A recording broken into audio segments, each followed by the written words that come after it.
Hey, everybody. So we are going to go over, sorry, let me adjust. Seems like it's a little high. My husband works on this computer in the day and he's significantly taller than I am. So sorry, let me see if I can't get that to do better. No, still seems low, but I'll work with it. So we are going to be talking about chapter 9 today. So let's just get started, okay? So let me launch the PowerPoint for you guys.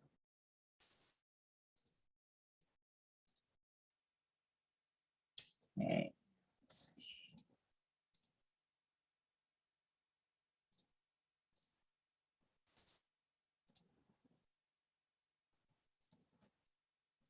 All right, so let's get this party started, shall we? So chapter 9, participation campaigns and elections. So that is starting on page 250 for those of you who like to follow along. So this image says in 2019, Seattle City Council candidate Sean Scott was able to use the Seattle Democracy Voucher Program to help publicly fund his campaign. Though he ultimately lost the election, these programs aim to enable candidates of all economic statuses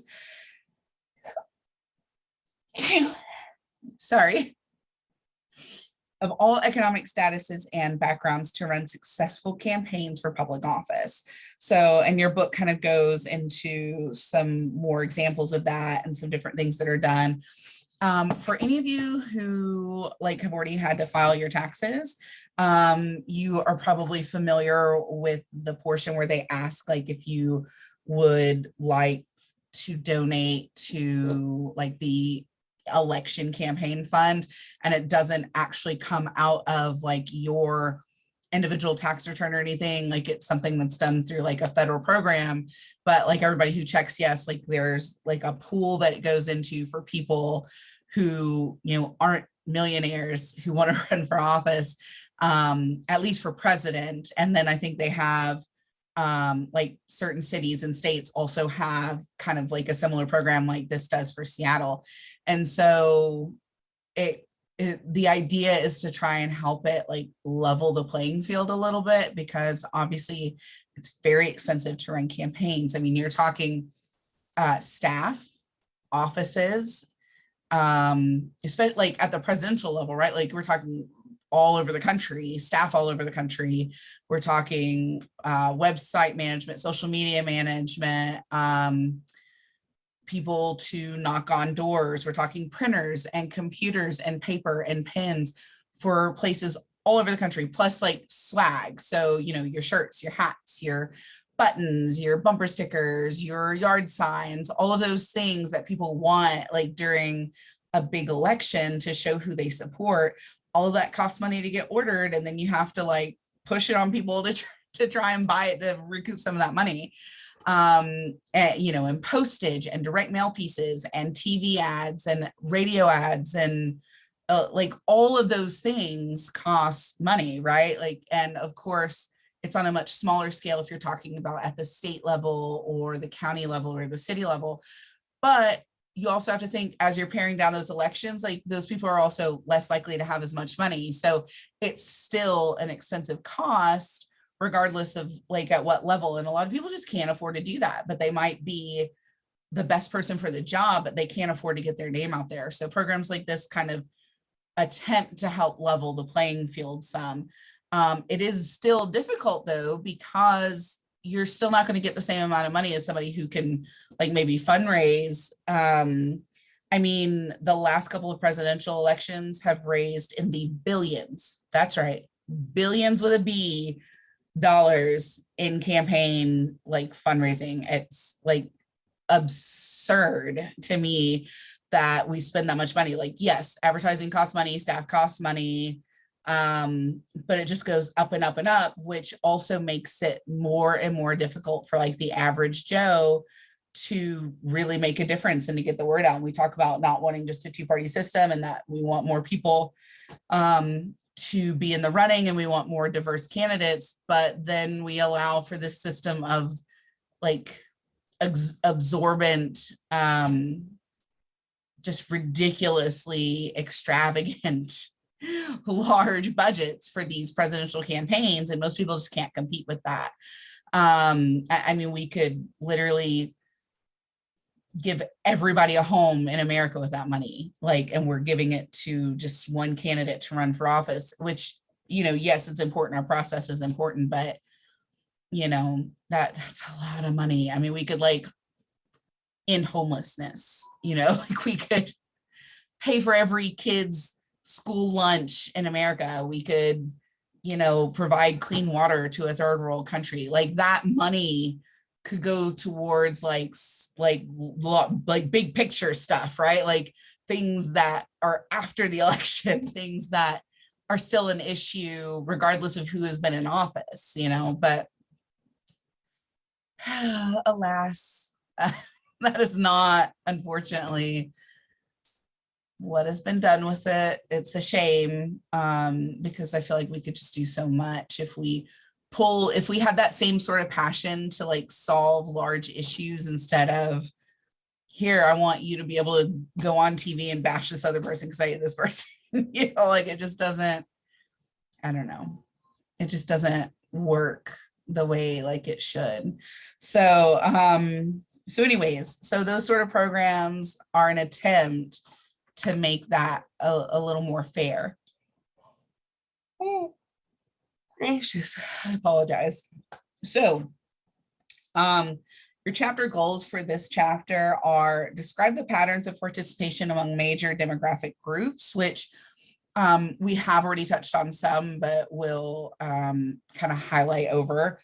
Describe the major rules and types of elections in the United States. Explain strategies campaigns use to win elections. Identify the major factors that influence voters' decisions, which we've talked about a little bit, and analyze the strategies, issues, and outcomes of the 2020 elections. So the first part of your book focuses on the political participation aspect of this chapter. Remember, it's participation, campaigns, and elections. So the first part is, who participates in our political process? How do they do that? Why do they do that? That kind of thing. So we're starting out with describe the pattern of participation among major demographic groups. So when people hear like political participation, obviously the first thing they think about is like going and voting, or maybe even running for office might cross somebody's mind. But really, like, voting is just the sorry, I'm trying to get this thing to cooperate better. Did that work? That's a little better. Like it's not like cutting everything off. So so voting is just one way for people to participate politically, and a lot of people don't realize that there are a lot of other ways that are considered to be political participation. Voting is the most popular, and while it requires a lot of effort to do your homework, as it were, and to research the candidates, it's also an easier option because the other things are much more like active, not as a passive situation. So a lot of people are not comfortable with doing those other things. So some of the things that, you know, the book mentions, the chapter mentions is campaign events, you know, like attending a function with a candidate or maybe volunteering or whatever, going to rallies, going to fundraisers, or actually donating money, contributing the money to campaigns, to candidates, to political parties, to interest groups and issues that you're passionate about, contacting your elected officials, which, you know, the Write Your Legislator extra credit kind of like does that, that's coming up in the class, and like kind of gives you like an idea of like what it takes to like really make an impactful impression on an elected official, because anybody can call and complain, but I find, and this is just I think, and it's a good general rule, when you have facts to back up what it is you're complaining about, people are more likely to pay attention. So you can say all day long, like, I don't like that this happens. I don't like that this is done. I don't like that the government's focusing on this. Okay, but why? Well, it doesn't line up with, how I feel. Okay, well, is there any evidence that it's not a good idea? Like, feelings are great and all, but, like what's your reasoning behind that you don't feel like it works? Oh, well, NPR actually did this study, did this poll, blah, blah, blah, blah, blah. And according to it, X amount of voters feel this because of these statistics, because of these numbers, because of whatever. Like, now you have more weight behind your words, right? Like, you can say all day long, like, I don't like such and such. Okay, but what's your reasoning? Like, why do you feel this way? Why do you want this to happen? Like, let's start talking about actual facts. And it makes you a more serious constituent that way. It makes you a more serious voter. It makes you somebody who's going to stand out from all the complaints that an elected official receives, because you're going to be prepared. You're going to be organized. You're going to look professional. You're going to look like you have your stuff together, like you're paying attention. And that's going to make them take notice, as opposed to, I hate you and I think you're doing a terrible job. Okay, but why? Why am I doing a terrible job? What is it that you don't like that I'm doing? Okay, why don't you like that? Like, what is it that you feel I should do differently? Like, you can't just, you can just come at people and be like, I don't like that. But without like substantial supporting evidence, you just sound like you're whining about something, right? Like, if you want somebody to take notice, if you want somebody to pay attention to a stance that you have, an opinion, something that is on your mind, something that you are advocating for, advocating against, the more information you have behind that, the more effective it's going to be. Like, the more serious it's going to be taken, it's going to have more weight behind it, because you're going to have these substantial facts and figures and evidence from news outlets and from research studies and from polls and that kind of thing, saying, hey, this is something that's a problem. Here's why it's a problem. Did you know that 15%, I'm just pulling a number out of my ear, like 15% of our beaches, get eroded every year because offshore drilling causes this many oil spills, and that leads out onto the beaches, and we're like, whatever, right? Like, whatever it is that you care about, like, if you have data to back you, now don't quote me on any of that. I literally just pulled that out of the air. I have nothing that backs me up on that, but just like as an example, if we have solid evidence, it's harder to dispute than, I don't like your face, right? Like that, it makes a big difference. So when you contact elected officials, the more prepared you are, the more likely they are to take you seriously and actually get something done. So it's imperative for people to understand that if they want to make real change, like, you have to be taken seriously, and to be taken seriously, you have to take time to do that research. And a lot of people aren't willing to do that. Like, I ain't trying to be that organized. Like, I got things to do. It's like, okay, well then shut up. Right. So it's better to come to the table prepared.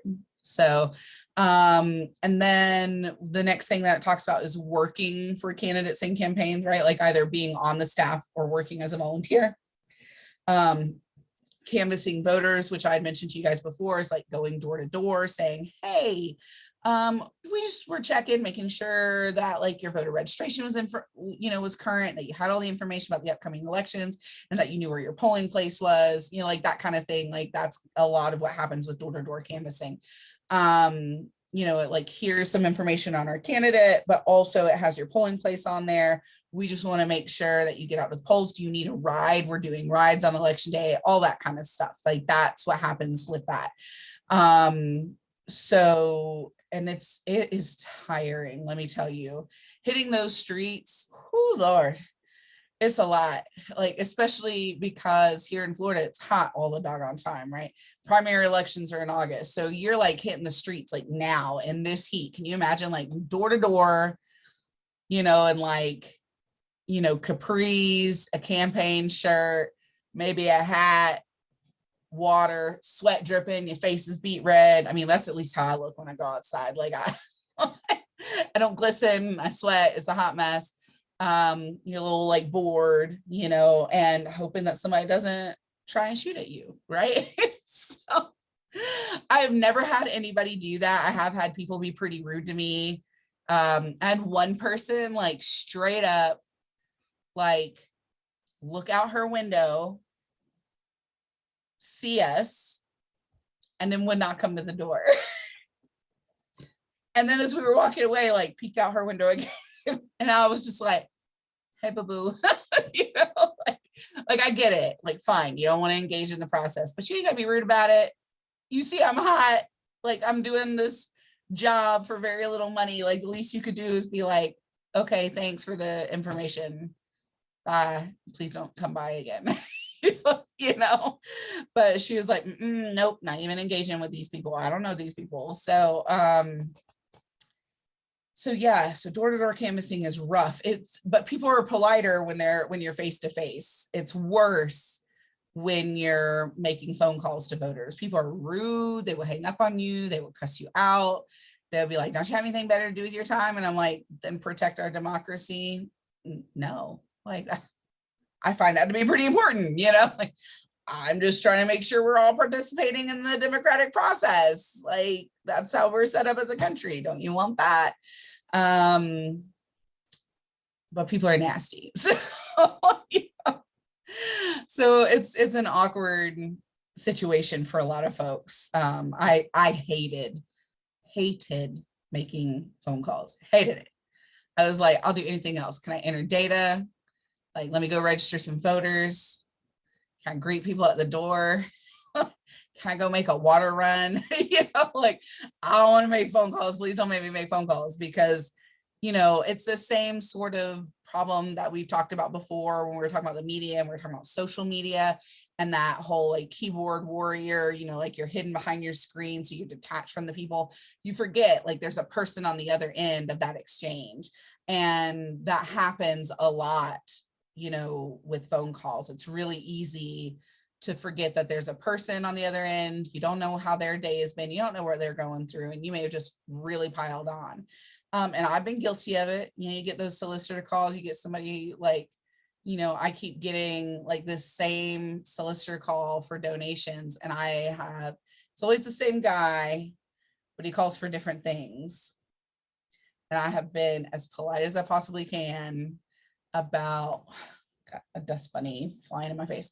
I have been as polite as possible about not being interested, and he won't take the hint. I asked him, then I told him to remove my information. And the last time I was like, dude, I don't know how many times I got to tell you, like, I know you're doing your job, but I ain't interested, and I'm just going to hang up on you from now on whenever it's you on the other end. So sorry, not sorry. So I mean, we've all been there, right? Or like, you're dealing with, like, you're calling Verizon because they've messed up your bill or whatever, right? You're having problems, and they get a little snarky, and then you get a little snarky, and next thing you know, like, you're just being rude to each other. And it's like, I hate you. I like never met you before, but I do not like you. I don't like your attitude. So it's really easy to like kind of lose that human connection when you're not face to face, right? I mean, we kind of have that now, right, with this online class. And I try really hard to like be personable, to make it like we're talking in class. And I try to do that with like the regular communication that I give, like through emails and stuff, because I know a lot of people need that, but for whatever reason with their schedule and stuff, they can't get to a physical class, or, they're just trying to power through their program. And so they're just knocking out classes as they're available. And so you take what you can. But I know for a lot of people, online classes can be a little challenging because you kind of lose that interaction, that one-on-one. I've taken classes before where like the stuff is put up for the semester, stuff opens when it opens, and that's it. Like you get no interaction from the teacher. You don't hear any emails. You just see your grades and you're like, I guess I'm doing okay, and I think it stems from my communication background, I would rather over communicate than under communicate. So I try to like hopefully make it where it's a little easier for you to get through the class. That's my hope anyways. That's what I try for. So so there are a lot of different ways that you can work and or volunteer on campaigns. It's grueling work, but it's also very rewarding, and you get really close with people and you develop like really lasting friendships. Like I'm in touch with pretty much everybody I've ever worked with on a campaign. We're still close, we're still in contact, and like you're in the political trenches, as it were, and it's a lot. It's just very long, like 16, 18-hour days. You literally go home, sleep a couple hours, come right back. All your meals happen there. Like you have to decide on sleep or a shower. It's a toss up on which got done when, So like I had 2 cats in graduate school while I was working on a campaign, and they were so bummed out like by the end of the campaign because I was like never home. Like obviously I changed their litter every day, I fed them, I gave them water, I made sure to spend a little bit of time with them when I got home every day, because I had to get up like before the sun to get to the campaign office towards the end of the campaign. It wasn't like that the whole time. Like the last 6 weeks, 8 weeks or so is pretty grueling.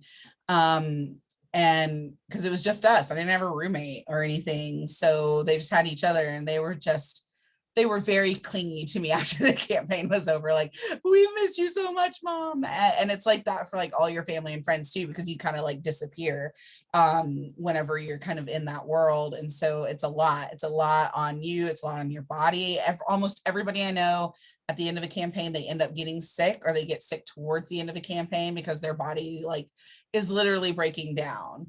Like after the election, like we all met up like at the campaign headquarters. Like we didn't have to meet until like 1 or 2 or something. So everybody slept in, and like they took showers and looked refreshed, and a couple, like some of the guys went and got haircuts for the first time in a couple of months, like we all looked like people again. And we were like, hey, this is what we all looked like a year ago, and we put on campaign weight because you're just like shoving your face with like pizza and cookies and whatever people bring to the office so you can survive, but you certainly aren't doing your body any favors. You almost like need to go somewhere and be like, can I just get an IV of like vegetables and fruits and whatever it is I've been depriving my body of for the last 6 months or so.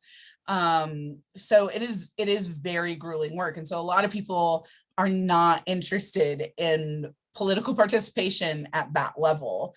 So it's hard for campaigns to get people who are willing to do that level of work. Like you have to be all in with that candidate. You have to be like really dedicated to the process, to the candidate, or to the political party, because some people like just work different campaigns for the political party because they believe in that party's platform that much.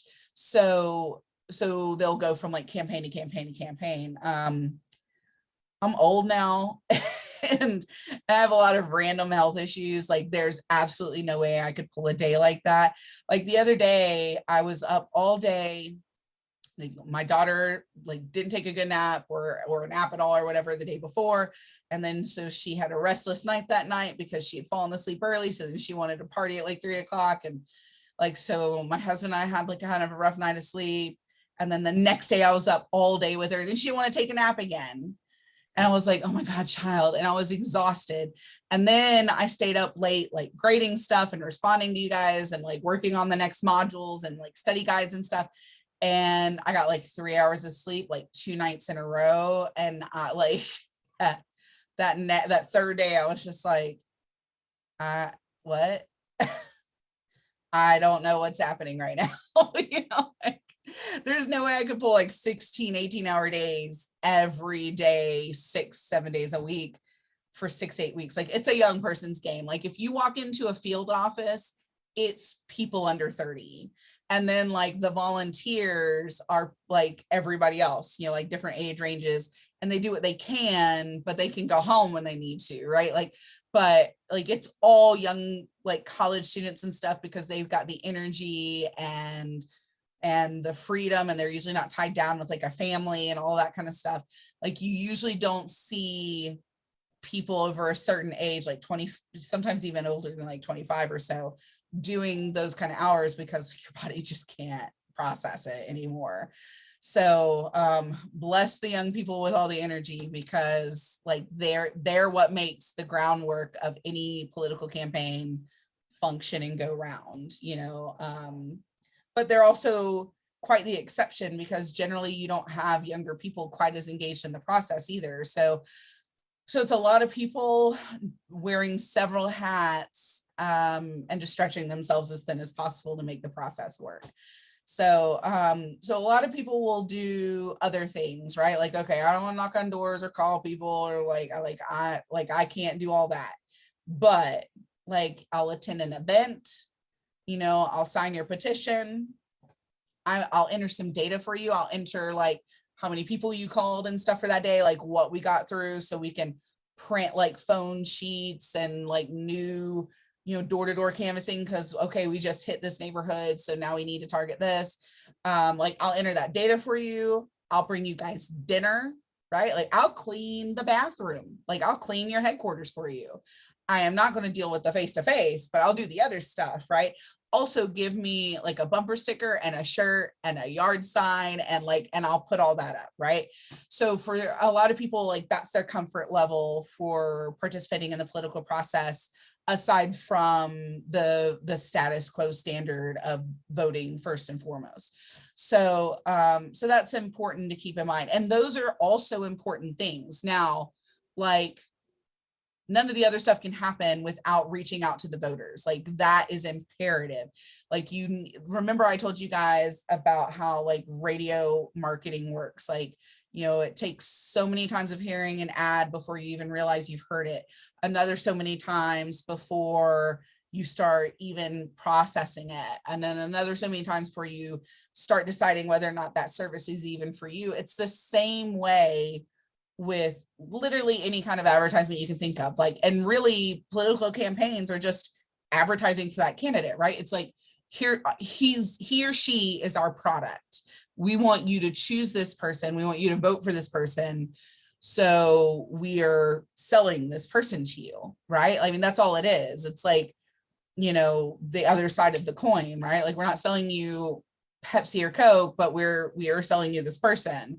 So so that's why they do the door-to-door and the phone calls and the direct mail pieces, and why you see TV ads and radio ads. Those are all multiple touches to a voter, right? You have to reach out multiple times to garner someone's interest, for them to start paying attention to you, to say, am I interested enough in you to select you to vote for, right? So that's why all of these different aspects are done in political campaigns to be effective, because it really just takes that much to like really get the word out about a candidate. So so it's very important to do. You guys, for those of you who are registered and are, now some of you may have pre-registered at 16 or 17, but for those of you who are already registered to vote and are eligible, who are 18 or over, for the primary election that's coming up soon, you should be getting stuff in the mail now, right? Like our phone calls or whatever. But like in the last couple days to the last week, we've started getting in like direct mail pieces from candidates saying, hey, vote for me, I'm awesome, here's why I'm awesome, here's why I'm better than the other guy or gal. You've probably started seeing like TV commercials. Like I told you guys before, I get the vote by mail ballot because I'm tied up with my husband and my daughter, and teaching and the fact that I'm also working the polls again this year. So like, ain't nobody got time to go and like stand in line for early voting or for election day, especially in the heat. I ain't trying to do all that. Like, I'm just not.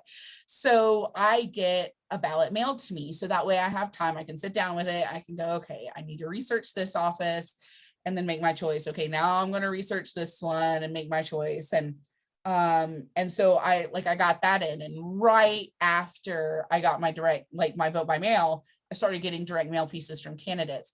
And that's not a coincidence. Like, they know, because it's announced, like it's public knowledge when vote by mail ballots are going to be sent out from the elections office. So they time their direct mail pieces within that same time frame, because it'll be on your top of mind. Oh, I just got my ballot. Oh, I've got all this mail. Okay, let me sit through and read it.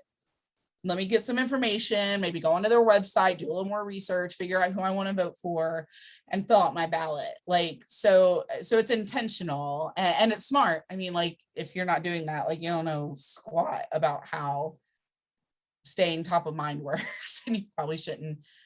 You either shouldn't run for office, or you should have a different campaign manager who knows a little bit more. But already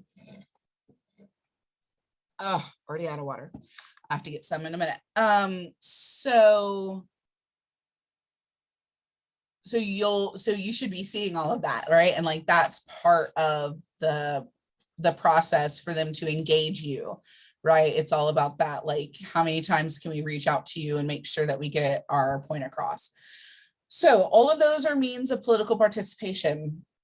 And in addition to, like, on the voting side, you also have political participation when it comes to protests, demonstrations, going on strike. Like, if you're like part of a union or something, and you're, like, say you're a teacher and you guys are like, you haven't had a raise in 5 years, and you're like, nope, we are not walking back into the classroom until we get what we've been promised for the last like 3 years or whatever.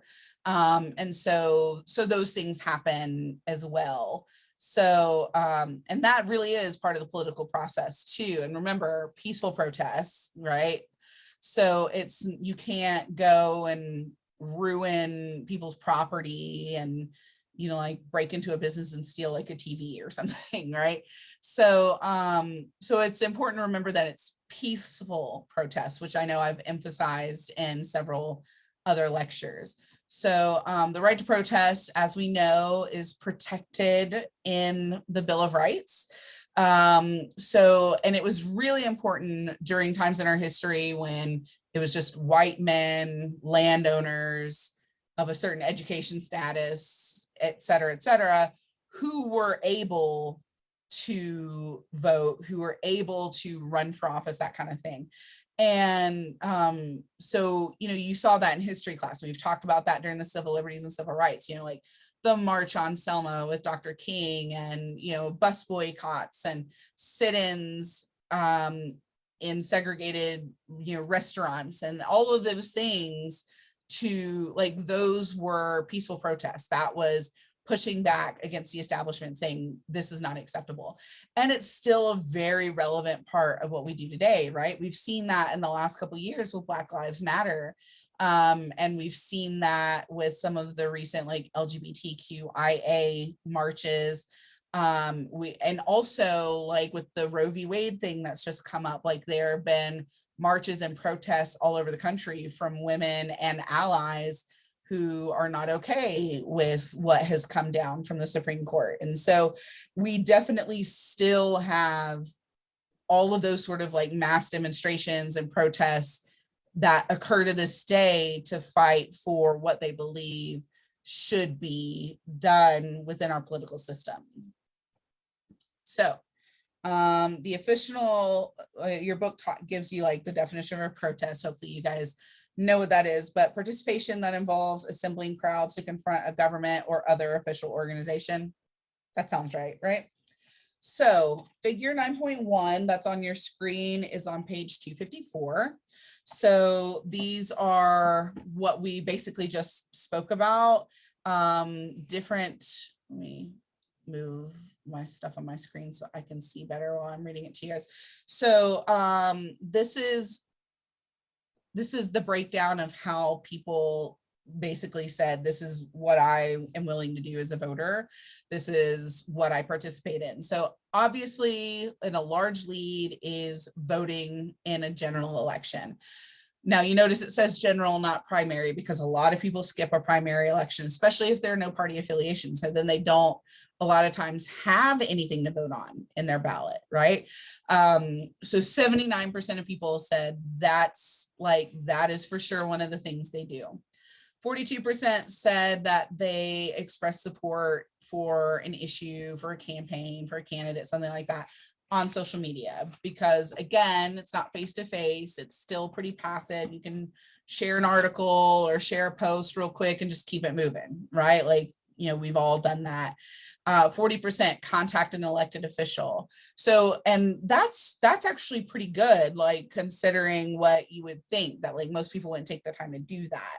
But a lot of people, and especially really active voters, your retired folks, your senior citizens, they have the time to sit there on the phone and be like, no, that's okay, I'll wait, right? Or, you know what, I got time to write a letter. I got time to sit and type up an email, you know, like, but that is a quicker form than like physically going and doing something in person. Like you can do that while you've got your laundry going. You can like get on the phone, or you can, you know, type up an email or something. So 40% of people take that sort of action in the political participation process. 29% attend a local government meeting. That is a lot harder for people to do because it's always during the week. People work, right? It's usually in the day. Most of the time, those meetings are not held in the evening, so people can't do it after they get off work. They would literally have to take time away from work to go to these things. So a lot of people can't participate on that level. And like, they only make that effort if there's a specific issue that's like really bothering them that they want to make known to like their city or county commission. 29% also contribute money to a campaign. A lot of people are contributing in smaller numbers now. That's gotten to be really popular. Like, oh, like I don't have $100, but I can give you $10. I can give you $5. I can give you whatever, right? Like I can give you a small amount. I don't have a large amount of money to give you, but I do support you and I want to help, or I'm really fired up about this issue. And so, you know what, I'm gonna, you know, like I'm really frustrated with this whole Roe v. Wade thing. I'm going to go donate to Planned Parenthood because they help women, whatever. Or, you know what? I'm really frustrated that these people are trying to set new regulations against my Second Amendment rights. I'm going to go donate to the NRA, right? Like it's the same concept. So not as many people, because, you know, money, right? Like people are like, I got better things to spend my money on. But the people who do, like, you know, that's kind of how they do it. 28% attend a political rally or an event. Less people, again, because that's physically being present. You've got to like budget time. You've got to carve time out of your day to do that. And it's very, very like face-to-face. Like I attended one protest years ago as a college student or something, and like it ended up like on the front page of the newspaper, and I ended up being in the picture. And I was just like, oh, first of all, that angle, oh my, like I'm not skinny, but my goodness, like they took the picture from like, you know, like going up this way. So it was like all of this, but it was also like, ooh, like I'm out there, like, wow. So, oh gracious, hold on just a second. I forgot to turn off my phone.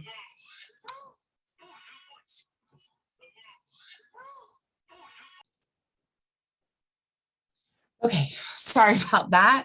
I really thought that I had actually put my phone on mute. So, my computer's doing something kind of weird all of a sudden. Give me just a second.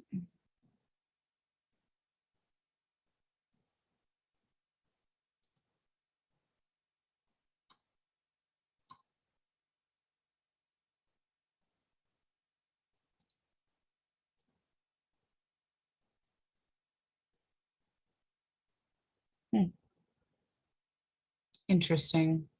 It's like automatically putting captions on. It's not done that before. So I literally paused it, turned my phone off, got some water, and now it's doing something that hasn't done before. So I don't know. we'll see. We'll see how this works. So I know YouTube also does it. So I don't really know how to turn this off. So hopefully it's not super annoying that there are like two captions later on in this video. I really don't know what's happening. So I don't see any way to stop it from doing it. The computer just decided it needs it, and it's going to drive me crazy because I can see it like right here at the bottom of the screen. So it's driving me bonkers. Okay, give me just a second. Let me play with this for a minute. Okay. No, I don't want that. Okay, let's try this again.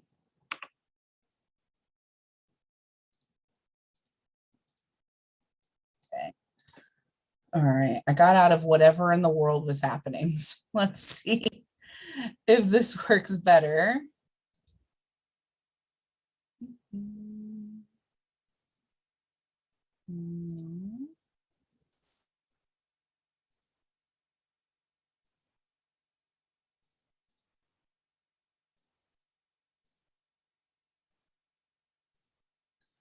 Okay, now it's not showing it. So I have no idea what in the world that even was. It's like some new feature. My computer was like, are you sure you don't want to do this? So sorry about that. Hopefully the screen isn't like too screwy for you guys, but technical difficulties. So, so those are some of the ways that people participate in the political process.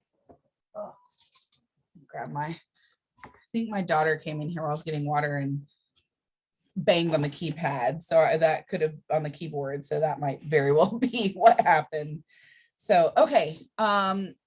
So of course, you know, the primary way is voting, which we've been talking about from day one. So hide this. Sorry, I'm trying to.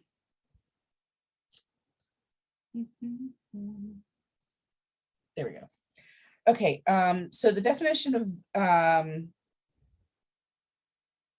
see, it doesn't have, so your book doesn't have the definition for voting. Hopefully you guys don't need that.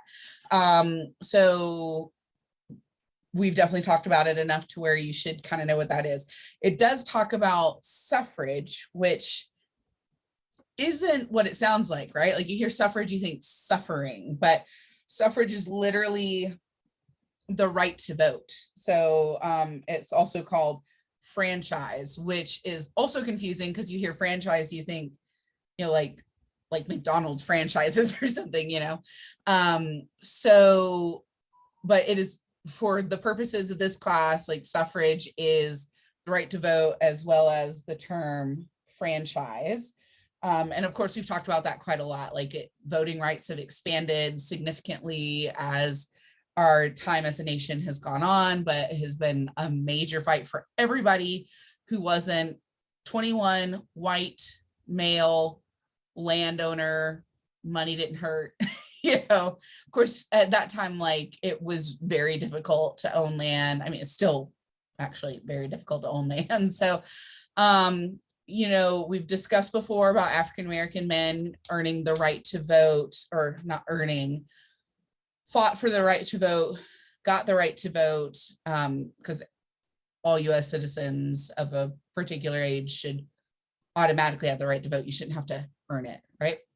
So, so they won the right after the Civil War. And then we've talked about Jim Crow laws. We've talked about the voting rights of 1965.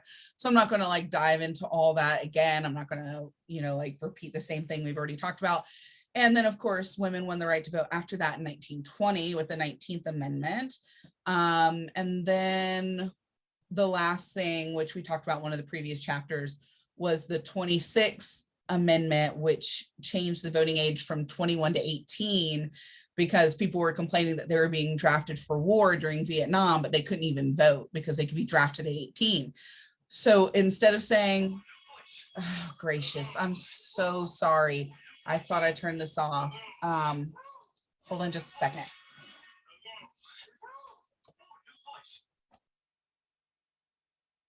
Goodness, guys, I'm so sorry. I really thought I actually had it on silent that time. Let me really double check, make sure it's completely off. Give me just a second.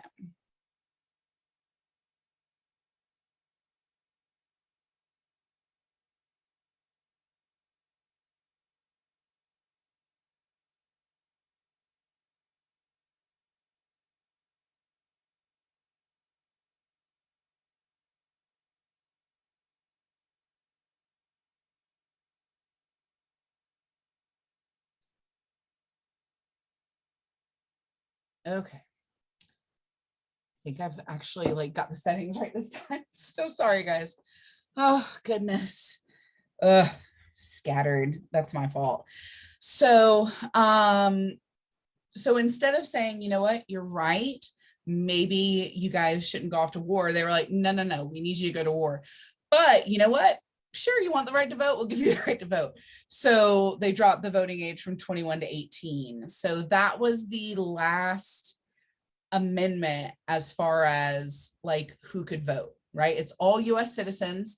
You don't have to be born a US citizen, you just have to be a US citizen. So whether that's like becoming a naturalized citizen, you know, like going through the progress to become a US citizen, or if you were born in the United States, either way, like US citizen and 18 or over, like it doesn't matter if you're black or white or male or female or straight or gay or really any of that kind of stuff. So obviously that makes it easier now. And we have like continued to fight to like expand those voting rights to be equal for everyone. There have been arguments before about even lowering the voting age again, because you know, the public school system affects our kids, and the kids are the ones who are directly impacted by it. So like there have actually been high school students before who have like tried to petition to have the right to vote, like, but that's obviously few and far between. Most teenagers are not that engaged and focused in on the process, but there are some who are, and it very much frustrates them that they can't. So I actually think that's pretty incredible. There's an episode of the TV show The West Wing, and if you've never watched it, it's definitely a binge-worthy show. It's phenomenal. Like the writing is superb. It's a really great show.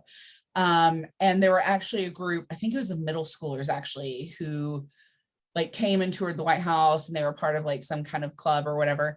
And one of the students was actually talking about that, like, and how he didn't think it was right that he didn't get to vote on things that like impacted him directly. And so it was just it was a very like insightful scene. I have to look and see if I can't find that. I'm curious. I'm very curious. Now I'm on to something. I do want to show you guys, just because I think it's helpful. Because, you know, a lot of people are like, I would have never even thought to vote at that age. West Wing kid wants to vote. Let's see what pops up, shall we? Videos. Of course, like, and the cast of The West Wing like still gets involved in the process. So let me see. Like they still put out like PSAs and stuff to try and get people engaged in the process. Here it is. Haha. Thank you, Google. All right. See if I can share. Let me go back to share my screen. New screen share. All right, so I'm going to play this. Thank you. I have one question for Mr. Ziegler, if I may. Sure, fire away. Do you know who we are? Yeah, junior leaders of... Future leaders for democracy. Were you briefed on our purpose? Probably not. We're a youth lobby in support of a constitutional amendment to forbid discrimination of voting rights on the basis of age. They want the voting age lowered. We want it abolished. Well, that's radical. Why do we get the brush off today? Why do we keep getting passed down the food chain? Why do we keep looking at our chaperone or Miss Shaw to intervene? We're children, and that in itself shouldn't render us meaningless. But in this society, we are meaningless because we're powerless. We have no voice. Well, that's an interesting point. I'll read your stuff. The Roosevelt Room. The brush off again. And why not? No risk in offending us. We don't exist. What is it you want? More than a 15-minute tour and 30-second drive-by. We've been shuffled around, 10 minutes here, 10 minutes there. It's like there's a plot to keep us from discussing our agenda with anyone that matters. What Cody means is that children's suffrage is a complex issue, and it... I get it. I get what he means. Okay. This is the Roosevelt Room, where issues are discussed. Pull up a chair.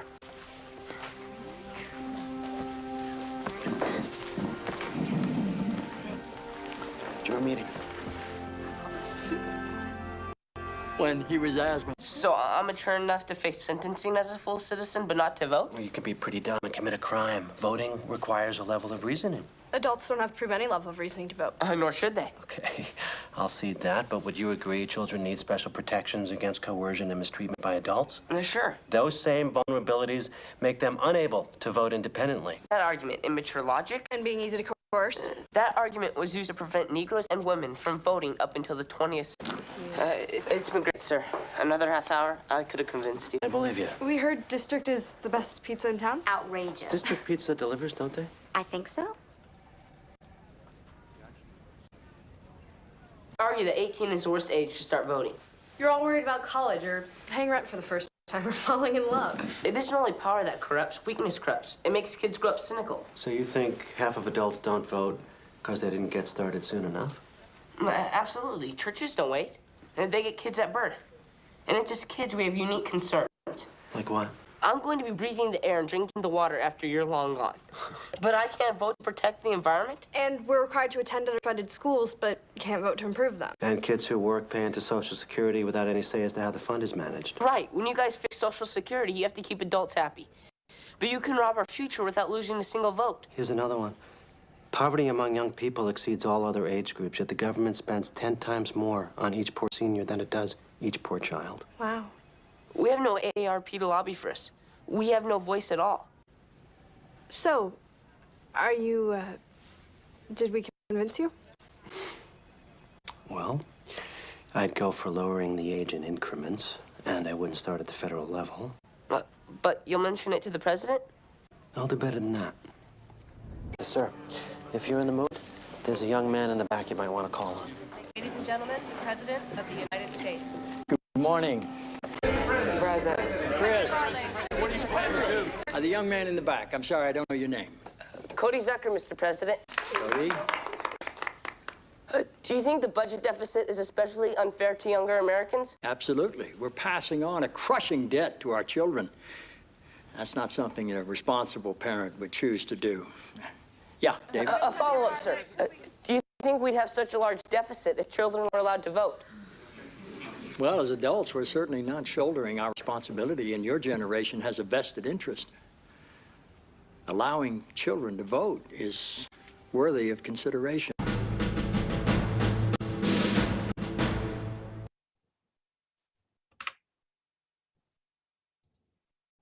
So the volume was a little like quiet on my end, so I'm hoping that like the share worked well for you guys where you were able to see it okay. So hopefully it wasn't a problem.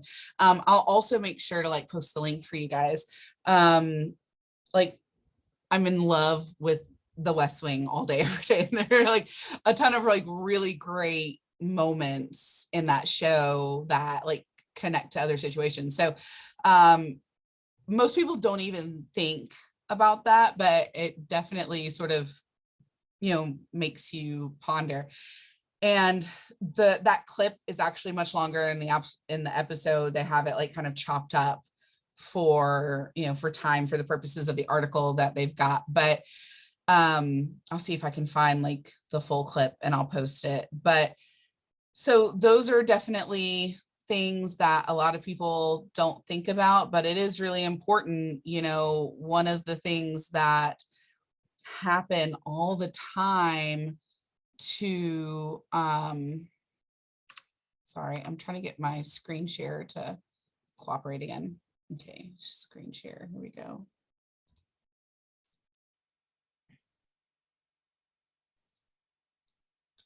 So, you know, we as a country and as voters are notorious for making decisions that work really well for the current voting population, for the people who are currently keeping those elected officials in office.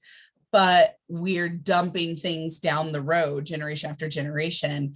And so then future generations have to deal with a climate crisis, or they have to deal with, you know, oil shortages, and they have to deal with, you know, rising costs of education, because we kick the can down the road and focus on the present. Like we are so tunnel vision, short-sighted. We don't focus on like the big picture and the long game a lot of times, like, because people are like, well, that's not my problem. Like, I actually had a guy one time, I was talking about recycling. This was, of course, way before the hurricane, and we had recycling here. And I had a guy tell me that he did not recycle, and he had no desire to recycle, and he didn't care about recycling. And his response was that anybody and everybody that he knows, and like the generation or two after that, wouldn't even have to worry about what would happen to the planet. So what did he care? Because he'd be long gone. I've never wanted to choke somebody so much. Like I could not fathom, because that's never been like my mindset. I just don't operate like that. Like I always think like 20 steps down the road, and I'm always thinking about like if this and then that and all of these avenues. So it doesn't make sense. I've never understood the person who like only pays attention to like what's right here. They don't pay attention to like what's beyond that. And so it just shocked me, because I never heard anybody give a good reason for not recycling. And that was his quote unquote good reason. And I was just blown away, because at the time, it didn't even occur to me that people thought that way. Right. Like, and I was a lot younger at the time, and was very much in the, like, we've got to save the world. Right. Like, I don't want the world to like crumble and fall apart before, like my kids have a chance to like live or whatever. And so it just was unfathomable that like somebody could just be that flippant about it, because it wasn't their problem. But something like the environment should be everybody's problem. So, because it literally affects everybody, right?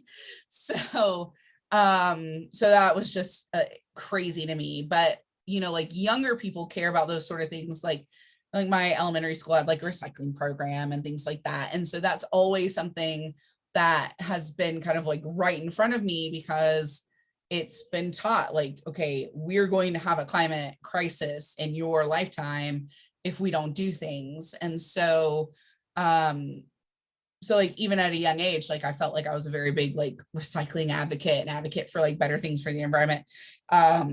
And the generation and the last few generations or whatever before, like that wasn't really something they focused on. Those were the generations that caused it.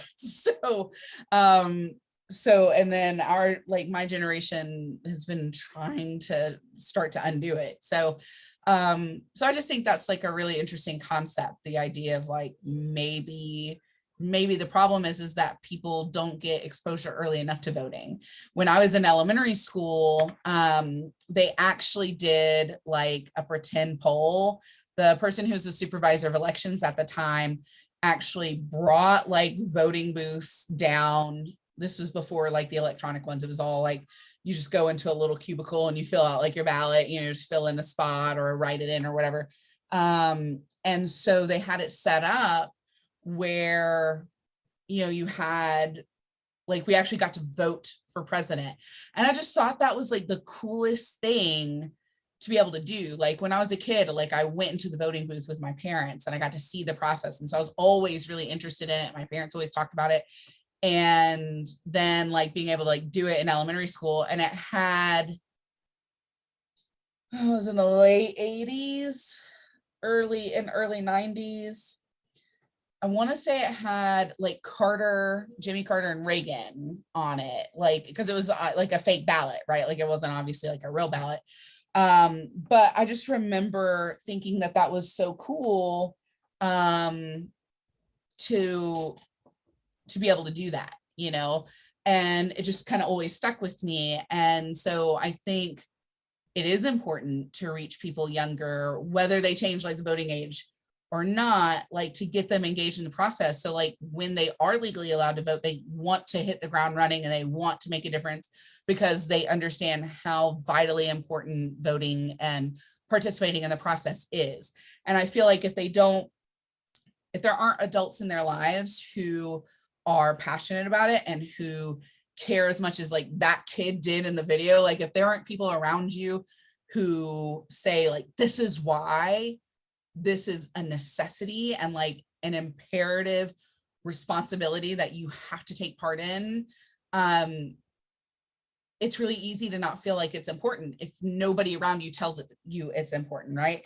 And you know, I've had those teachers who, like, we've all had the teachers who have been kind of like, I mean, you know, you need to vote, and here's when this happened, and here's when that happened. Like they're so like burned out, they're just there to get like a paycheck. They give you the facts, but there's like no passion behind their topic, right? Whatever it is, your art teacher, your history teacher, your math teacher, like, and it's probably hard to get excited about math, but I mean, they went into the field, they had to like it, right? Like, in my opinion, when somebody else is excited about something, it's easier for you to get excited about it. Like their excitement like tunes you in, right?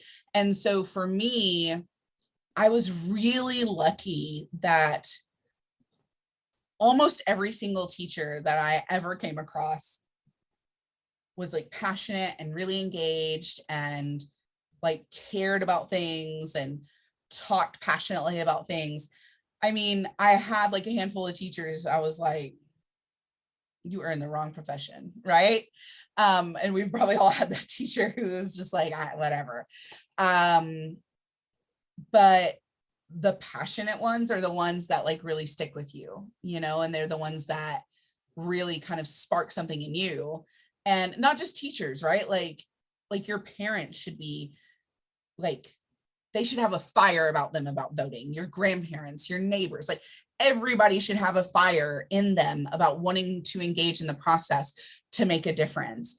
And if that spark was never lit by somebody, then they're not going to have it in them. So they're not going to know how to ignite it in you or anybody else, right?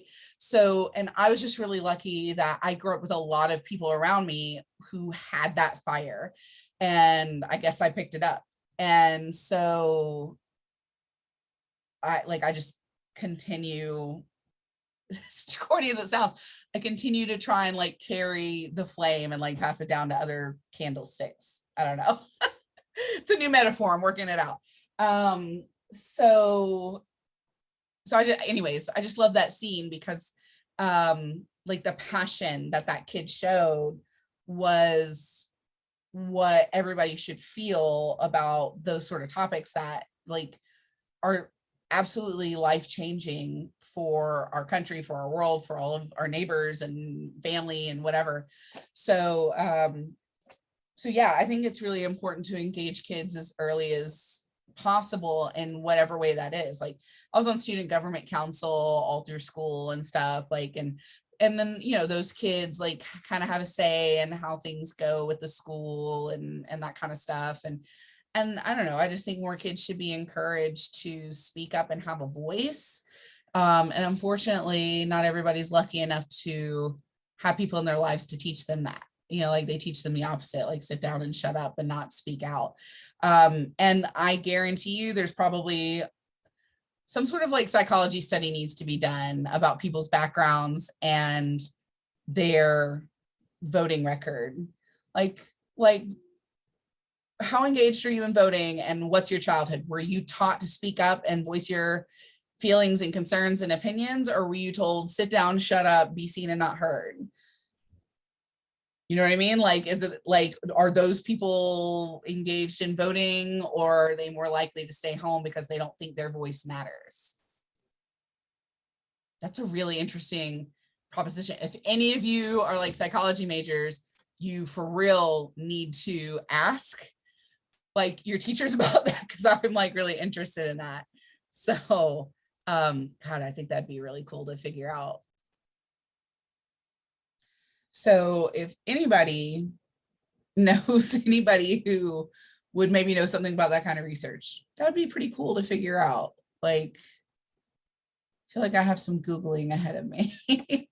So anyways, okay, so now that we've talked about some of that, so there's a very big difference between when people choose to vote, depending on the election. The largest turnout you usually see is in a presidential election. People are more familiar with it. It's kind of everywhere. It's in your face. Everybody's talking about it across the country. So there are people who literally only vote like once every 4 years. So, which is good. Yay, you voted for president. But as a general rule, the president does not impact your day-to-day life with their decisions on the same level that like your city council person or mayor or your county elected officials do, or even your state, you know, like your governor or something.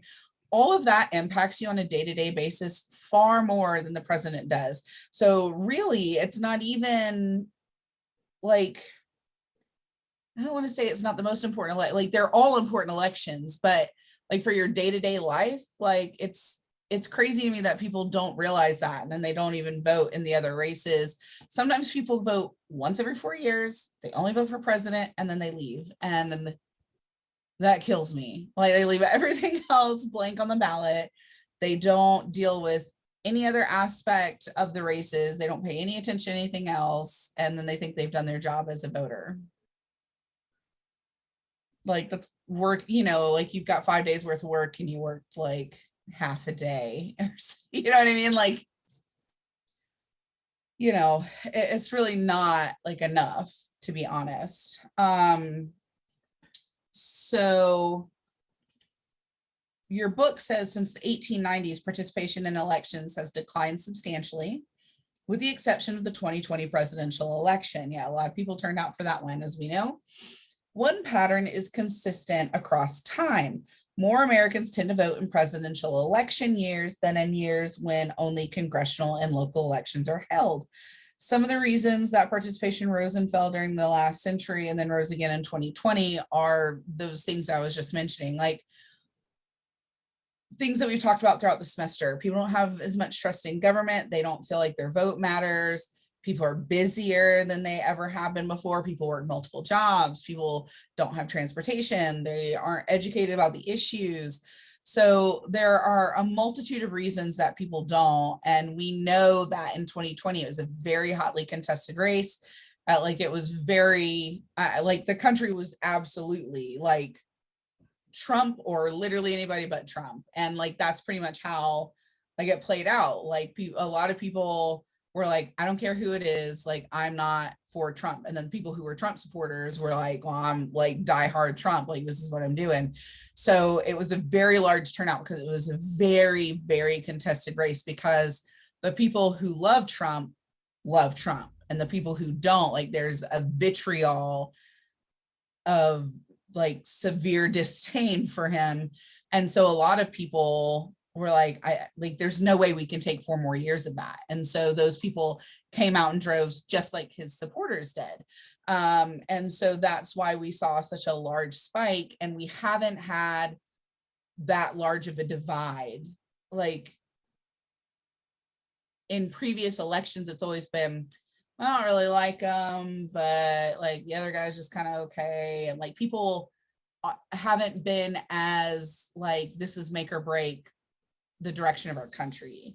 And that's how most voters felt about it. And so that's why we saw such a huge spike in 2020, in a way that obviously like we haven't seen. So, so your chart here on page 255 shows voter turnout, continued to drop during, like basically from 1892, like it just keeps dropping. So during the late 19th and early 20th centuries, reforms such as requirements for voter registration discouraged voters from going to the polls. People didn't want to like do the extra work. So we've been lazy since the 1800s. Like, because really, like, it's just a matter of making sure that you're eligible to vote. Like, that's what voter registration is, like making sure you're a citizen, making sure you whatever, like that you meet the check boxes that you're required to meet to be able to vote. So apparently people are just lazy and they don't want to fill out a form. And then during the New Deal era, like with FDR, politicians and unions mobilized urban immigrants to vote for the first time ever and to get them like, okay, hey, like you become a citizen, like, you need to vote, you need to go out to the polls. And so it was sort of like an untapped market. And so you saw an increase in voting and voter registration during that time. And of course, you saw an uptick in voter registration during the 60s with the civil rights movement, where more people were registering because, okay, by this time, obviously African Americans and women have all gained the right to vote. And now it's the fight for equity and equality and not being separated out from a segment of society because of the color of your skin. So there were people showing up in droves voting who were both for the civil rights movement and people who were against. Like, so there were a lot of people making sure they were registered, making sure they were going to the polls to speak their mind in what was a very, what's the word I'm looking for? Divisive subject matter. It was a very divisive issue. So a lot of people were showing up for that and a lot of people were registering. So, so political parties by 1960 had started to grow weaker. So they didn't have the same kind of activism and support. So there weren't people going out mobilizing voters, getting them to register, getting them to the polls in the way that was happening during like FDR's time frame. So then it wasn't something that like, this is your civic duty, like you have to do this. Like it wasn't in people's faces in the same way. And then starting in the 70s, we had the Watergate scandal, we had Vietnam, both were issues that the American public were not cool with. And so when that happened, we had a steep decline in trust in our government. And we felt like, why are we even bothering with this? Because they're doing shady stuff, but then no matter who you put in, they're going to do what they're going to do. And so that's why we have seen like just a steady decline. And you see, we've had like little spikes, like coming up, and then like it dips back down, little spikes, and then in 2020, it was like, whoosh. So, and that's just kind of where we've been at, but we still have not reached the level that we had like in the 1890s of, interest, which is weird to me. Now, and some of that, has to do with the fact that this, like, I guess that was in the middle of, all of the, fight, Civil War, the fights about slavery and the right to vote and all of that kind of stuff. And so, but you would have even thought you'd see an uptick in the 1920s when women gained the right to vote, which you kind of did, right? Like right here-ish, right? Like kind of drops and then it spikes, but it keeps going down in midterm elections, even though women finally gained the right to vote. So, but just like with like the Jim Crow laws and stuff and the things that made it difficult for African Americans to vote, there was a lot of like pushback on women, and there were a lot of women who didn't think that they should vote. Like that had been ingrained with that idea that they were second to men and they should just be happy for what they have and they should just be trying to get a husband and have kids and have a house to look after, and like that was their life goal. And so they didn't feel like they were supposed to be voting. So even though the women gained the right to vote, there were a lot of women who weren't comfortable with being that forward and progressive thinking. So so that's part of why you don't see like this massive spike in voter participation from, say all the women in the country. It was, you know, a slow going process. There's still women who think like that. So you notice my little look. I mean, I guess to each their own, but I don't know.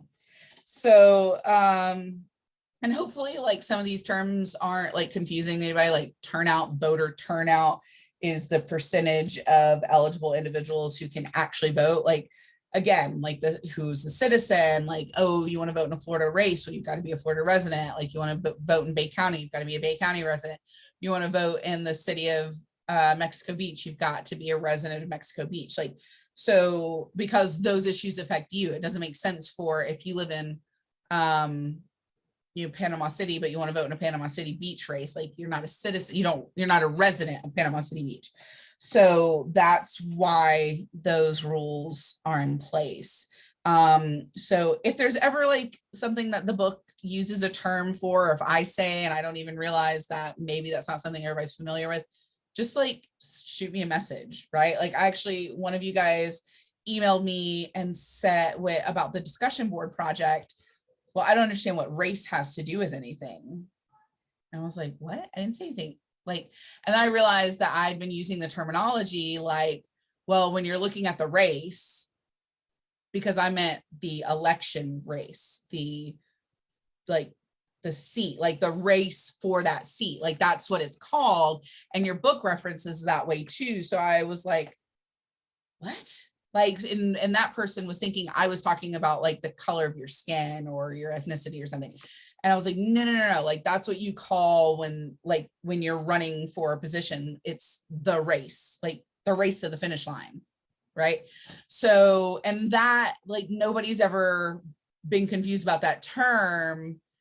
And it never occurred to me that that would be confusing, but a lot of you guys are like high school students and you probably don't hear that like vernacular all the time. So, so I was like, oh, you know what? I would have never thought about that. So like, I made sure to clarify so that wouldn't be like confusion down the road. And then I felt bad that it hadn't occurred to me. Like it just, because I've been using that terminology for so long that I didn't realize it wasn't necessarily like a common term for everyone, right? So if there's a situation like that, please just let me know, like, so I can clarify. Like, that's what I'm here for, right?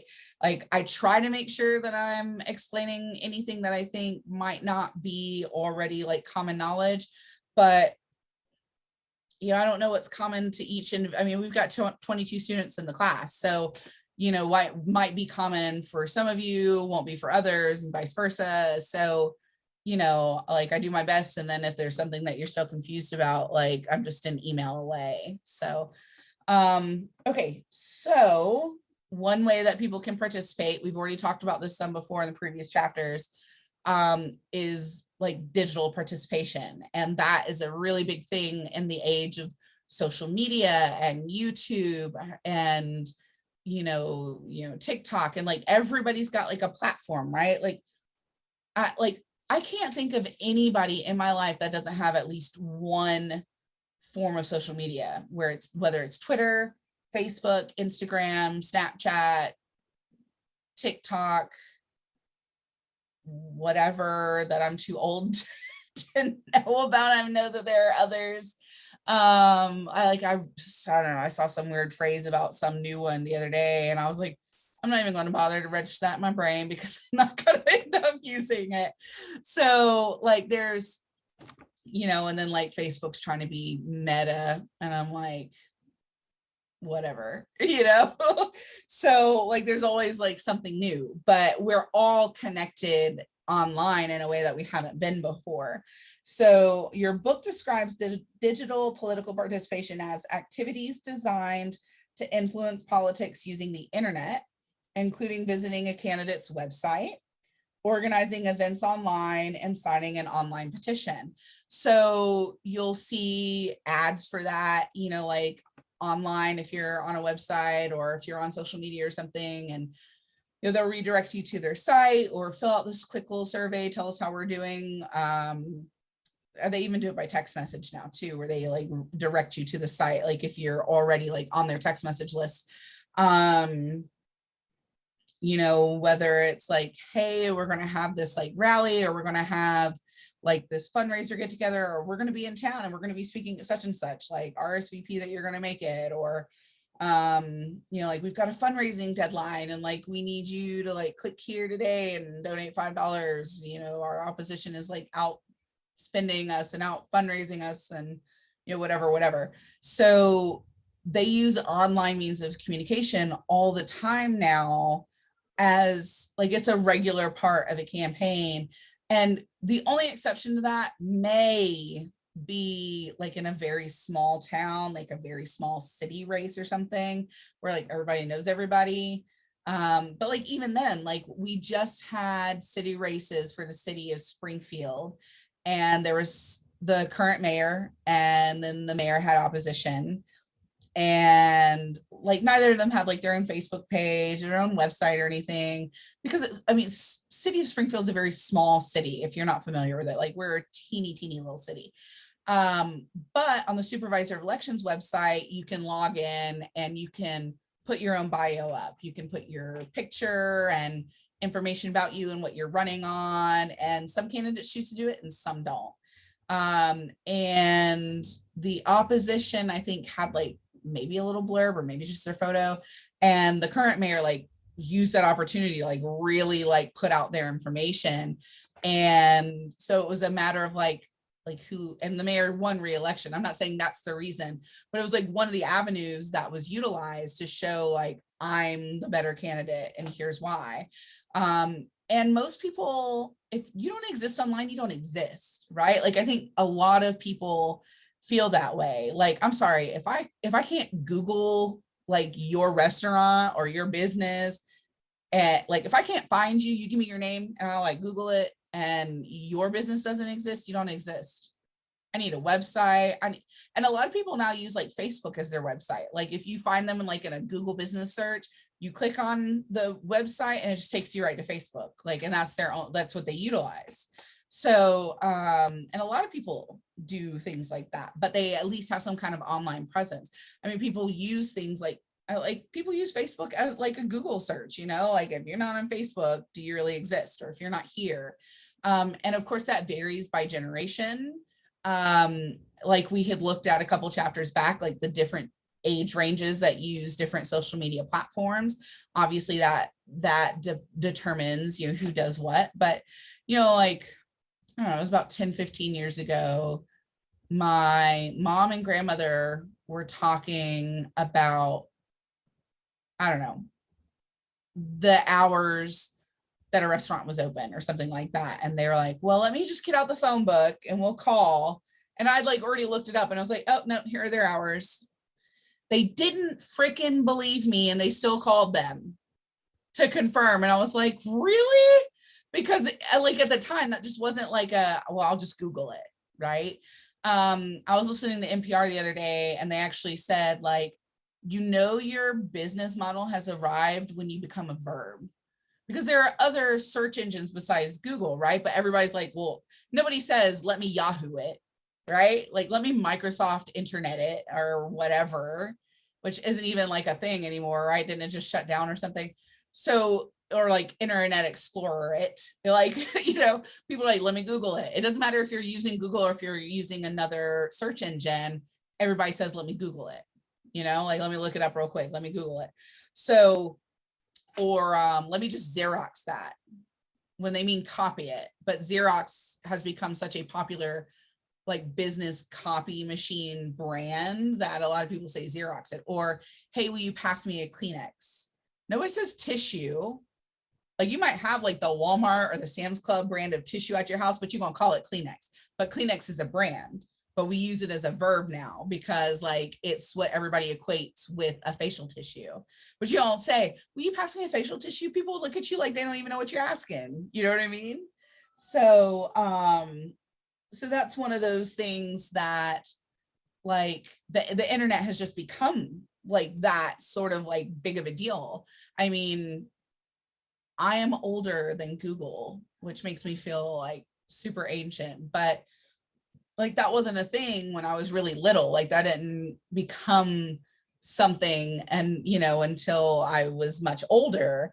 So it was extra hard for like older people, like my parents' age, my grandparents' age, that kind of thing. And so like that took a while, and they don't even like used to, everybody got like a phone book every year. Like they don't even deliver phone books anymore. If you want a phone book, you've got to like, first of all, like, do they even make phone books, or are they all online now? I'm not sure. Like at one time it got to where you had to contact like your home phone carrier or whatever and request one, because they stopped sending them because it was a waste of money. People weren't utilizing them anymore, as Google, like basically the internet put like phone book services out of business. And for that matter, like the internet and cell phones pretty much put like home phone numbers out of business. Like it's just not a thing anymore, right? Like who has like your grandma, right? Or your great aunt Flo or whatever, like they have home phones maybe, but like most people don't have a home phone anymore because everybody's got a cell phone now. So, so people are just connected in a way that they weren't before. And so, so campaigns know that, and they make sure to utilize that to their advantage, to push people to do things online. And also because people are lazy and it's passive, and they can just do that real quick. Like, I can just do this real quick. Like, let me just, that'll only take me a minute. Like, I don't have to physically go anywhere. I don't have to talk to anybody. I don't have to like, I can participate, but without having to like engage outside of like, I can be at home in my sweats, right? So, and because of the internet, like we also have obviously a lot more access to information.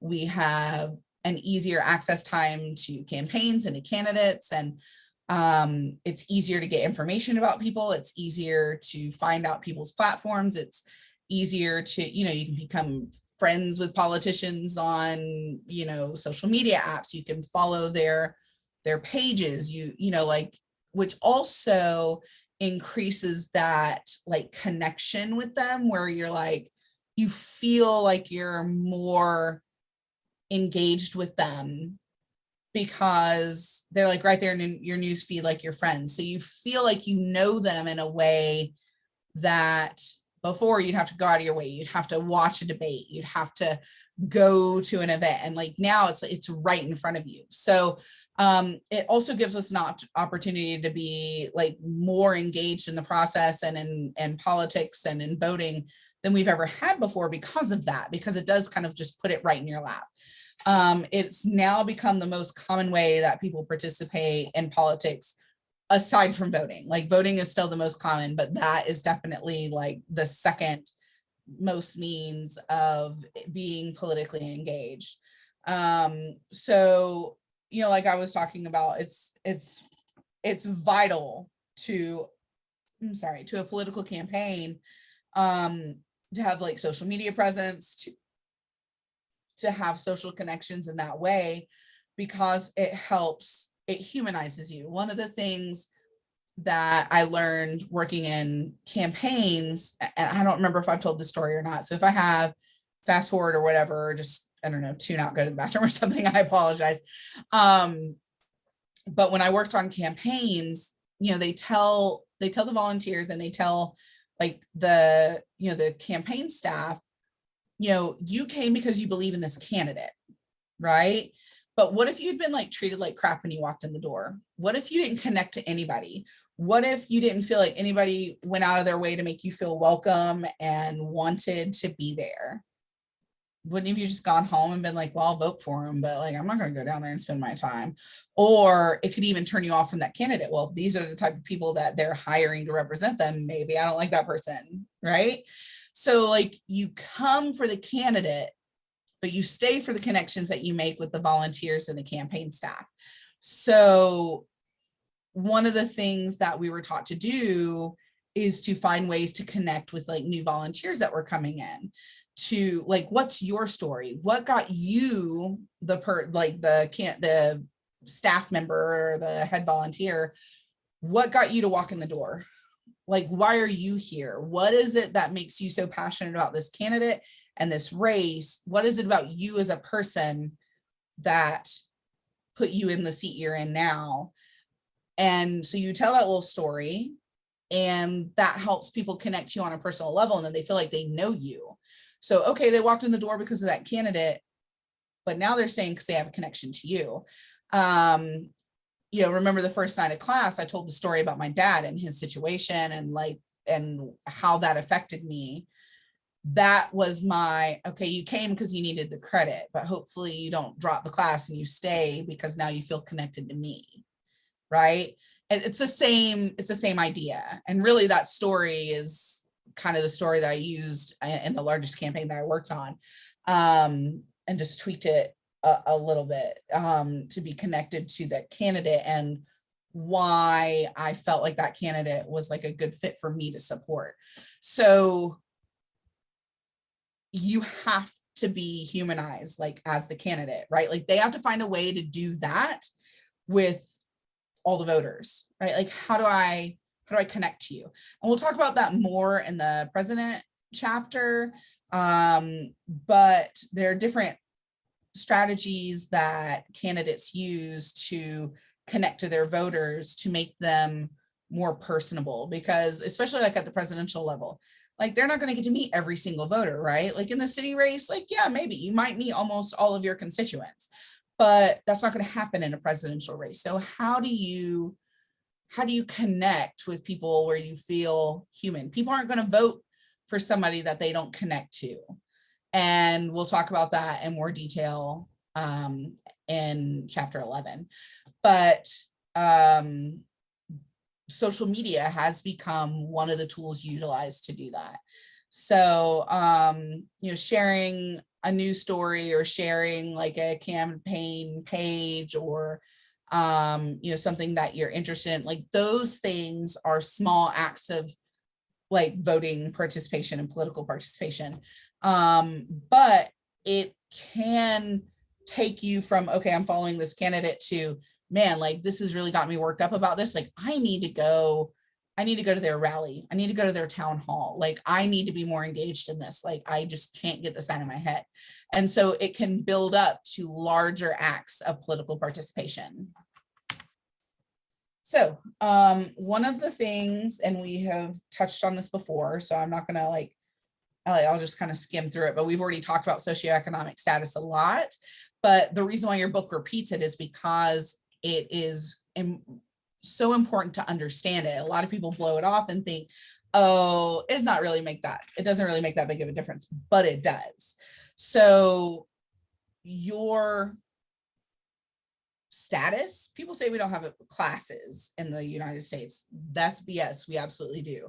Like people who are poor are looked at differently than people who are rich, and are different than middle class, upper middle class, lower middle class, single moms, right? Divorced people. Like people get put in boxes all the time as to what level they're sort of like looked upon in society. So education, income, your occupation, all of those sort of things make a big difference in your position in our socioeconomic like community. So socioeconomic status is the status in society based on the level of education, income, and occupational prestige. So people are, like we've talked about before, they're more likely to vote if you have more education because you're more informed, you're more engaged in the process. So that also is really important in predicting voter turnout. Like, okay, how many people of these people who are registered have higher educations? Like, okay, these people are more likely to show up to the polls. It definitely helps encourage people. Those people who are more educated oftentimes encourage others around them to vote or to support an issue or to make a donation because they are generally better spoken. They're well spoken. They present themselves well. They usually are well regarded because people in their circle, their family, their friends know, okay, like this person's intelligent. They have a master's degree. They have a doctorate. Like they're a teacher. They're a business owner. They're whatever. Like, and so people tend to regard them as being a trusted source. So those people not only are going to show up to the polls, but they're going to bring people with them. Like they're going to engage people in a way about talking about the issues, talking about candidates, and here's why this is important, and here's why this matters, because they are more informed. So they're going to be more engaged. They're going to be thinking about it more. They're going to start those conversations with the people around them, which will get other people to be thinking about it, and it'll just keep trickling out from there.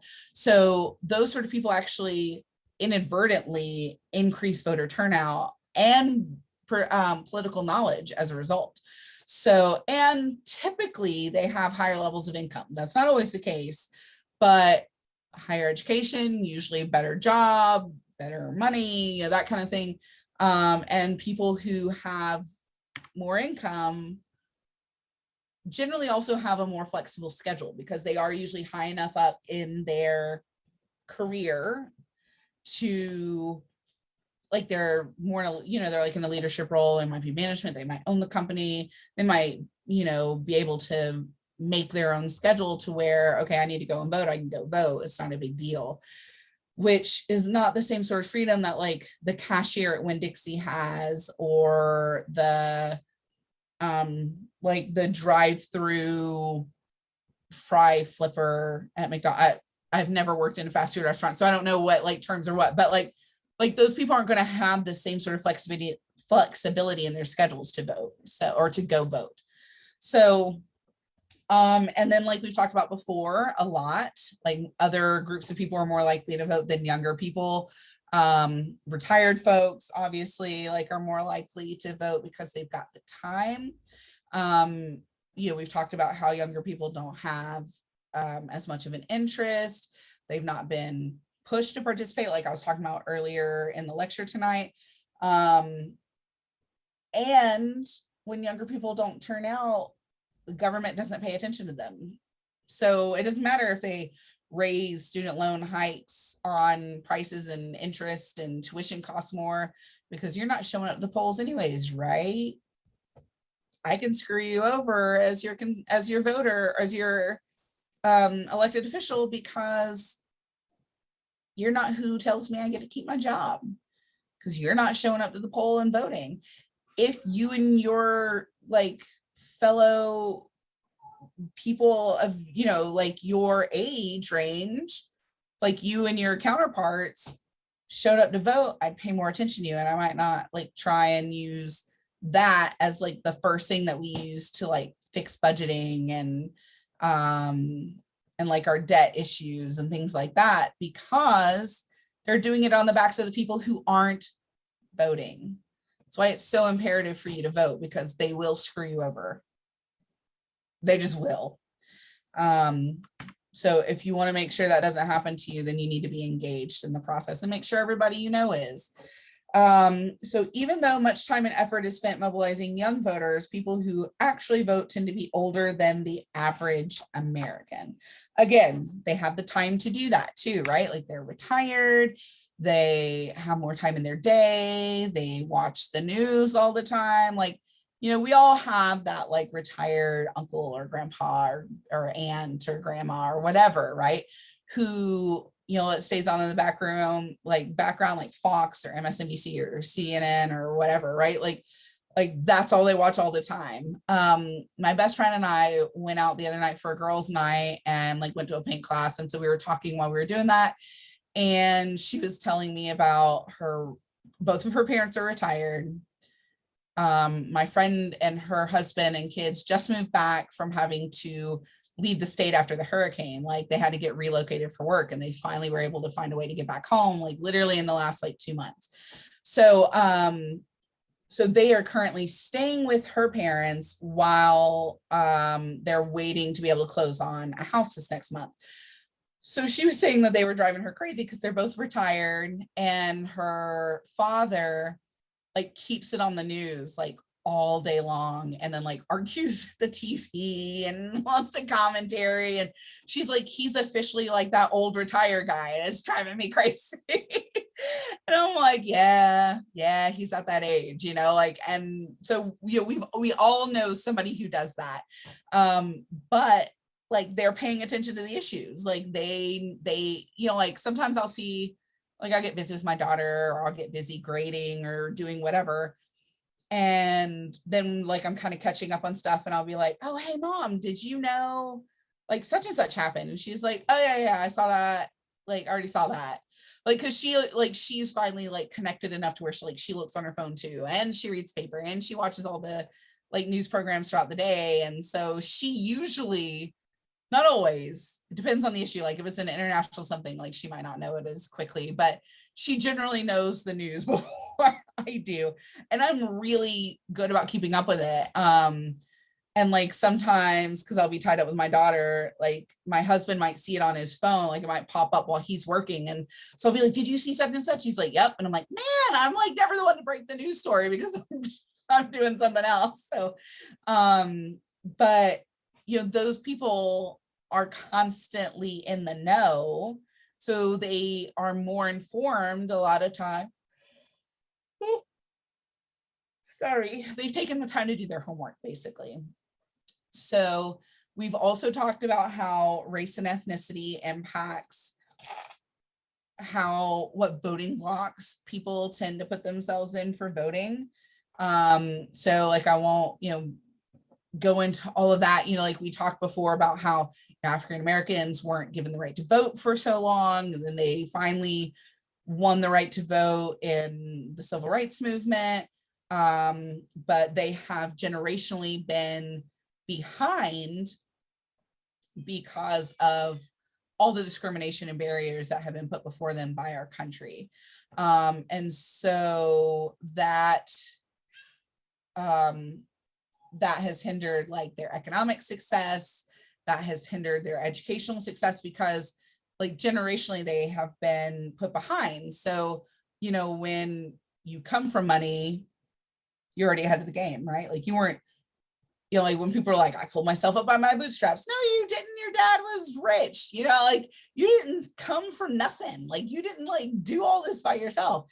Versus like the people who did come from people with no money and their parents didn't go to college and, you know, or maybe even finish high school, like that puts people at a different starting line. Everybody's got to finish the same race, but not everybody gets the same starting point. And so that can impact how well somebody's able to succeed.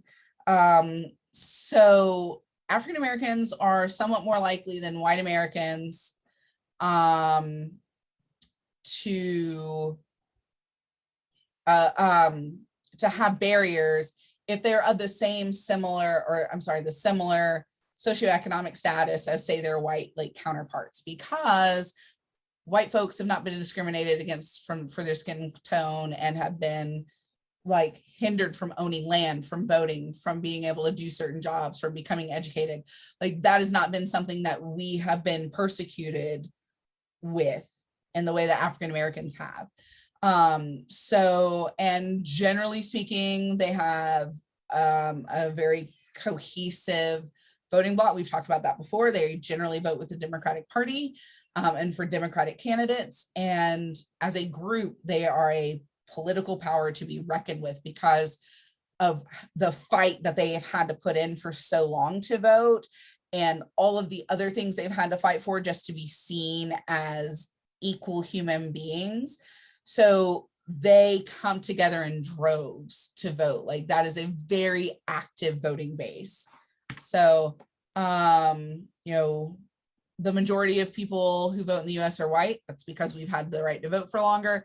And because technically we are still the larger like group, but you know, not for long. Like the way immigration has happened and the way, you know, more and more people are not, you know, like people have kids of, you know, like half white, half black, half Asian, half Hispanic, whatever, right? Whatever combination.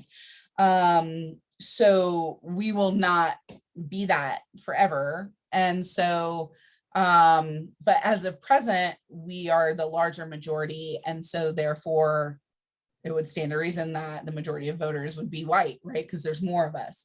That's just math. So white people tend to vote Republican. but that varies based on like their income status, their education, that kind of thing. So people who are white with college degrees largely support Democratic candidates, and they vote at higher rates than people who didn't go to college. People without college degrees more likely support Republicans, and they're less likely to show up and vote. But that was flipped on its head in 2016 when Donald Trump ran. He targeted less educated and lower income whites to turn out because they were kind of an untapped market, right? Like okay, they usually don't vote. Well, let me try to mobilize them. And he did. And it made a huge difference in his turnout. So, you know, the Latino group is definitely one that's been kind of hard to like put your finger on. Your book says 95% of Latinos identify racially as white, but they are considered a separate ethnic identity connected to a shared linguistic heritage. They're known as the sleeping giant because while they account for a large portion of the US, they have very low political participation. 48% of Latinos and Latinas voted in the 2016 election, compared with 65% of non-Hispanic whites and just under 60% of African Americans. So, but they are the largest and fastest growing minority group in the United States. And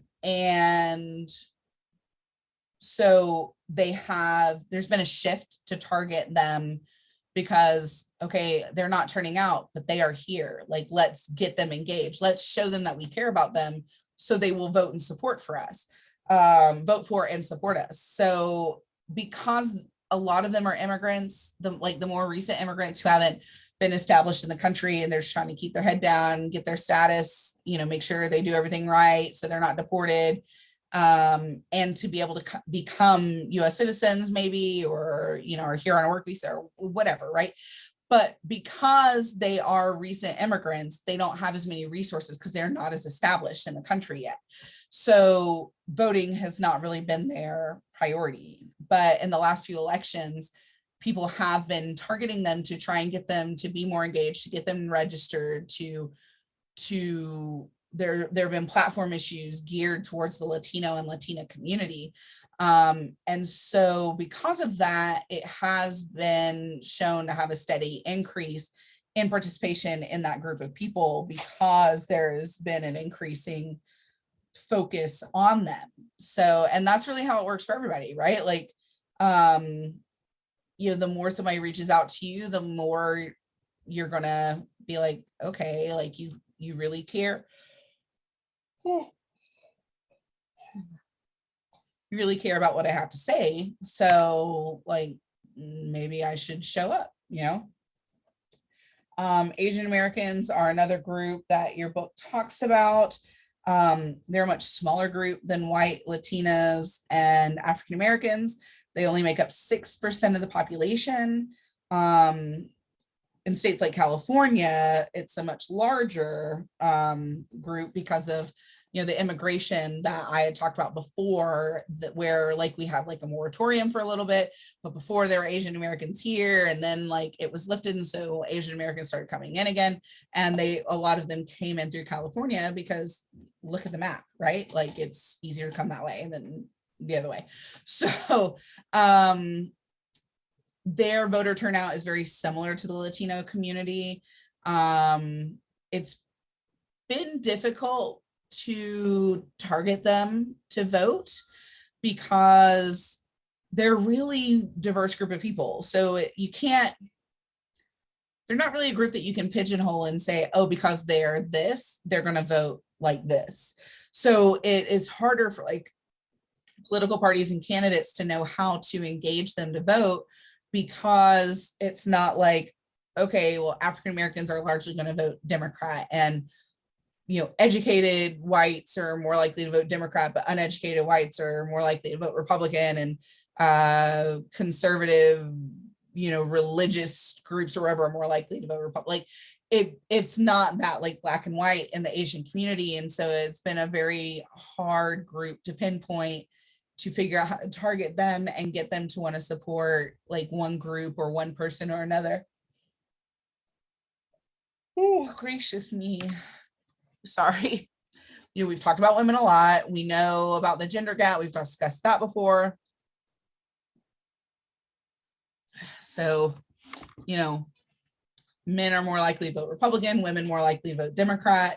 So we talked about all of that before. We've talked about religious identity, African-American churches, American Jewish groups, and white evangelical organizations are very, very involved in politics and very engaged in how their congregation votes. And there's definitely like a push and an expectation that you should follow a certain political path. Separation of church and state is for the government. What the church decides to do with it is totally different, right? We have no control over what is done like in the church, right? As long as it's not like illegal. So let me see, what does your book say here? Some of the most divisive conflicts in politics are over abortion, contraceptives, LGBT rights, and those all hinder on what your religious belief is. In the late 70s, white evangelical Christians rose to prominence, aligning with the Republican Party and eventually backing Reagan for president in 1980. And that alignment has continued to this day. So that's not really a surprise though, right? Like if you have ever paid attention to anything in politics at all, like that should not be a surprise. And we talked about that in like one of the last lectures about how you know, like during the 70s and 80s, like with the political realignments and Nixon and Reagan trying to like make government smaller again, like during all of that time, during the shift where the Democrat and Republican Party switched to what it is modern day today, and like the civil rights movement and all of those things like causing like true divides, you saw like the Southern like Christian base like move to the Republican Party, and it has continued to be that way. Let's see. So this says elections are the most important way that Americans participate in politics. Some of the rules of elections have changed over time. On the left, African Americans vote for the first time in Wilcox County, Alabama, after the passage of the Voting Rights in 1965. On the right, an 18-year-old woman registers to vote in Illinois after the 26th Amendment in 1971 lowered the national voting age from 21 to 18. So, so those are perfect examples of some of the things that have changed and progressed, you know, as far as like voting participation. Let me just a second here. I am looking. I always forget how big this chapter is. There's so much information in this one. A lot of information, God, so much. Oh my gracious. Okay. There's a lot. Okay, so we've talked about the, like, you know, I've mentioned midterm, I've mentioned like the presidential election. So midterm elections are whenever there's not a president, right? So like if there's a congressional seat up, but it's not at the same time a presidential seat happens, that is a midterm election. So every 4 years is president. So 2020, the next one will be in 2024. So elections, except for city elections, happen in even numbered years. So if there was a presidential race in 2020, the midterm election will be this year in 2022. Next presidential race is in 2024. The next midterm election will be in 2026. Does that make sense? So every 2 years, but like in one of those, there's a president and one there's not, and one there is and one there isn't. So, so that's the difference between a midterm and a presidential election. So, and then so this is talking about primary and general elections. Now I'm not going to go into presidential preference. I've talked about that a little bit before, but I'll talk about that more in the president chapter. So you guys hopefully are more familiar with a primary election, having been working on your discussion board project. So the primary election is literally narrowing down the field to like one person from each political party moving on to the general election, and then everybody voting for that. So depending on your state determines how you're eligible to vote in a primary election. So if you have a closed primary state, which Florida is, you can only vote for people of your same political party. So it's only voters of that party when they're enrolled who can participate in that election. So like if you're a Democrat, you get Democrats on your ballot and nonpartisan members like judges on your ballot. If you're a Republican, you get only Republicans and nonpartisan positions on your ballot. If your state has an open primary, that's where the voter can wait until the day of the primary to choose which party to enroll in to select candidates for the general election. But they still only get like one party. They don't get everybody on their ballot, because if they did, then how is that different from the general election? So people complain about both, both options. So, and then there are some places that do caucuses where party business meetings are held to select the candidates that they want to run. And that's not done everywhere. It's kind of random. So I'm not going to go into a lot of that, but so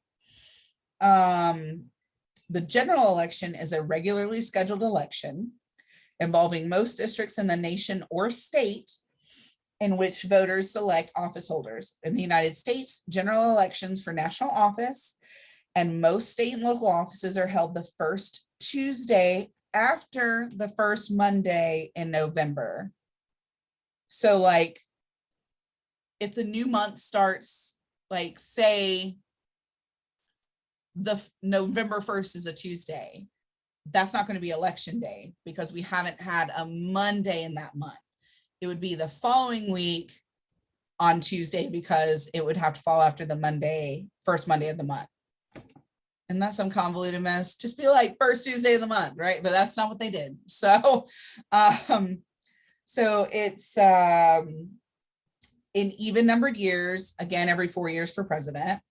So that's where we ultimately decide who is winner, chicken dinner over like the entire race. So once the parties have chosen their candidate, like, okay, you've got 4 Democrats on the ballot, you've got 4 Republicans on the ballot, we're going to narrow it down to one of each, like Democrats will pick their person, Republicans will pick their person. Then at the general election, just those final candidates will be on the ballot. And then all the voters will get to vote between those final people and choose which one will be the elected official. So, so hopefully that makes some sense to you guys. We'll see. Hopefully. So each state creates their own rules for what requirements are needed to vote, right? Like they put whatever barriers they feel should be in place for voting. Everybody implements voting and election laws differently based on their state. That's part of the states' rights thing. A lot of people hate it, especially like military people who move around a lot for work, because if they want to vote in whatever state they're in at the time, like then you have to become accustomed to whatever new laws are out there. And for your new state or whatever, like that might be different from the previous one you were in, and it frustrates people to no end. So there are different turnout rates by state because it depends on the state. There are different registration deadlines by state, and a lot of times that reduces voter turnout. So this obviously impacts people who are less educated, so they don't know how to research that information. People who are younger because they are not as familiar with the process and they might be busy, doing 2 part-time jobs in school or, whatever. And people who are less affluent because they don't have the means for transportation or maybe the means for internet access to research candidates and et cetera, et cetera. So one of the things that a lot of states have started implementing to try to increase voter turnout has been something that's called same-day voter registration, which is exactly what it sounds like. the option in some states to register on the day of the election at the polling place rather than in advance of the election. So in 2016, Oregon instituted automatic voter registration, where you turn 18, you automatically get registered to vote. And some places are starting to do that. And most democratic countries, residents are automatically registered to vote in elections at adult age, but we don't do that in the US. And most states except North Dakota, which doesn't require voter registration, individuals who are eligible to vote must take the initiative to register with the state election board before they are allowed to vote, sometimes 30 days beforehand. Florida is 29 days. In 2020, 19 states and DC have also implemented the automatic voter registration that Oregon has. So that is something that is kind of like coming right along. I mean, we've got 50 states, so we're almost halfway to that as of 2020. So I would not be surprised if that continued to be the norm as we move forward with more and more states doing that. So as of 2020, 17 states plus DC enacted same-day voter registration. So people can both register and vote when they go to the polls. Not only is voter turnout in these states higher than the national average, but younger and less educated voters are also more likely to participate. Research shows that same-day registration is the most effective law to boost turnout. So Florida does not do that for one reason or another. We tend to be like later in the game when it comes to doing things like that. Like a lot of states will jump on board with things, but Florida's always sort of like, we're gonna lean back and see. I'm not sure if we want to do that or not. So we do not currently do that. Florida, you have to be registered 29 days before an election to be eligible to vote in that election. So say you're pre-registered to vote, you're 16 or 17 years old. If you turn 18 on election day and you register before that 29-day deadline, say you turn 16, you got your driver's license, you pre-registered, your birthday is on election day when you turn 18, you will be able to vote because you pre-registered before that 29-day deadline. If you turn 18 on election day and didn't realize you could pre-register and you want to go and vote the same day in Florida, you're not allowed to because you missed the registration deadline. So a lot of people have trouble with that. There's been a lot of pushback against it, a lot of pushback to keep it. It depends on what side of the aisle you are a lot of times. So for us, we have a 29-day before deadline. Now, used to, some of it was like the technology, like the tech wasn't available to really verify that people qualified, like that they were citizens or, you know, whatever at the exact same time. But like tech is now to the point where, you know, like databases can communicate really quickly and you can go, yep, that's a valid voter registration. Yep, that's a valid social. Yep, they really are 18, you know. And also to some extent, we have to realize that the onus is on the voter to not be lying. Like if they're lying and they're not eligible to vote, it's a felony. Like that's on them, right? Like it's not on us to keep them from doing something stupid and breaking the law. Like, so anyways, but there, you know, it's working in half the country. So same day voter registration works. It's just a matter of whether or not, you know, we want to go that route. I'm looking up real quick, 2022 Florida primary. Can't remember what date. It's August something. It's the like the first week of the fall semester, like that Tuesday. It is, let me see, August 23rd, because I can't work the polls on election day because I teach a fall class on Tuesdays, and that'll be the very first class. Like if it were another class, I could be like, okay, guys, I'm going to pre-record a lecture. I'll just put it up. Like we're just not going to have class in person. But first day is required because I've got to, like, you know, there's drop ad, you've got to do a head count, all that stuff. So anyway, so the primary is August 23rd. So the voter registration deadline is 29 days before that. So the deadline to register is July 25th. So it's coming up really soon. So July 25th is on a Monday. So Monday, July 25th is the last day to register to vote if you want to vote in the primary election this year. So, and then if you want to vote in the general election, the last day to register is October 11th. So, and that causes a hindrance because most people are not thinking about the election that soon.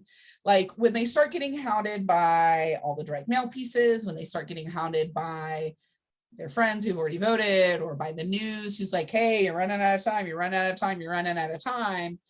Oh crap, let me run down there and do it. Oh no, like I've only been in Florida for a couple months or 6 months, or like I just turned 18 a couple months ago, I didn't think about it. You know, like those things happen, and then, well, you've missed the deadline. Now you can register, and they will encourage you to do that. They will encourage you, like, go ahead and register so you'll be eligible for the next election. But unfortunately, you've missed the opportunity to do it for this one. And that's hard for people who come from states with either same-day voter registration, or say North Dakota, where there is no voter registration requirement, and they didn't realize that it varied from, most people don't know that it varies from state to state, especially if you've lived in the same state your whole life, right? Like, if you're not engaged enough in the process, like why would that be common knowledge? And I don't care what North Dakota's doing, like their voter registration or their voter whatever doesn't affect me. I don't live in North Dakota, right? So a lot of people just don't realize that, or if they come from it, like say DC, where it's same day registration, and then they move here, and well, I just thought I'd update it when I went and voted. I didn't know I can do that, and then by then it's too late to get a vote by mail ballot from DC to be able to vote. So you're out of luck. So that's why it's so imperative to people don't realize that it's such a huge priority. People think about, okay, I need to update my address with the post office. I need to update my address with all my doctors. If I move, I need to update the driver's license office. Okay, I've moved from one state to another. I need to update my car tag. I need to get my new driver's license. I need to find doctors. I need to get my health insurance updated. I need to, whatever, right? People think about all those things, but voter registration is not something that people make a priority very often. So it's just not in the forefront of their mind until an election comes up. And then sometimes they miss the boat if they're in a state that doesn't allow for same day voter registration. So also each state is different for what they require you to prove who you are. Okay. So 36 states have some kind of proof of identification law. 8 of those states require a photo ID. Guess who's one of those 8 states? Florida, surprise, surprise. And we have been raked over the coals for it. Let's see, your book says, so the 36 states are some kind of identification, maybe it's your driver's license, maybe it's your passport, maybe it's your social, maybe it's your birth certificate or your marriage license or whatever, some kind of ID. And then 8 of them have strict laws about a government issued ID, Florida being one of them. Another 10 states have non-strict laws where photo ID is requested but not required. On the other end of the spectrum, 14 states and DC have no ID being required at the polls. So a lot of people, a lot of reports estimate that these laws reduce turnout by 2 to 3%, which can amount to millions of people who are prevented from voting. More stringent voter laws lower turnout and impact racial and ethnic minorities relative to non-Latino whites. 1 in 10 US citizens don't have a government ID. 1 in 5 African Americans don't. Government identification can be difficult to obtain if the ID itself is, even if it's free, because citizens have to present a birth certificate to apply for it, which, how many of you know where your birth certificate is right now? I mean, let's be real, right? How many parents think to give that? Like when I turned, not right when I turned 18, but when my mom was okay, she's handling all her stuff now. Not long after I turned 18, she's like, here's your social security card, here's your birth certificate. These are documents that you need, that are important, and you need to keep in a safe place. because like, what does she need it for, right? She needed it because she was taking care of me, but once I was like handling my own business, I needed it. Whereas like my mother-in-law, she's special, and she refused to give my husband his birth certificate or social security number or social security card. Like, well, what do you need it for? You don't need it for anything. Like, one, I don't know that she could put her hands on it. I think it was packed up. And two, she's weird about stuff. So like we had to go to the county, not in person, but we had to go to the website of the county he was born in Georgia, and do like a request. And we had to like prove that it was him with other forms of identification, which was difficult because, you know, they usually want like something, I don't know, some places are really specific about what they need to get a copy of his birth certificate. And then we had to request a copy of his social security card, like just so, you know, we could do adult things that like you need that stuff for. He still doesn't have the originals. Don't even get me started, y'all. But how many people automatically get that from their parents or hold on to it, right? Like that it doesn't get ruined in a fire or a flood or accidentally thrown away in a move or something, right? Like, and then you have to get a copy of it, and it's hard to get a copy without like other forms of identification. And so like if you don't have a government ID, a lot of times it's hard to get copies of those documents. So it's like a catch-22. Like, okay, well, you need a copy of this to get your ID. If you need a replacement one, you need an ID to like get a replacement one. Like, so then you're in this bureaucratic loophole of not being able to get the documents you need to get the documents you need. So that causes a large problem. Applying for a replacement birth certificate a lot of time costs money. If you're in a very, very fixed income, you might not have $10 or $20 to request another birth certificate, right? Like, or, you know, like in Florida, it's not free to get a government ID. Like even if it's not a driver's license, like it costs money to even get a state issued ID.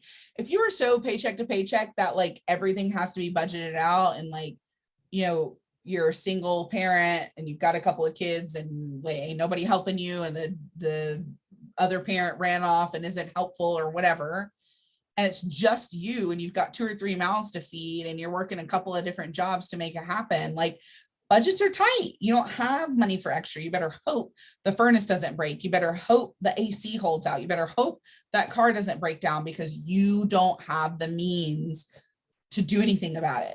So something out of the realm of survival, like having a birth certificate is not survival, right? So a lot of people don't have the money to do that, to be able to purchase those things. And that's hard for people who have money to do that to understand. But when you're that paycheck to paycheck, where, okay, in between paychecks, like we got like 50 cents in the checking account, like that happens for people. Like, and so people don't have money for that when it costs to get a replacement. So that's what the book is talking about. Also, traveling to places where IDs are issued, like the DMV, can be difficult for the elderly and disabled people, or people who live out in rural areas, to actually get somewhere where they can get the ID, because you have to be in person to do it, or if you don't have transportation to get there. So all of those things are hindrances. Your book talks about some other things with that. Your book talks about how Congress implemented the Help Americans Vote Act in 2003, where it required states to use computerized voting registration databases to make it an easier process for people to be registered, to be able to update their registration.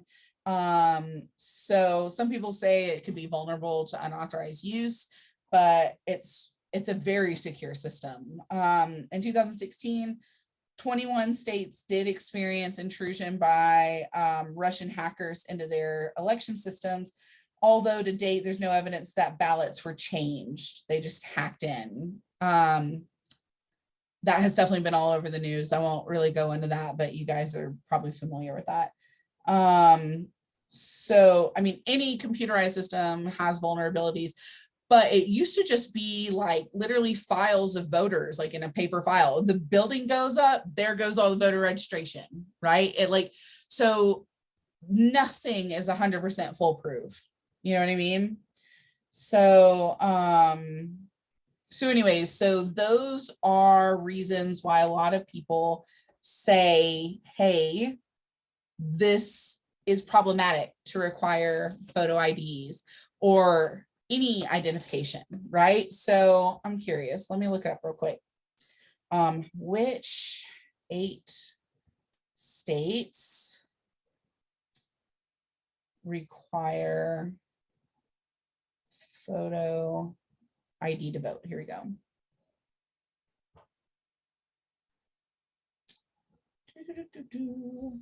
Okay.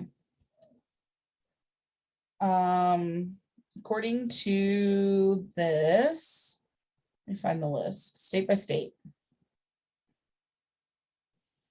So Georgia, Indiana, Kansas, Mississippi, Tennessee, Arkansas, and Wisconsin have strict photo ID requirements. It says in strict states, a voter cannot cast a valid ballot without first presenting ID.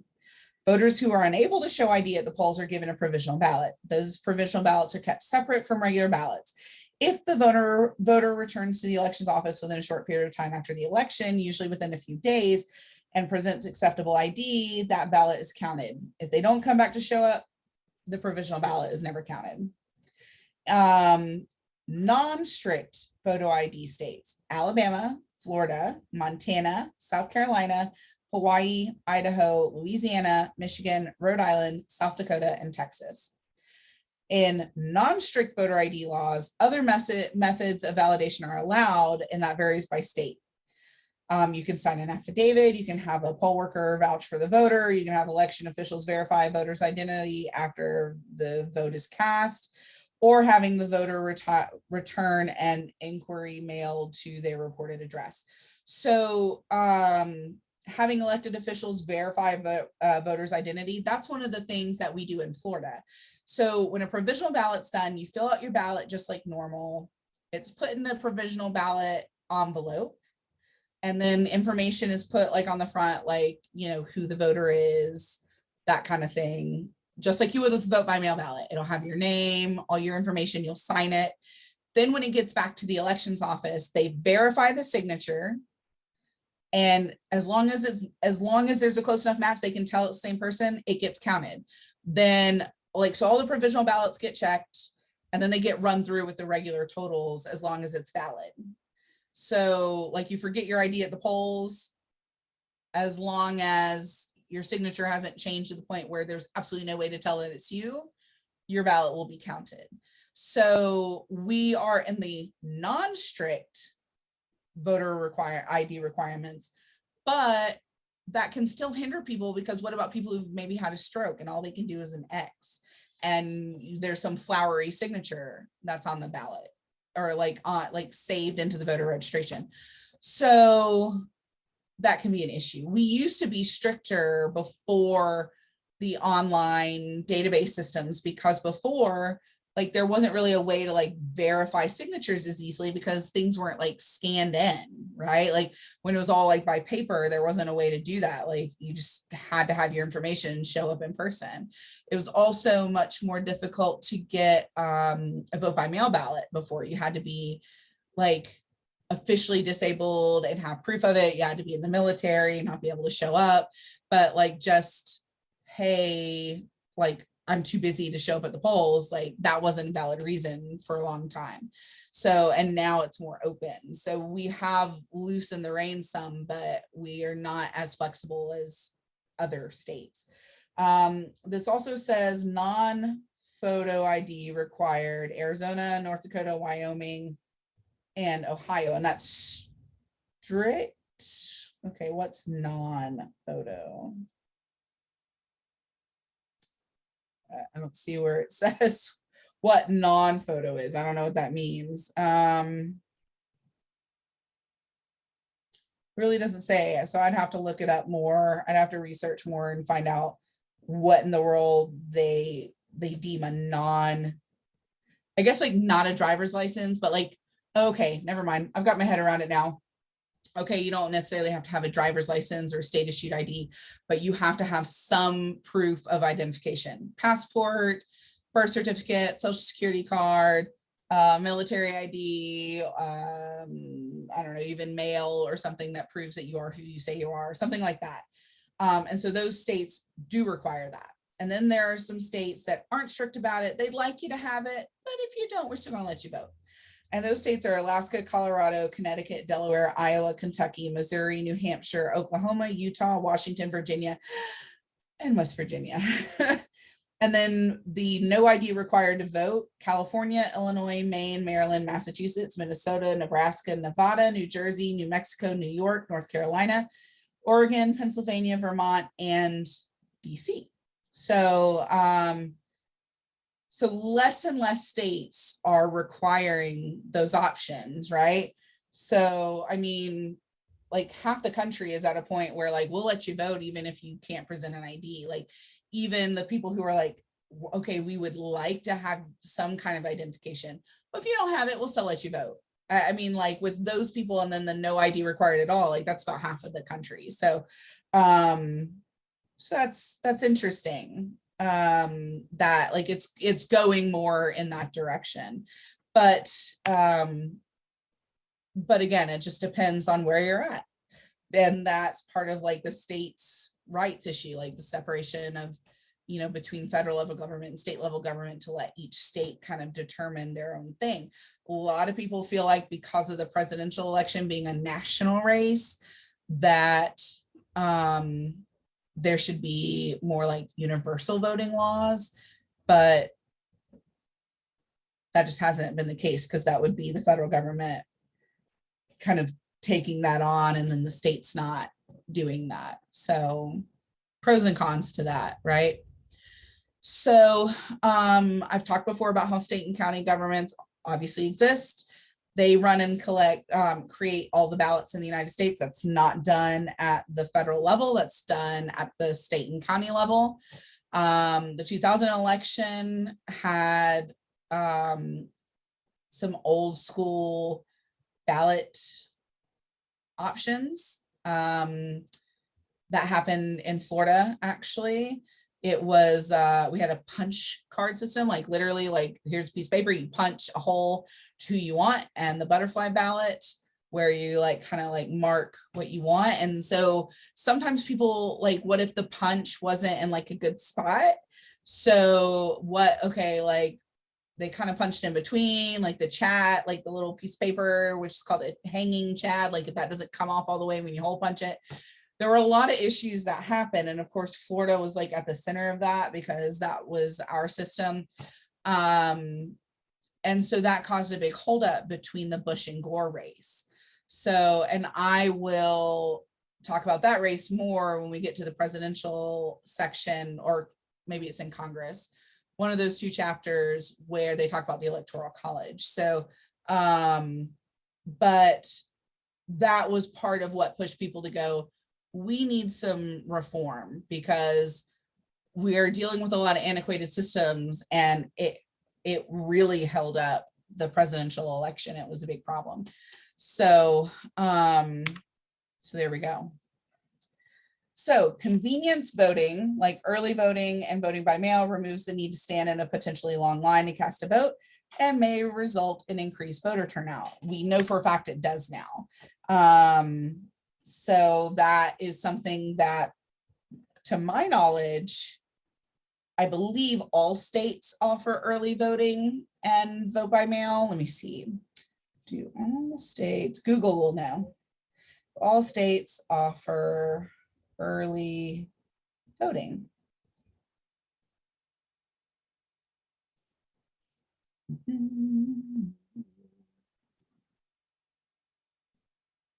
No, they do not. 46 states and the DC, American Samoa, Guam, Puerto Rico, and the Virgin Islands, those are all territories of the US, offer early in-person voting. This includes states with all mail elections, because that's also a form of early voting. And there are some states that just mail everybody a ballot. 4 states, Alabama, Connecticut, Mississippi, and New Hampshire, do not offer pre-election day in-person voting options for all voters, though they may offer pre-election in-person voting options for eligible absentee voters. States use different terminology to refer to early in-person voting, including early voting, in-person absentee voting, and advanced voting. So there's that. Early voting periods also change based on the state. They range anywhere from 3 days to 46 days. The average number of early voting, like in person, is 23 days. Early in-person voting may begin as early as 55 days before an election or as late as the Friday before the election. The average start date is 30 days before the election. Early voting typically ends just a few days before election. Of the states that allow it, 23 states and DC allow weekend early voting. Florida is one of those states, actually. 7 additional states, California, Florida, Kansas, Massachusetts, North Carolina, North Dakota, and Vermont, leave it up to each county who may choose to allow Saturday voting. Here in Bay County, which since I'm assuming that a lot of you live in Bay County, I could be totally wrong about that.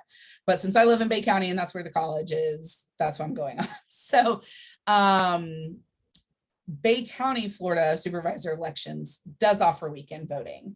So there are 2 weeks of early voting, and it's like Monday through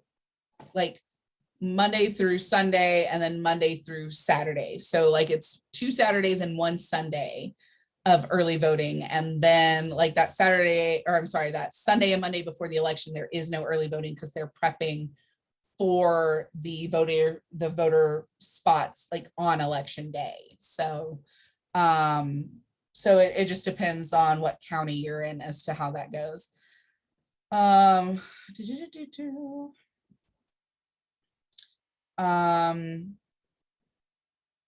6 states, Alaska, Illinois, Maryland, New York, and Ohio, allow for Sunday voting. 7 states, California, Kansas, Massachusetts, Michigan, North Carolina, North Dakota, and Virginia, leave it up to the county clerks. Florida mandates early voting must begin, including Sunday, the 10th day, and in the 3rd day prior to the election for state and federal elections. Local election officials also have the discretion to allow voting the Sunday prior to the election. So it really, like, again, that all goes back to states' rights and what each state decides to do. So, so that is voting. I know that's probably like makes you swimmy headed. I know it makes me swimmy headed. Like, there are definitely pros to states' rights and cons to it. And like, if you move around a lot, then it can be almost impossible to like know which way is up when it comes to voting. And it's difficult to kind of keep your head around. But it is one of those things that since we have states' rights, like each state can determine, you know, how they move forward. So, okay, so now, trying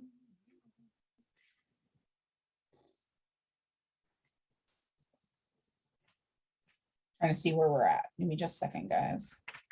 Okay, all right, we're getting there.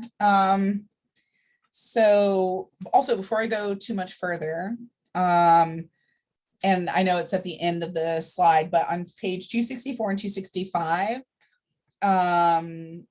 this is like a good little thing for you to look over, the register and vote. It talks about registering to vote. How do I know how to register? And then it gives options to figure that out based on where you're at.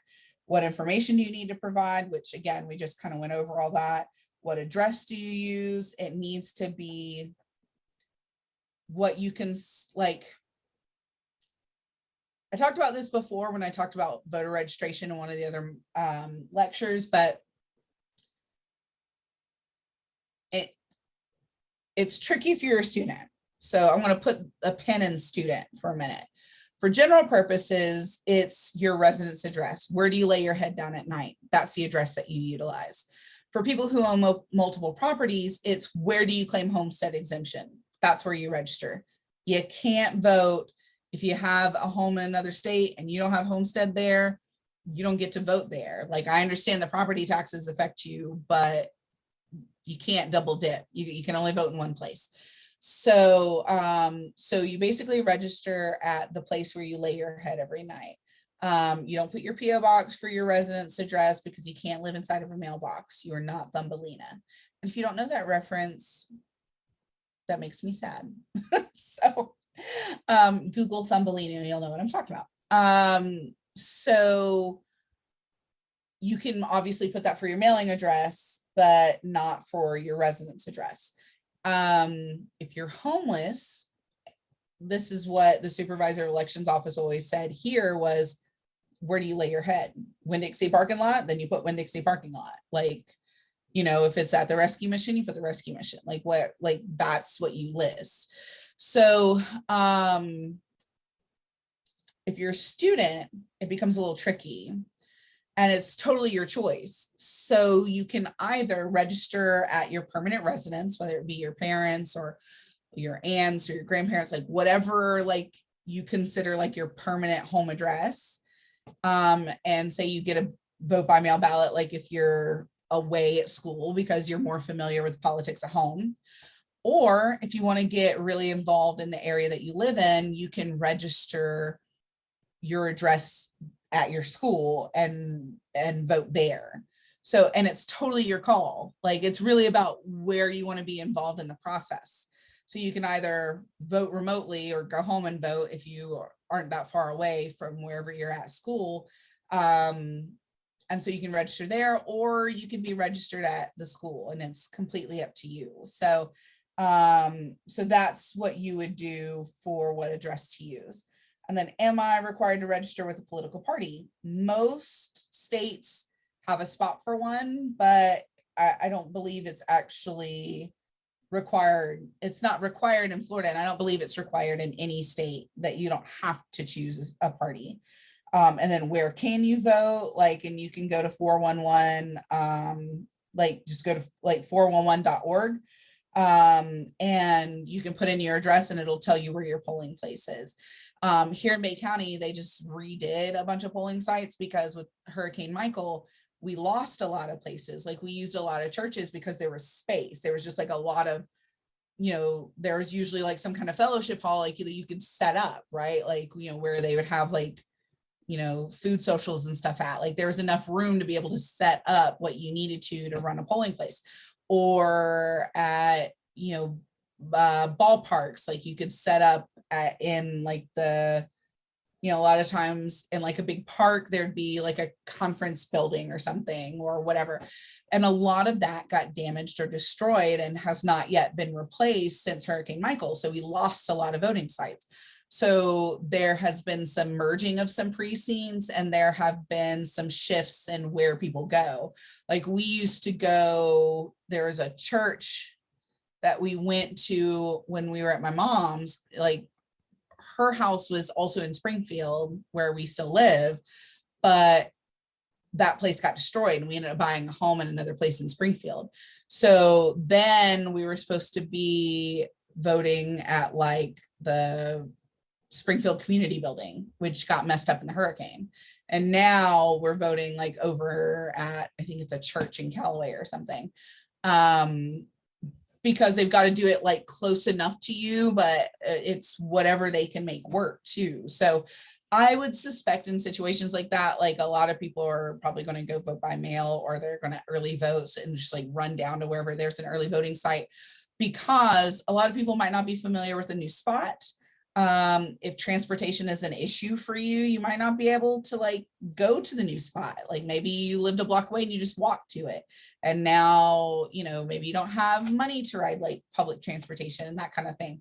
So a lot of people will use like the alternative method of voting if they need to. So, and then it talks about what's on your ballot. And then again, 411.org also offers that kind of information.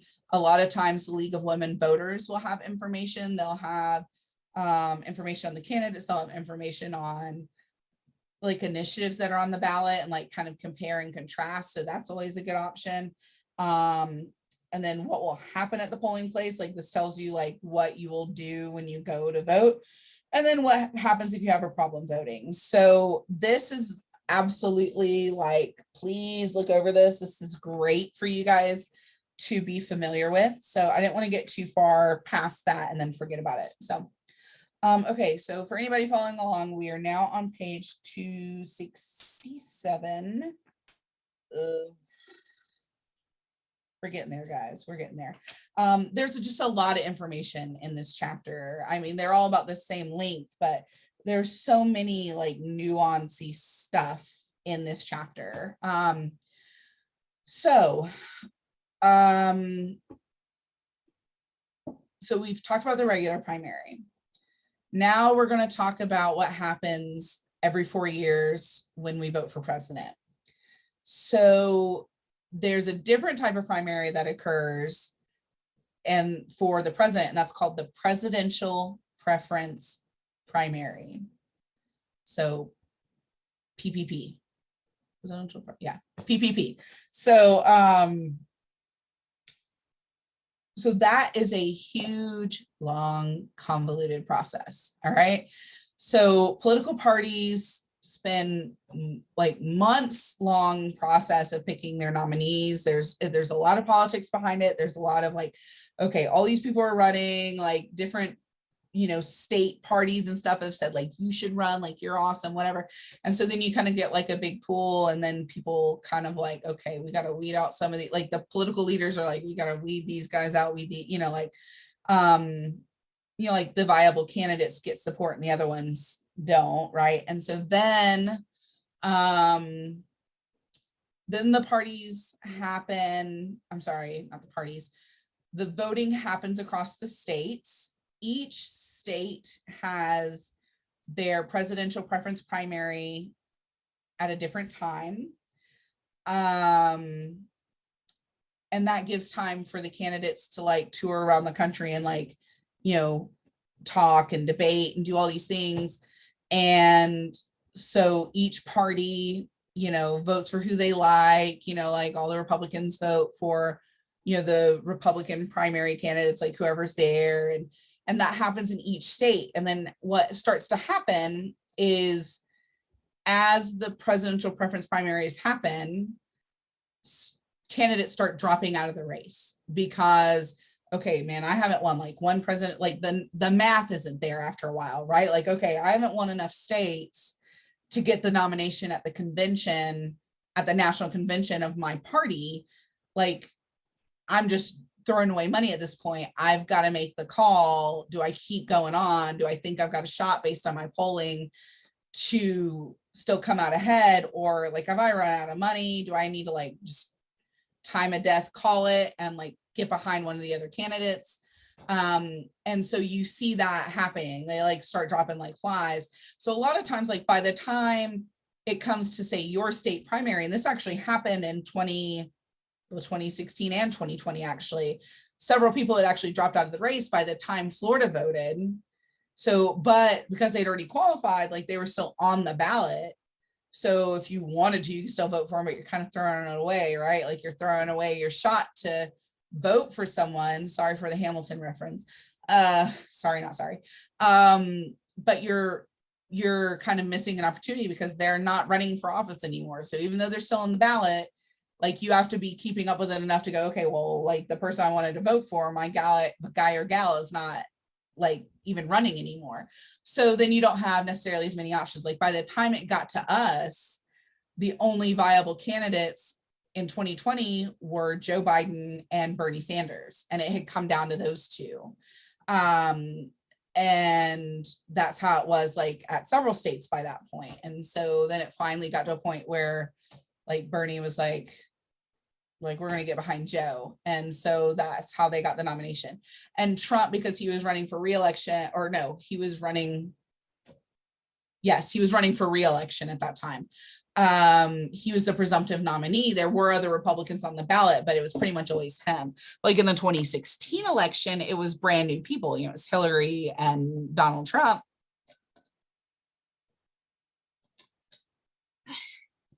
Because Obama had served his 2 terms. So it was an open race.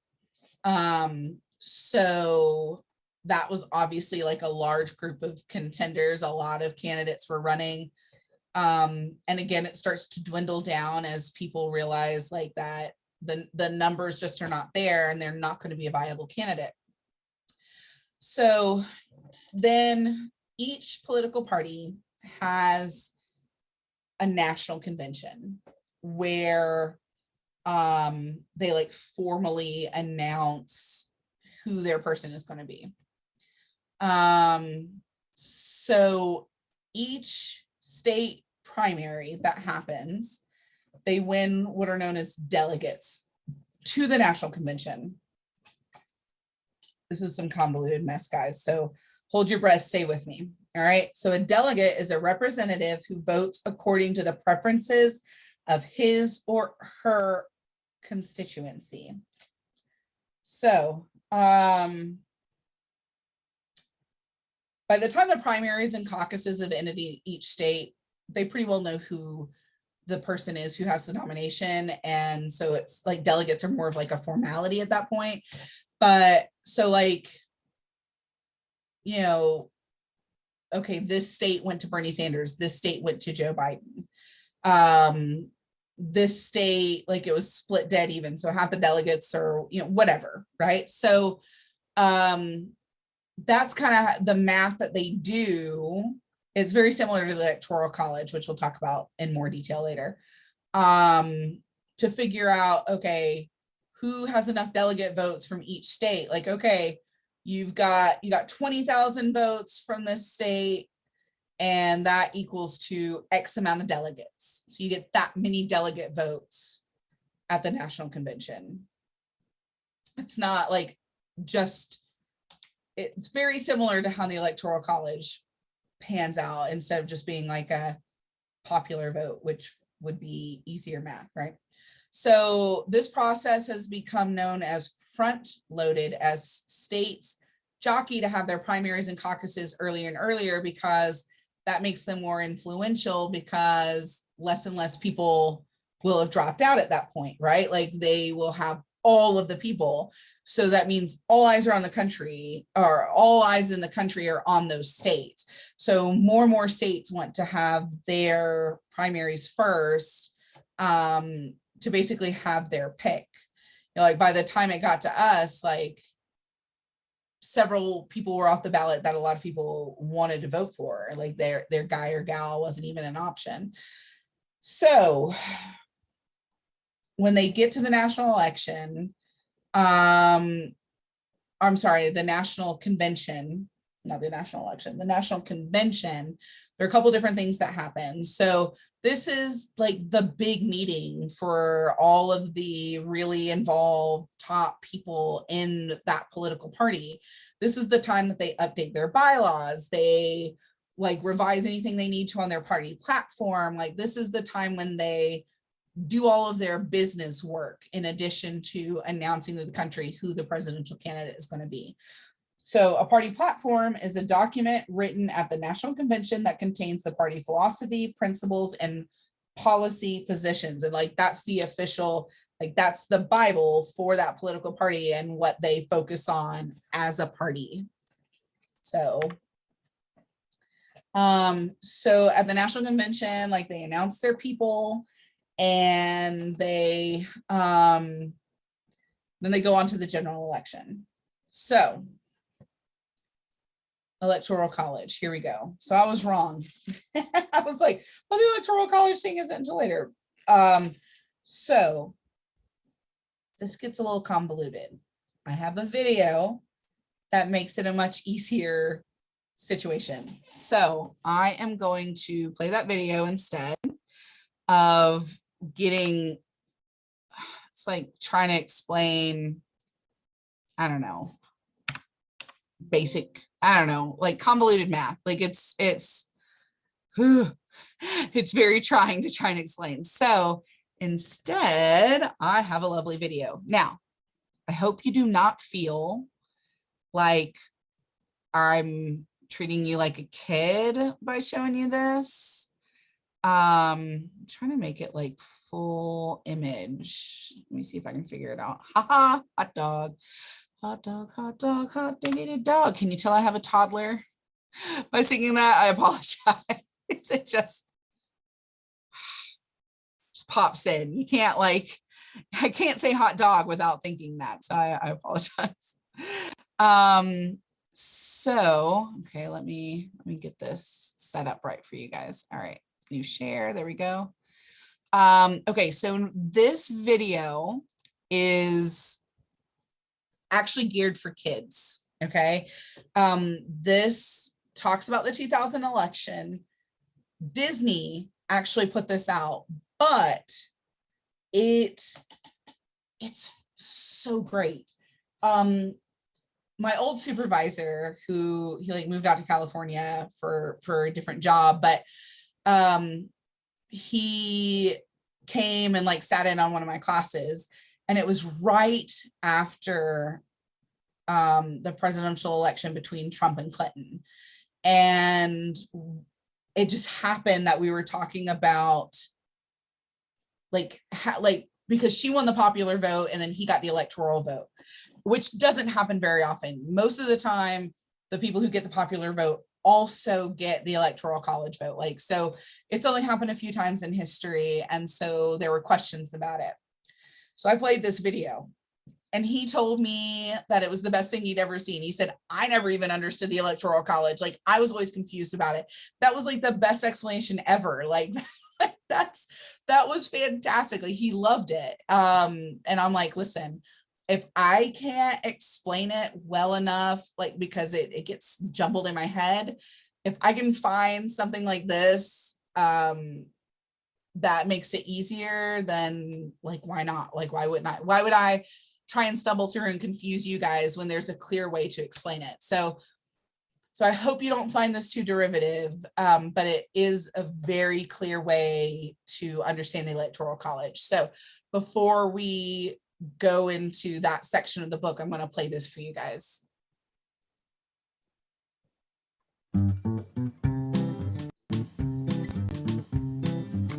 Hey, Sarah. Hey, Joe. Today we're going to learn about something called the Electoral College. Good guess, Joe, but it's not an actual college. It's part of our election process that was put in place by the framers of our Constitution at the Constitutional Convention of 1787. See, our forefathers didn't want to let Congress alone decide who should be president. But they were worried that if they left it up to the people to decide, most would vote for their local candidate. Obviously, this gave an unfair advantage to the larger states. They wanted the smaller states to have a more equal voice, which meant they needed to come up with a better system. They found the solution in ancient Rome. Romans didn't want the rich to have too much power, so they divided their male citizens into groups of 100 according to wealth, and each group received only one vote.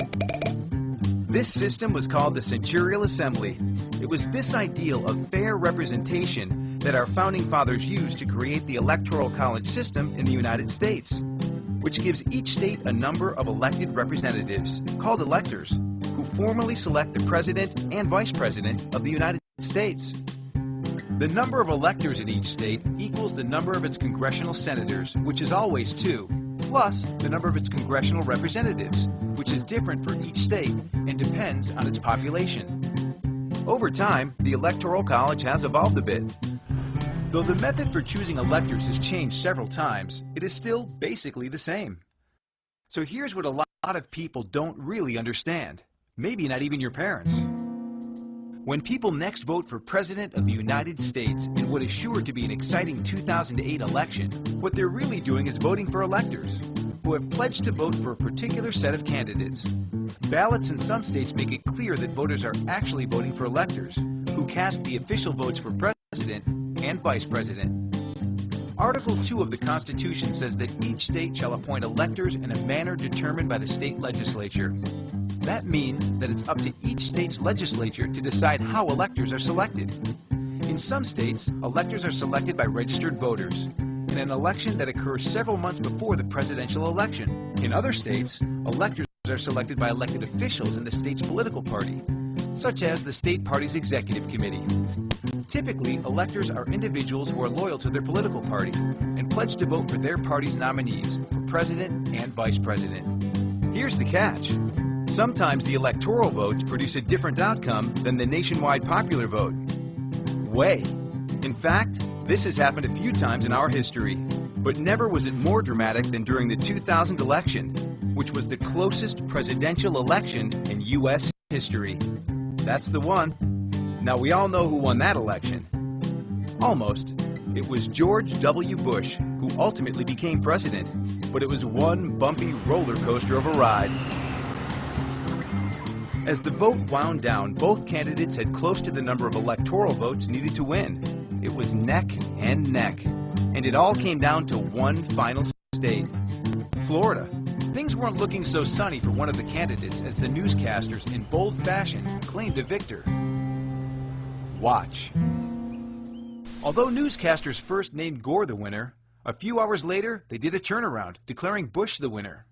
Gore even called to congratulate Mr. Bush. An hour later, he took it back. This was getting better than any movie you could imagine. Anyway, here's how it all played out. Once Florida's count was complete, each candidate had 49% of the popular vote. Out of more than 6 million Florida votes, Bush was ahead by fewer than 2,000 votes. With the vote that close, according to Florida law, a recount was necessary. The election outcome was delayed for over a month, as the entire country waited anxiously. Finally, after several recounts and lawsuits, the U.S. Supreme Court declared that recounting ballots was unconstitutional and said Florida could certify its vote. They did, and on January 6, 2001, Congress met to certify the electoral vote. And so with 271 electoral votes to Gore's 266, George W. Bush narrowly became the 43rd president of these United States. Gore won the nationwide popular vote by more than 500,000. But Mr. Bush had more electoral votes, and that made the difference. You might wonder how it's possible for one candidate to win the nationwide popular vote, but not win enough electoral votes to be elected president. Well, it's possible because all but 2 states have a winner-take-all system, which means that the candidate who receives the most popular votes in the state receives all of that state's electoral votes, even if the difference in statewide popular votes is very small. That's what happened in 2000. Bush narrowly won the popular vote in Florida, and in so doing, he won all of Florida's 25 electoral votes, which gave him enough electoral votes to win the election. The end. Some story, huh? Man, it was exciting. And it really put a spotlight on the Electoral College. Since the beginning, the Electoral College has had its fans and its detractors. Okay, now you're just messing with me, right? Anyway, during its long history, many have tried to eliminate the Electoral College from our political system, but to no avail. The main reason is because no one has come up with anything better. That said, there are compelling arguments both for and against the Electoral College. One of the arguments for the Electoral College is that by requiring a distribution of popular support, it makes sure that states with large populations don't have an unfair advantage. In other words, no one region of the United States provides enough electoral votes needed to win the presidency, so a candidate has to gather support from a broad range of states. Also, people for the Electoral College argue that it maintains the federal system of representation laid out in our Constitution. The House of Representatives was designed to represent the states according to the size of their population. The Senate was designed to represent each state equally, regardless of its population. And the Electoral College was designed to represent each state's choice for the presidency. In contrast, those against the Electoral College argue that the winner-take-all nature of the system makes it difficult for third-party or independent candidates to win enough electoral votes to become president. Needless to say, this ongoing debate will go on for a long time, but there's no denying that just the mere fact that the Electoral College is still around, more than 200 years after it was established, is a tribute to the genius of our founding fathers. Well, as you've seen, the Electoral College is a complex yet intricate part of our election process. The more you learn about it, and the more you get involved, the better prepared you'll be when it's your turn to vote. Hope you had fun, and remind your parents to vote.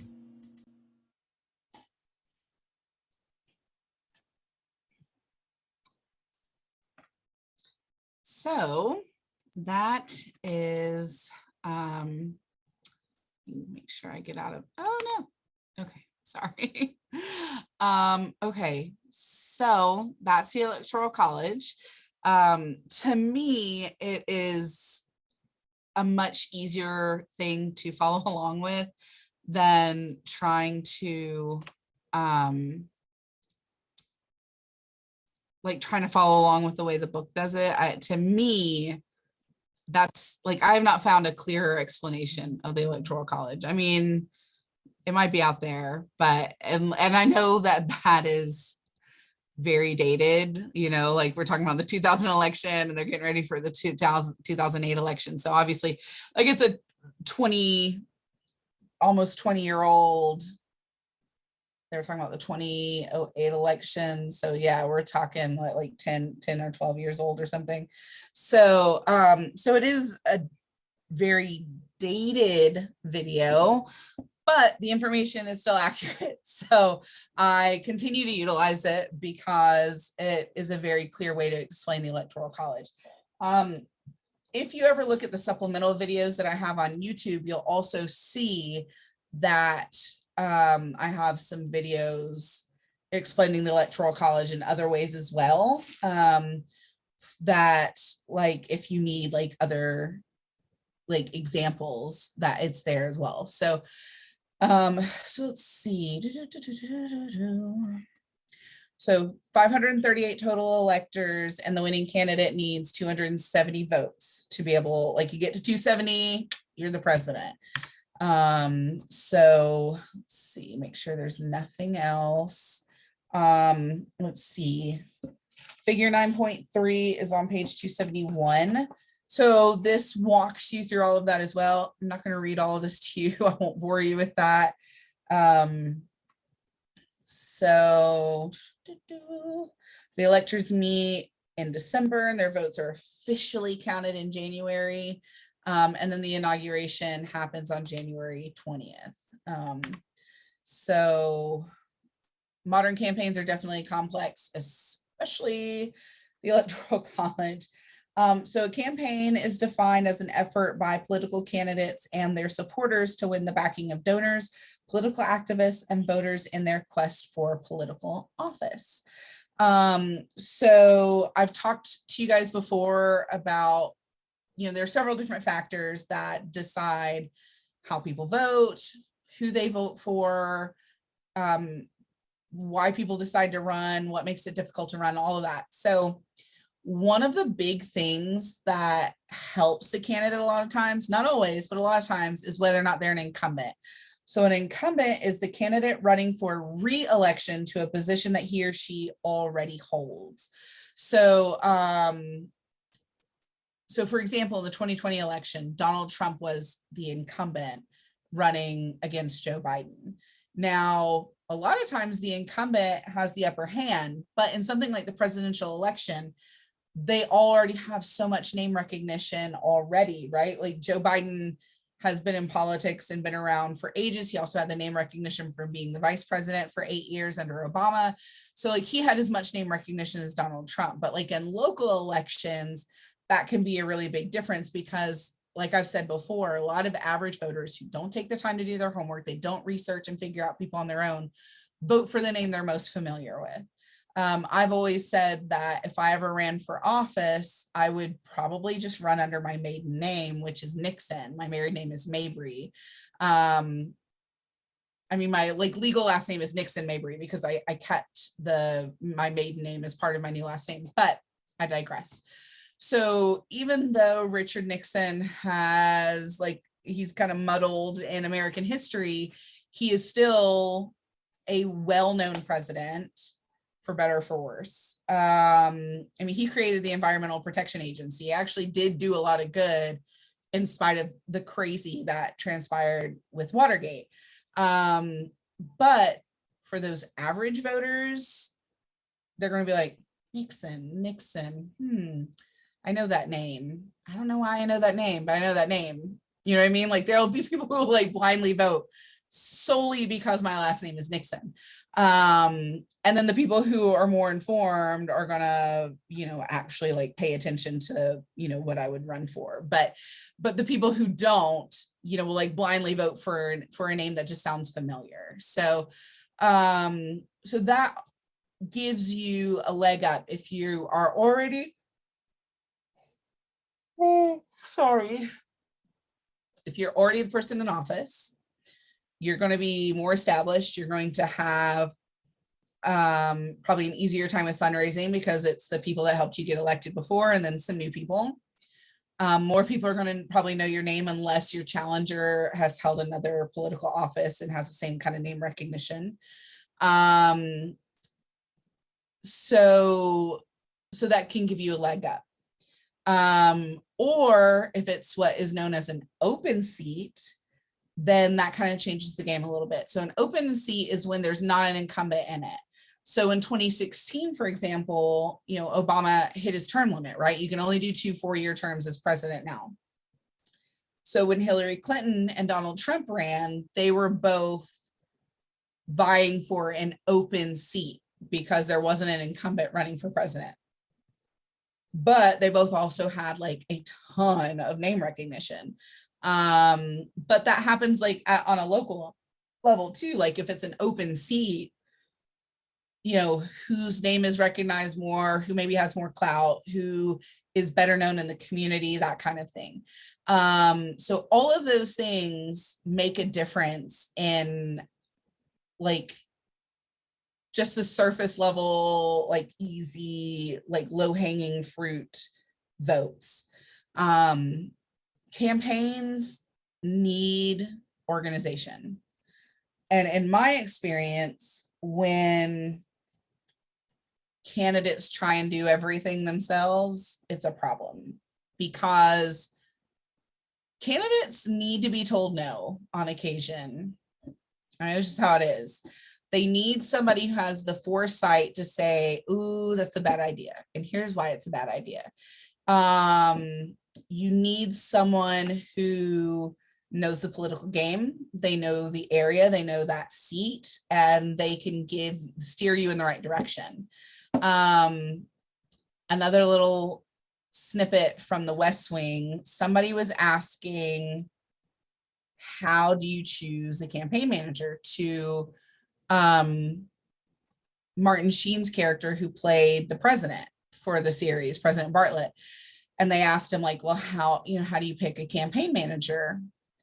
And his campaign manager ended up being his chief of staff once he was president. And he said, you pick someone who is smarter than you, is your best friend, and can tell you no. And that's who you put in. That's who you do. Because candidates can get a little big for their britches. Their egos can get the best of them. It's so easy to get swept up in all the chaos that comes from a campaign, the nonstop of it, especially at a presidential level. Like, it's so easy because they're exhausted, they're not getting enough rest, they're trying to memorize everything and nothing all at the same time. They've got to like clear their head for the next state. They're constantly on. It's a lot. Like it's a crazy rat race at that level. And so it's very difficult and it's very trying. And maybe they have a partner, they've got a husband or a wife or someone who can say, hey man, I think, whatever. But that can be difficult too, because you want to protect your marriage or your relationship. So it's a fine line of like, okay, like I really think this is a bad idea. Here's why I think this is a bad idea. But you also have to support your partner, right? Who's doing the running. So like that campaign manager has to be that person to be like, okay, you snapping at everybody, you're tired, you need a timeout. Like you need that person who can keep you on track and knows when to make the right moves. And there are some candidates, especially when it's like local stuff and they don't have a campaign manager and they try and do it all themselves, and that can be very difficult. Or especially in like local good old boy towns and stuff like we have, if they're not that politically savvy, they can get the wrong advice from somebody who says like, ooh, maybe I can play puppet master, and like get this person elected and like increase my power, like, but they don't know what in the heck they're talking about when it comes to running for office. And I've seen that happen too. And so it's important for them to have like a leader. Like you can't be the candidate and run your own campaign, because you can't have your hands in everything. You've got to stay on task, on message. You've got to be able to focus. You've got to like, you don't want to deal with all the stuff in the weeds. Like that isn't your job as a candidate. Like you need somebody to do that job. So you like, depending on the level of office that you're running for determines what amount of staff you need. At the presidential level, it's quite a lot. And then of course, as you get in smaller races, it changes a little bit. And with a presidential race, obviously, like it's a lot of people. Plus you need hundreds to thousands of volunteers and like campaign consultants and people who are experts in their fields. Like you need the best of the best so you can be the best of the best. Like nobody's an expert in everything. That's just not possible, right? Like nobody knows everything. And so maybe that candidate is weak on foreign affairs. So they need somebody who's amazing on foreign affairs to school them, to teach them everything so they don't suck at foreign affairs or whatever, right? Like they need, that was part of the reason why Obama chose Biden as his running mate when he ran, because he had not been in politics as long, not nearly as long. He was still very fresh on the scene in a lot of ways. And he needed a veteran, one to ground him for people who wanted more established like experience. And because Biden had a lot of foreign affairs experience that Obama had not dealt with yet. And so he needed that strength because he was weak in that area and he knew that. And so those are the things that like, if you're smart, if you're a good candidate, you know what you're weak at and you have to own that. So you can say, okay, I need to surround myself with people who are smarter than me because I can't do it all and I don't know it all. And I need you to bring something to the table that I don't already bring to the table. Like if you're just like me, I don't need you. I already have me. I need something different, better, right? So that's really important to understand. So that's really one of the first things you have to do when you're running a campaign. You've got to find somebody, or when you're running for office, you have to find somebody to run your campaign. Let's see, you need campaign consultants, managers, media consultants, right? Like people who can help you navigate like the media field and interviews and all of that stuff. Who can do the PR side and, press secretary type stuff. Pollsters and data analytics teams, those are the people who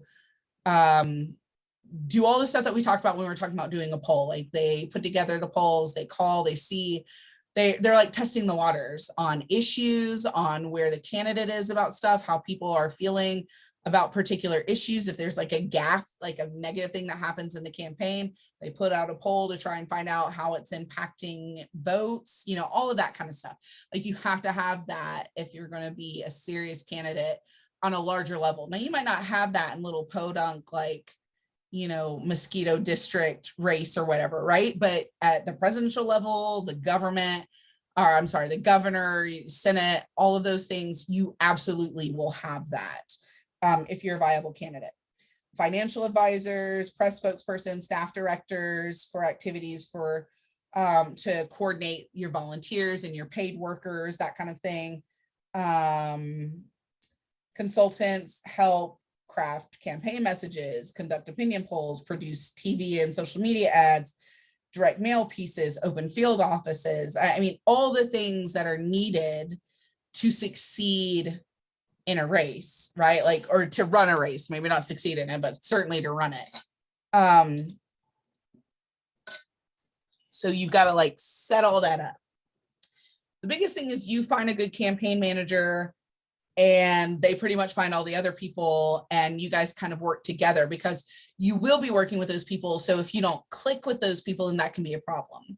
So so it's not like the campaign manager just says like, this is the person. Now they might push if they're like, this is absolutely the guy and you need to get on board, and here's why you need to get on board. There's nobody better. Like, I understand that maybe y'all don't jive right now, but like, this is the person.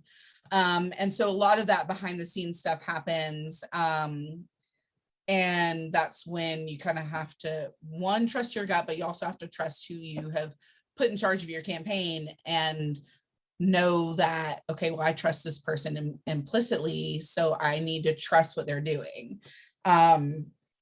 So once you have all the staff in place, or the main staff at least, right? You got to pay them, right? So how are you going to pay them? How are you going to run? How are you going to put TV ads out? How are you going to get yard signs in people's yards? You have to fundraise. You have to get money together.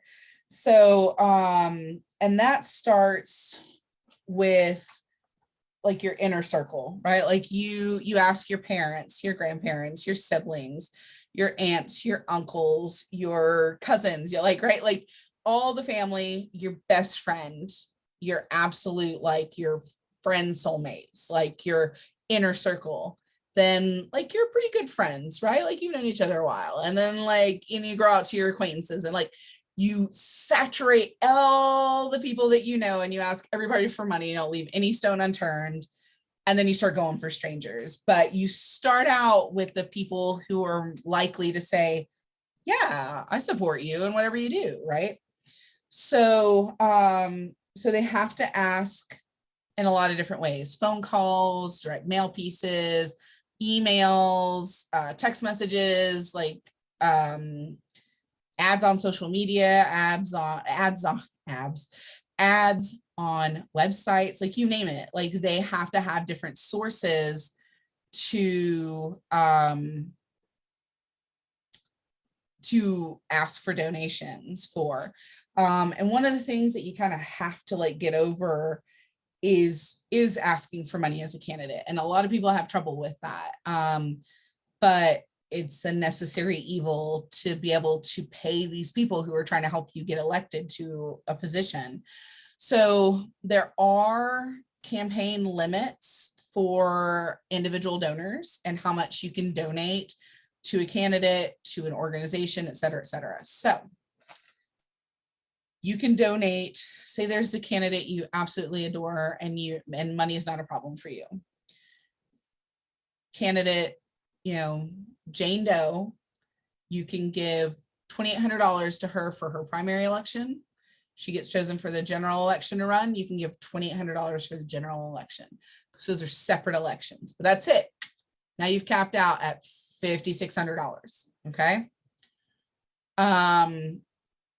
You can give $5,000 to a federal PAC per calendar year. Now, a PAC is a political action committee, which is a private group that raises and distributes funds for use in election campaigns. So, okay, there's this PAC who supports my girl who's running for president.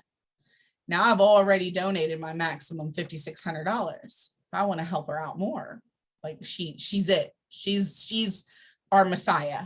Okay. So I'm going to donate $5,000 to this PAC that's in her corner and is doing stuff to help get her elected.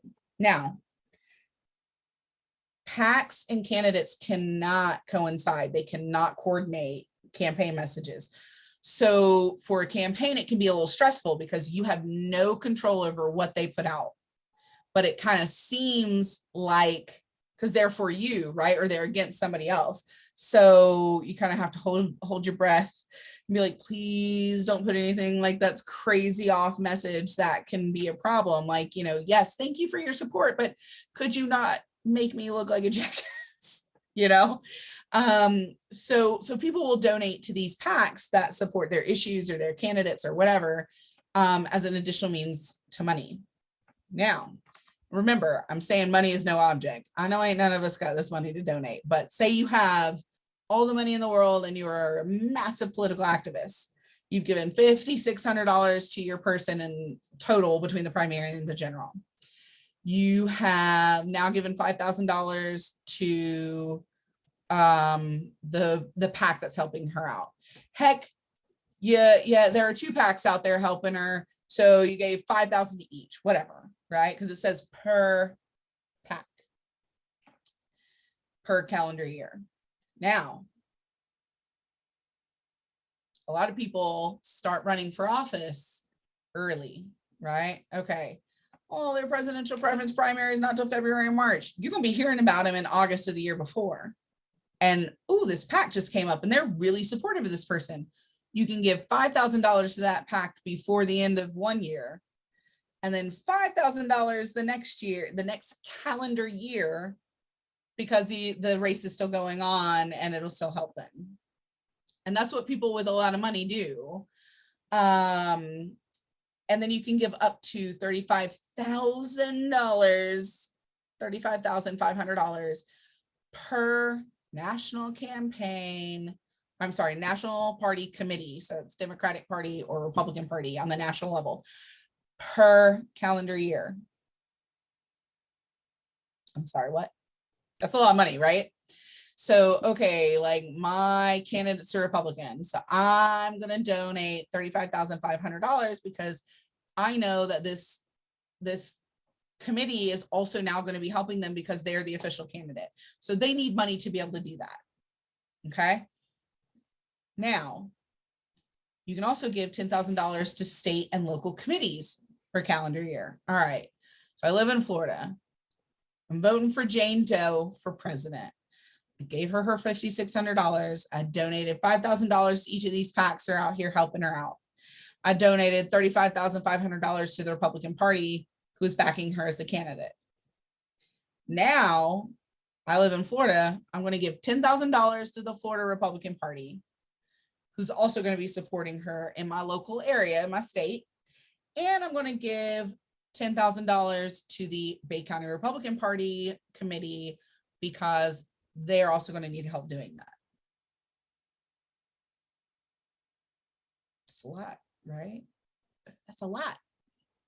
There's no limit to the number of candidates or PACs that an individual can give to. So what happens, people with a butt ton of money and, you know, they don't want to like cure world hunger or something, will support a lot of candidates and they'll give to their parties or whatever.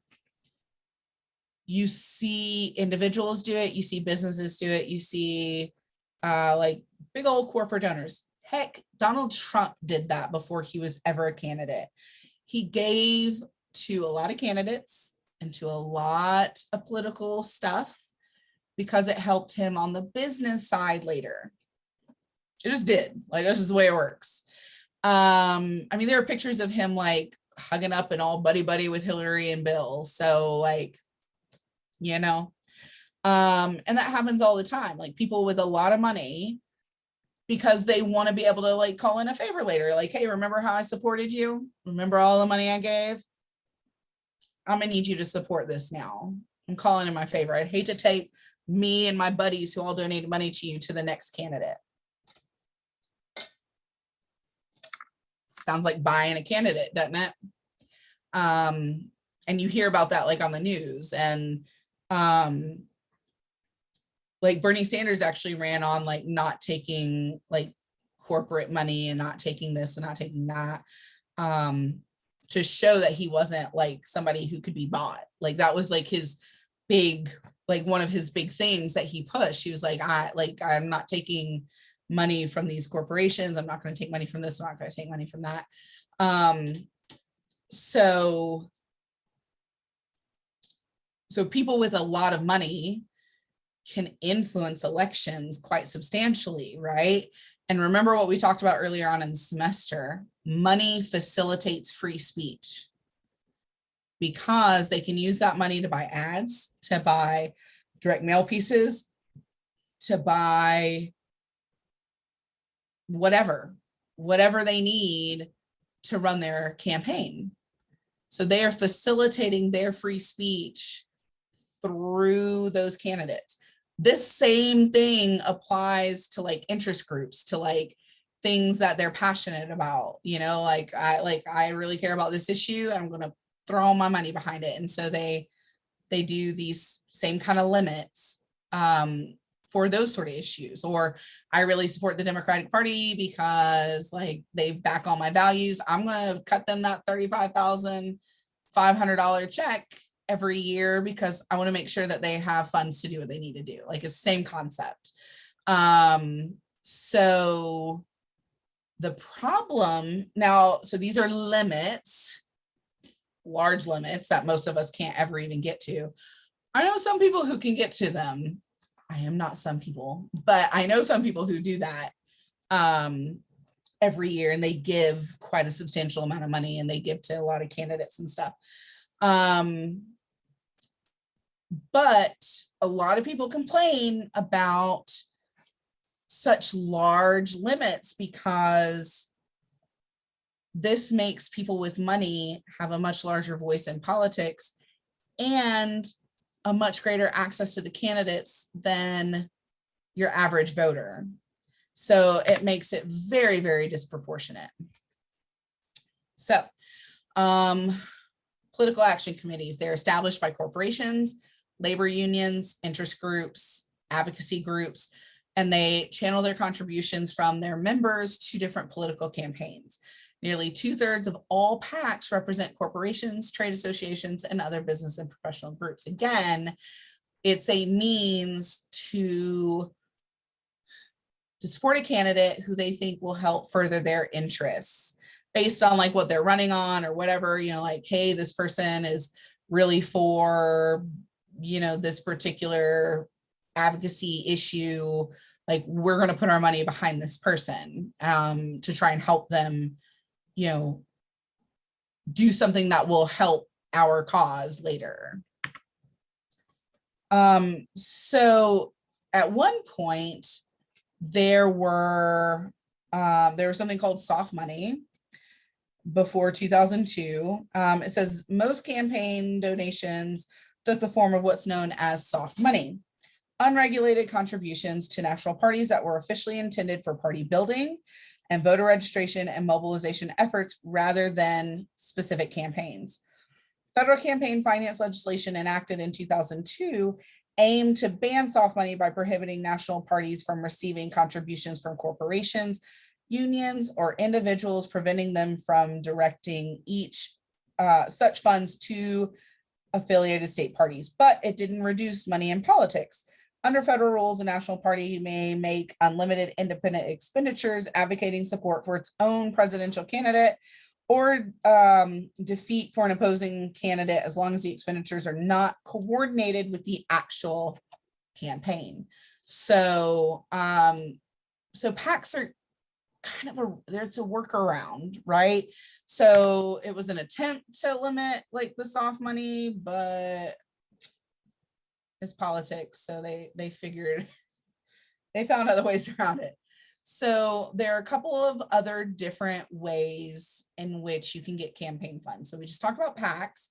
Now we're going to talk about something called super PACs, which are also known as 527 committees.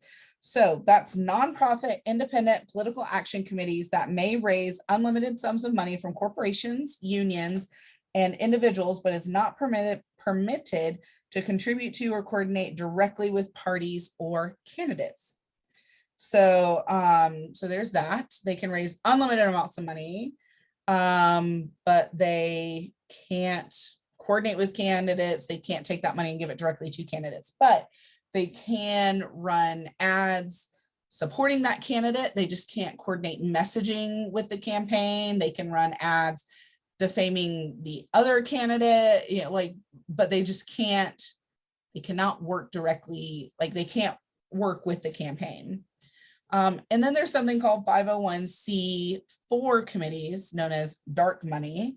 Dark money is politically active nonprofits. Under federal law, these nonprofits can spend unlimited amounts of money on political campaigns and not disclose their donors. As long as their activities are not coordinated with the candidate campaigns, and political activists are not or political activities are not their primary purpose. It's just like a side project. I'm done with these people. I am all for the government saying, hey man, y'all like can't just spend unlimited amounts of money. It's a way to try and protect and level the playing field. But when there's all of these extras and then the limits are so large, it's like, why don't y'all even bother putting this like pen to paper? Because, you know, like the average person isn't going to be able to do that. A McDonald's manager isn't going to be able to do that. You know what I mean? Like, that's just not realistic. So I don't know. Every time I read this section and I teach this section, I like want to vomit. I can't. I can't even fathom that amount of money. Like, and the fact that it just all goes to a campaign. Now I get it. I understand money facilitates free speech. And I understand that our system is set up like these interest groups and stuff. They're all good things that give a larger voice to particular issues, right? Like, and I'm fine with that, right? Like a larger group together makes a louder voice than one individual. But it's kind of like how with the media, right? Like we don't really have a large array of media outlets, right? Like it's conglomerates that like it's just a handful of large entities own all of the media outlets. Like the big money is the same way. And so it's like, are we really getting a full democratic experience with this? Because, you know, like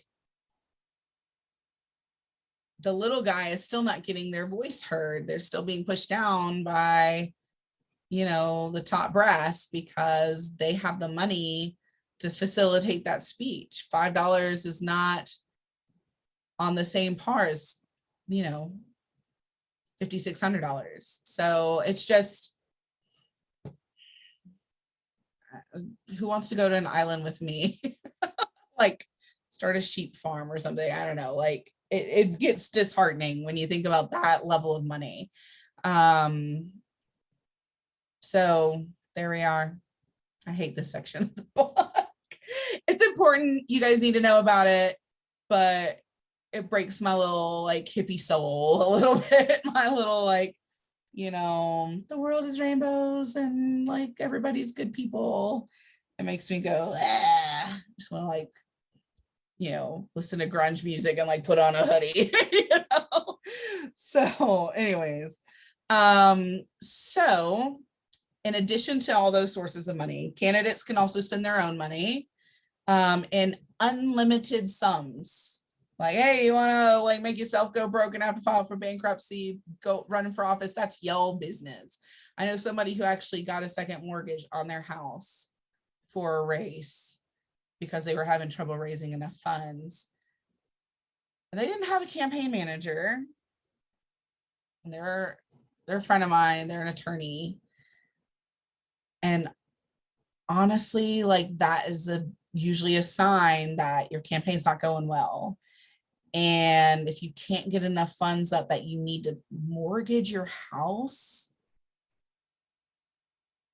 you know, like hit the ground a little harder, man. Like, but don't put your house up. Like, I mean, they didn't lose their house and like him and his wife are attorneys and they got money, but so I'm sure it's fine. I'm sure it's been paid off since then because it was a long time ago, but yeah, that would make me nervous. Like, I don't know that I would ever have enough faith in myself to mortgage my house a second time to like finance a campaign that I wasn't doing well in, you know, but that, I mean, not my monkeys, not my circus, right? So, so one of the things that, or the thing that made that like reinforced is the Supreme Court case of Buckley versus Valeo. I always butcher that. I'm not sure if that's right. It was something that determined the right of individuals to spend their own money to campaign for office, and it's constitutionally protected as a matter of free speech and not subject to limitation. Extremely wealthy candidates, therefore, often contribute millions of dollars to their own campaigns. For example, Democrats Tom Steyer and Mark Bloomberg spent millions of dollars of their own money in 2020. They lost, but it was probably like a drop in the bucket, you know? So anyways, so there's that. So there are two different ways that a campaign can go and how it's structured and how it focuses on getting its message out. The first way is known as a grassroots campaign.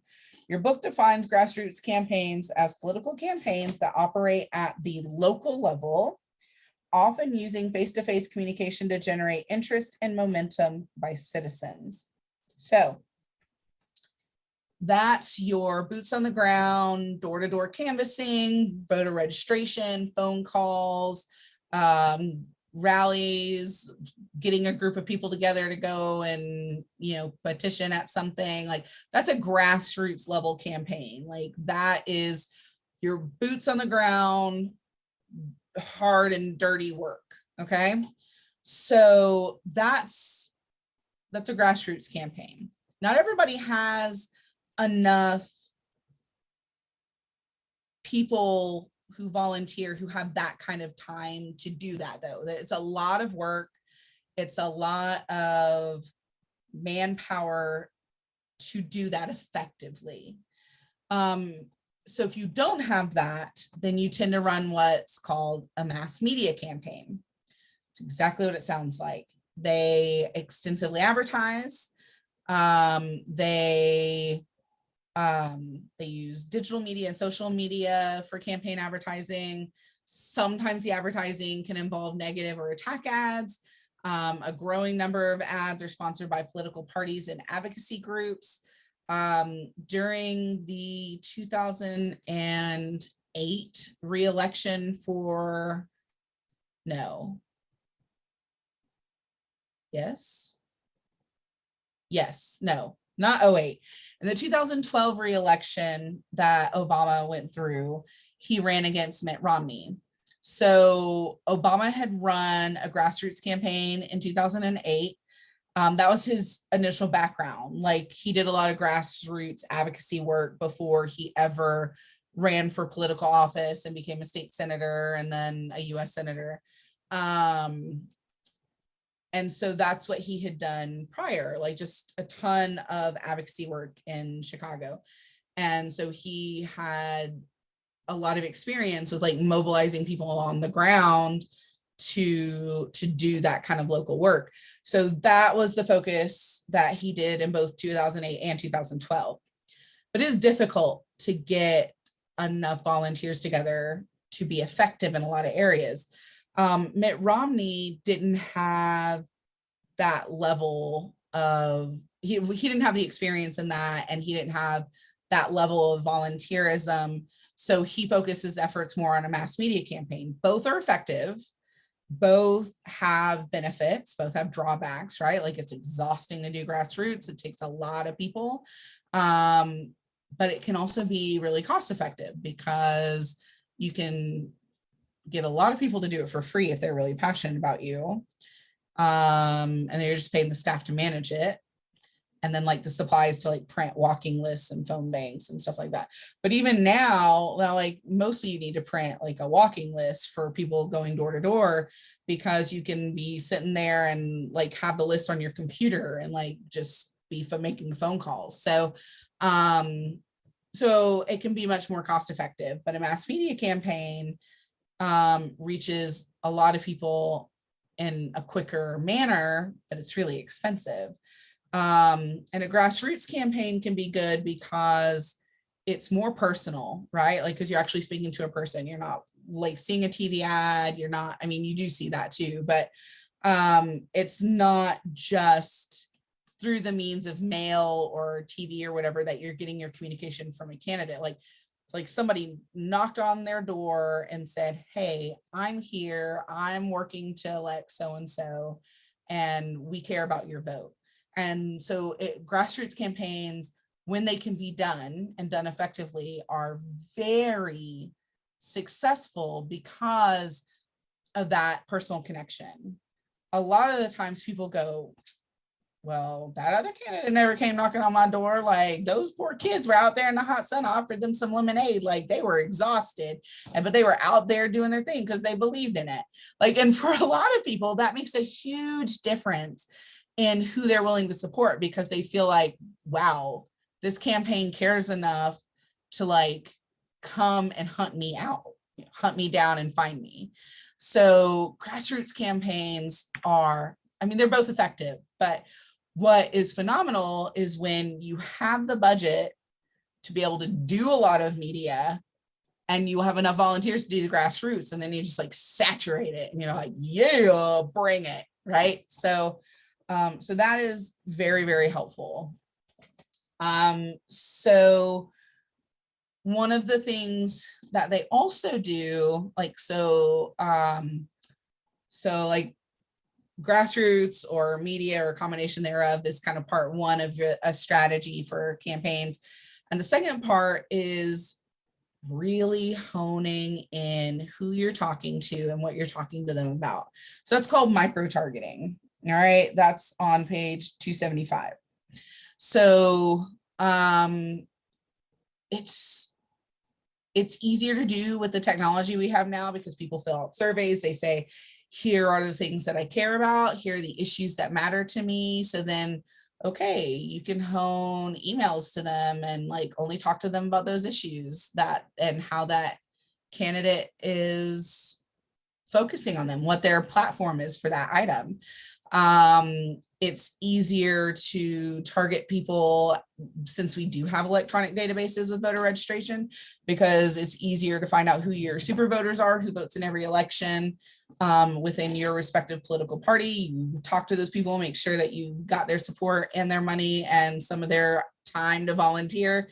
And so you can really like hone in and reach out to people in such a specific way that people might feel like you're speaking right to them. So your book says media and televised debates allow candidates to communicate their goals and promises to a lot of voters, but it's also a blunt instrument. Different voters care about different issues. The idea behind micro-targeting is to send different campaign ads or messages to different demographic groups of voters and potential voters. Suburban soccer moms, for instance, would be targeted with ads different from those targeting rural cowboy dads, right? It was first used effectively by Republican President George W. Bush in 2000 and again in 2004. It became more sophisticated during 2008 as Democrats built an extensive organization to contact and turn out voters. They have a database called VAN, it's Voter Activation Network, and it revolutionized the grassroots campaign effort and targeting people in a way that had not been done before. Like, it's a massive database of voters, and as people talk to voters, like the volunteers can put in information about them. Oh, they say they care about this. Let me check this box. Oh, they're a female, they're a college student, they're a veteran, they're disabled. Like, you can and then they can take all that data and be like, okay, we need to target them about such and such. Like, and the database pulls like, okay, I need to run a report of, we're just going to pull females who are disabled over a certain age or under certain or whatever, and we're going to target them about you know, disability rights and accessibility and whatever, right? Like, and they can do that in a way that they've never been able to do it before. And now the Republican Party has their own version of that. So the Obama campaign made use of unprecedented volume of survey data, conducting thousands of interviews each week to gauge voters' preferences. Statistical algorithms look for patterns in the data in the campaign and had assembled for voters based on massive state voter registration files, consumer data, and past campaign contacts. And now like that's managed by like the Democratic Party. And so that information is now available to like all the candidates, and they get trained on how to use it, and then they can utilize that data, and it's just built on top of, like, it just keeps building the database out. So like each new presidential campaign, state, county, whatever, like any of them can get access to it with training from the political party, and then can use it to be more successful in their campaigns. And the Republican parties work similar to that. So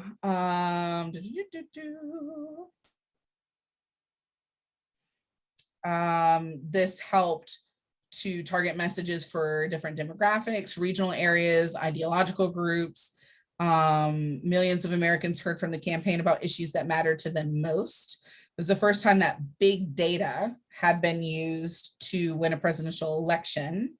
And pretty much all serious candidates now follow that exact same formula. Like, he took the groundwork that George Bush had implemented and then started, and like took it to the next level. So it's basically referred to as people power. So people power remains critical in modern campaigns. Research suggests that direct mail and robocalls are less effective than face-to-face and in-person phone contacts. Candidates continue to use the services of tens of thousands of volunteers, especially for getting out the vote drives, like, have you voted? We see that you haven't voted yet. You got an absentee ballot, you haven't turned it in. Do you need help filling it out? Whatever. Still, even the recruitment of volunteers has become a job for electronic technology, employing a technique called instant organization.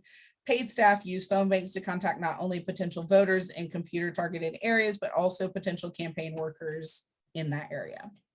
So most of what political parties and campaigns do is all about mobilizing people.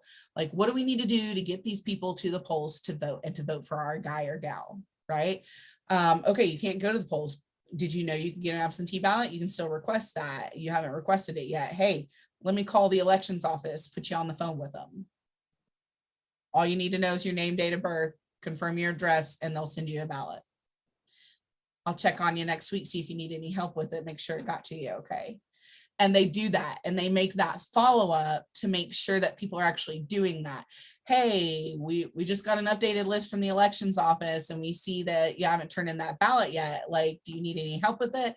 Do you need a ride to drop it off? Do you need to, actually, you don't need a stamp. Like, do you need me to pick it up and drop it off? Like, what do you need help with? Are you having trouble reading it? Do you have questions?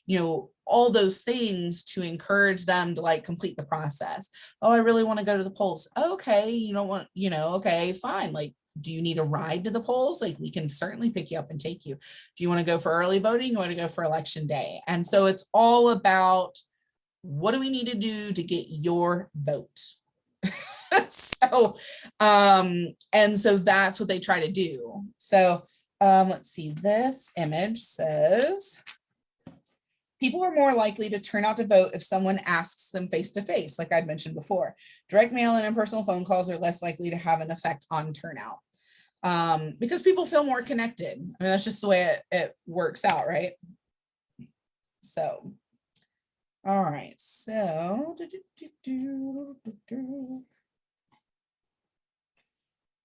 me just a sec. We're getting there, guys. We're getting there. All right. I think we're in the last bit here. I think we're about to hit the, all right, we're almost there. We've got 2 more chapter goals. I apologize if this video runs long. I'm actually not sure. I've stopped it a couple times to do different things, so I have no idea how long this actually is. So I apologize if this ended up running long. There's a lot of information. This used to be, I think, divided into 2 chapters too. So it's a lot. So there are different things. So you've done all this work as a candidate, right? Like, you've got all this stuff organized. You volunteer, you got volunteers, you've got people mobilized. Okay. How are people going to decide how to choose which candidate? So a couple of different things that influence how people vote when they go to the polls, or vote from their ballot at home.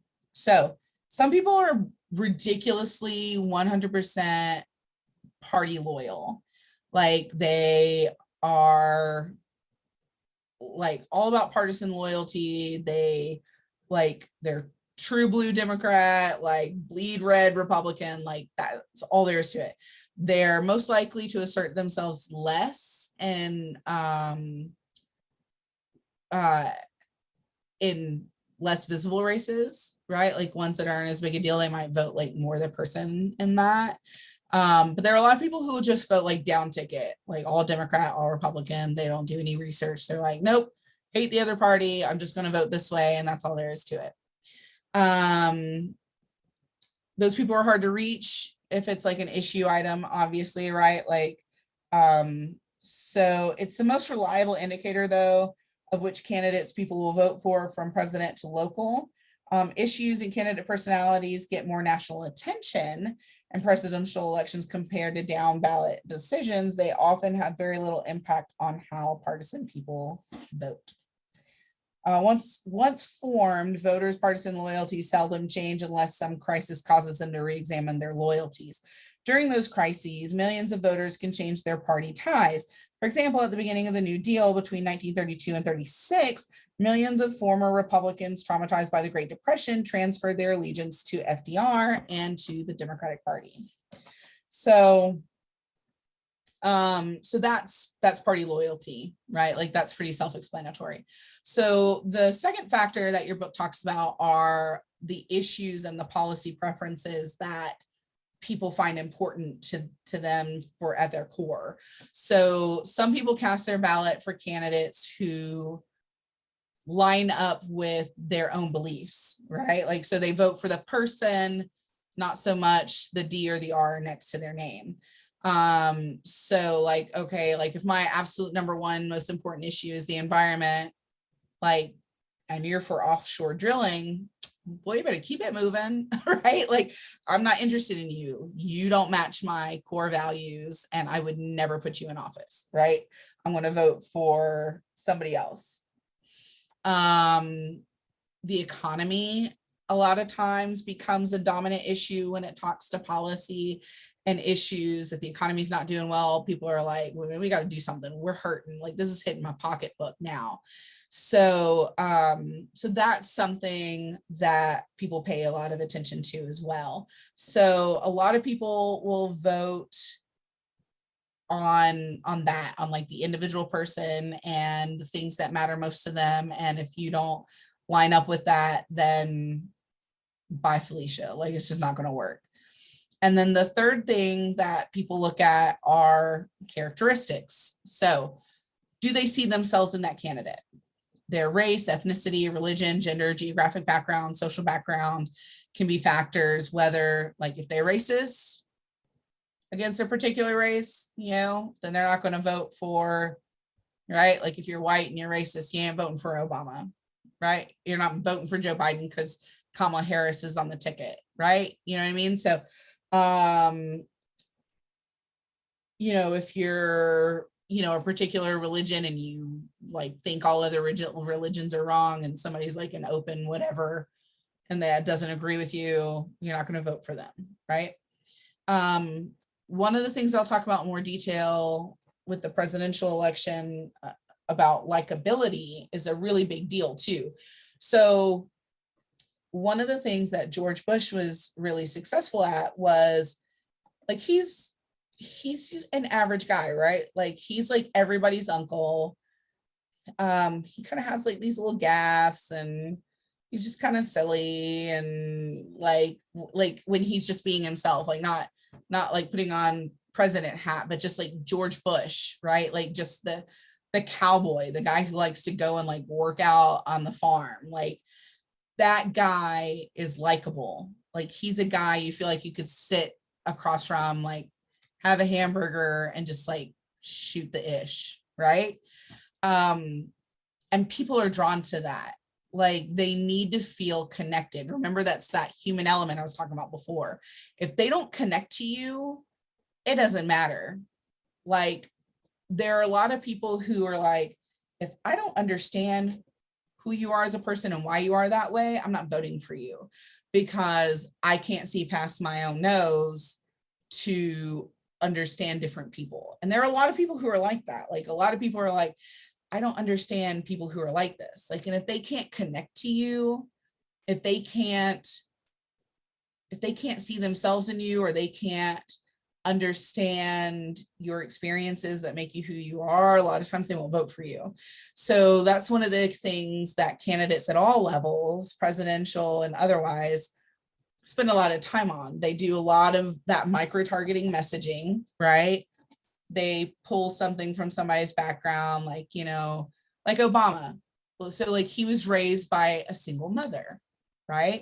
That was used hard in the campaign, right? Like, you know, as somebody who was raised by a single mother, blah, blah, blah.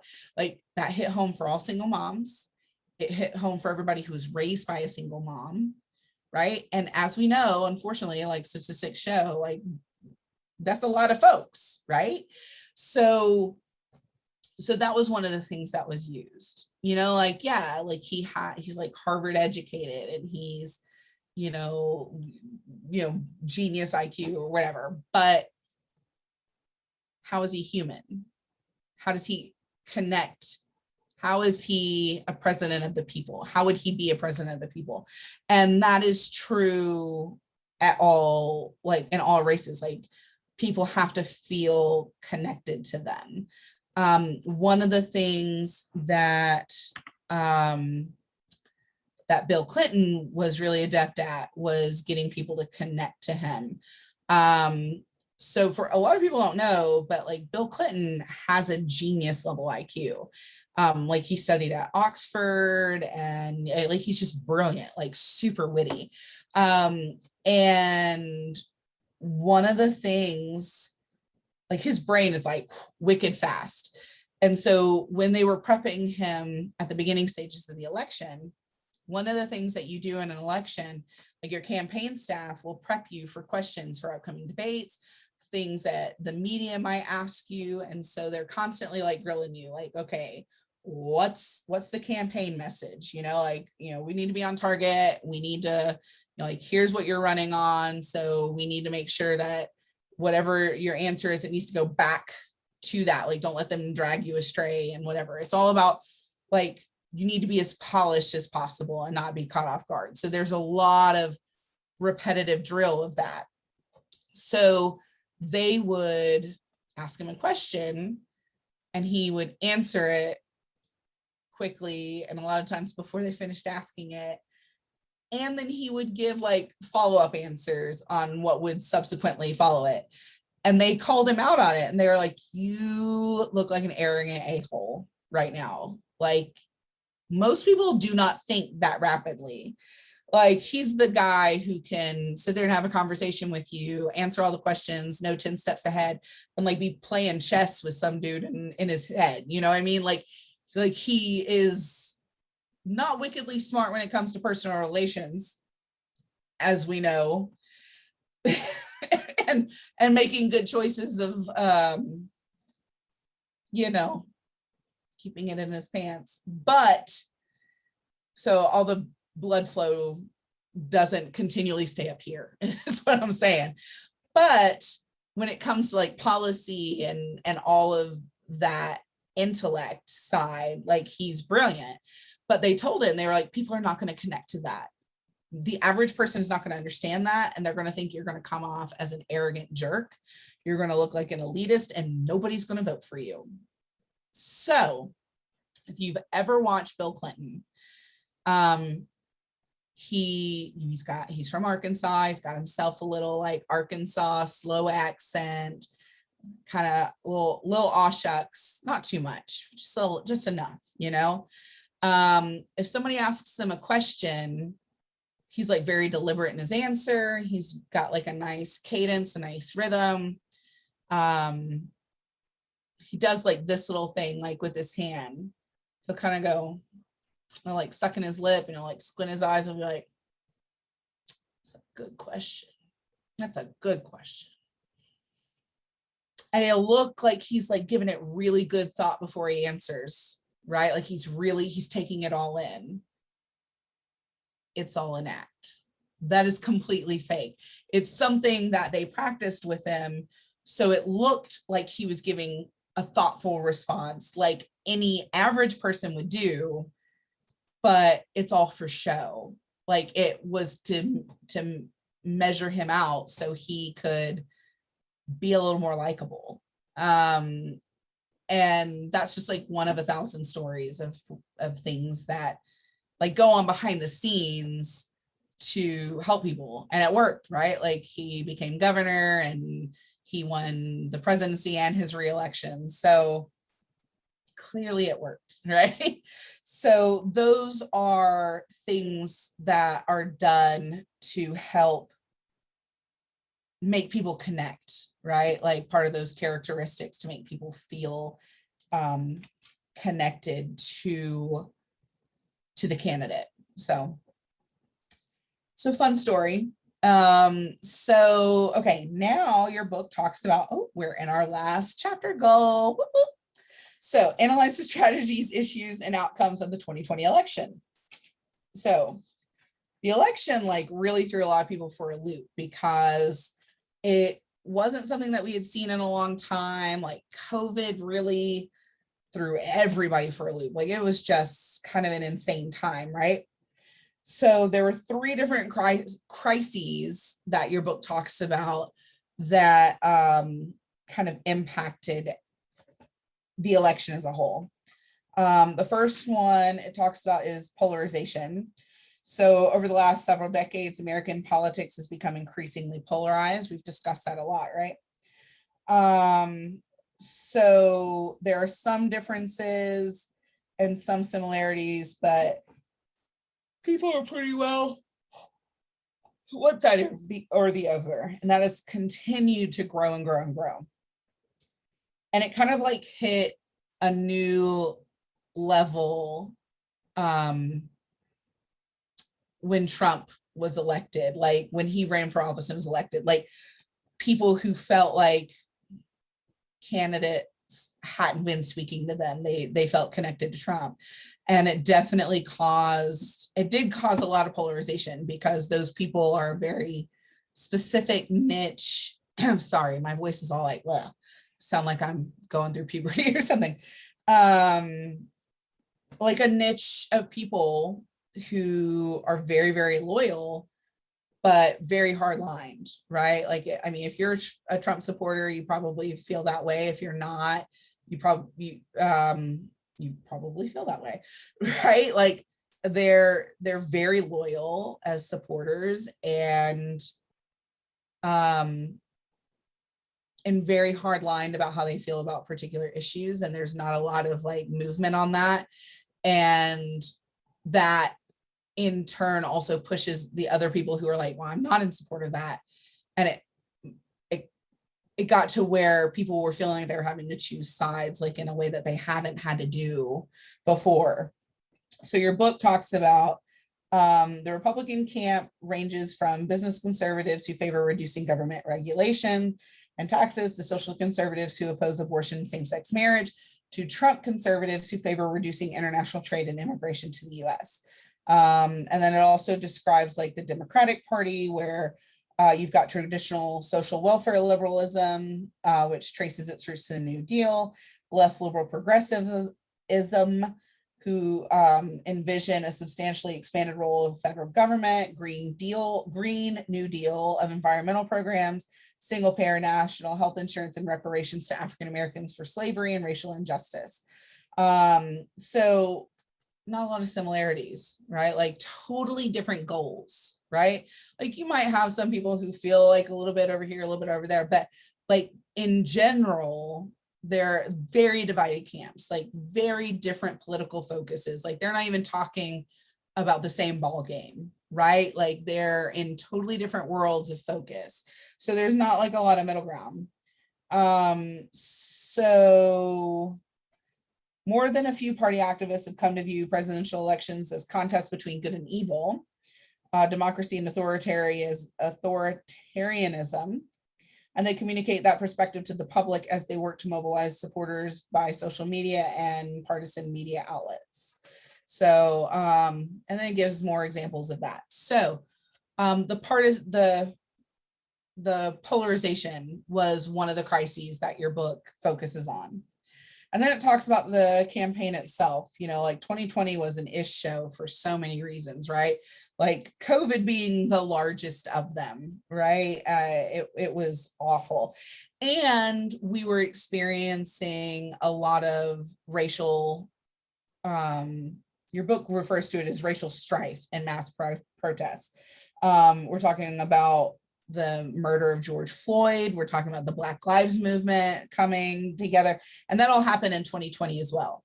So that energized people. There was something about that incident. It was the straw that broke the camel's back. People who have been saying forever, like, this is happening to us, this is happening to us. And people either didn't believe it, they didn't see it, they hadn't experienced it, so they didn't get it, whatever the reason. And all of a sudden it was like a light bulb went off across the nation and people were livid. So, so that was another issue, obviously. And then, you know, the primaries themselves, like we had so many people running. I mean, we had Elizabeth Warren and we had Pete Buttigieg and, you know, Biden and Sanders. And then, you know, Trump was pretty well already the nominee, but the Democratic Party had a lot of candidates and candidates that people really loved. It's like, can we just take all of these people, throw them in a stew and make one super candidate? Like, people liked all of them. Like, people who were in the Democratic Party, it was like, man, I like this from this person, I like that from that person. Like, they didn't hate any of the candidates. And so that made it harder to narrow it down. So those things all cause problems as far as what became crises of the 2020 election.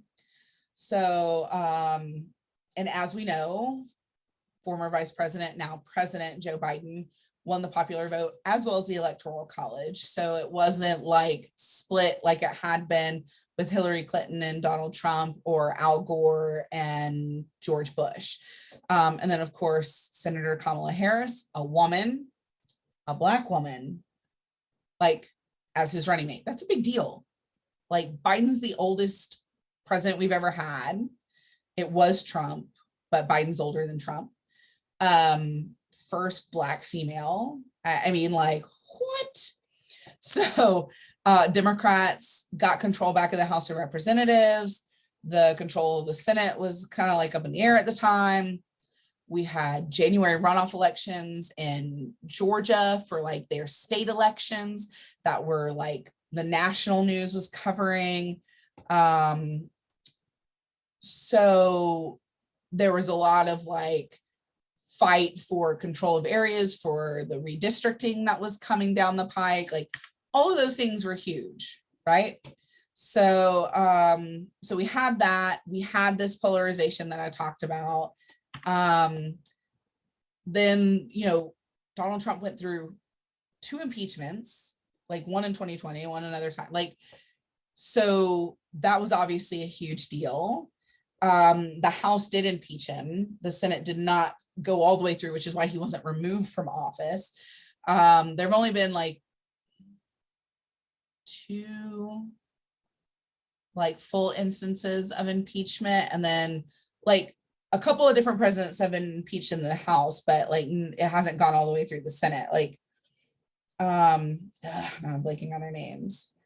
Which presidents have been fully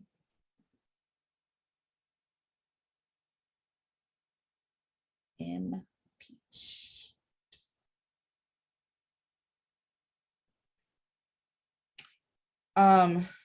So we've had 3 impeached presidents now. So the one of the quizzes I did with you guys, like it says 2. I actually need to update it now because I put that together before Trump's impeachment. I forgot to update it, so that's my bad. So 3 US presidents have been impeached, but none convicted. Andrew Johnson in 1868, Bill Clinton in 1998, and Donald Trump twice in 2019 and 2021, but none. So the impeachment happens in the House side, and then the conviction portion like happens on the Senate side. So it's never gone like that far. Like Nixon was not impeached because he resigned from office before that could take place. Let's see. Richard Nixon faced it, but like, again, he left. Many other presidents have been threatened without gaining any real traction in Congress, though. So those are, I'm reading history.com real quick to make sure I'm not missing anything. And then there have been 8 federal officials, all judges, who have been impeached and removed. No president has actually been removed during the Senate portion, just in the House. Johnson actually came close. He barely escaped a guilty verdict by 1 vote. So they were not happy with him. So just those 3 have been impeached on the House side. They've just never been like convicted of like all charges and then removed from office. And we've also never invoked the 25th Amendment, where a president is removed from their duties because they are mentally incapacitated and unable, like they're not mentally capable of fulfilling their job. So anyways, so those 2 impeachments led to more polarization because people who were in support of him felt like it was a witch hunt. People who felt like it was justified felt like it was justified. Of course, like the Senate controlled the Republican, or was controlled by the Republicans at the time, so they did not convict him. Had it been a different majority, they may very well have. And then he nominated Amy Coney Barrett to replace Ruth Bader Ginsburg to the Supreme Court. And a lot of people felt like she wasn't a sufficient replacement, that she wasn't the best qualified person. So that led to more polarization. There was a lot that went down in 2020. It was a dumpster fire of a year.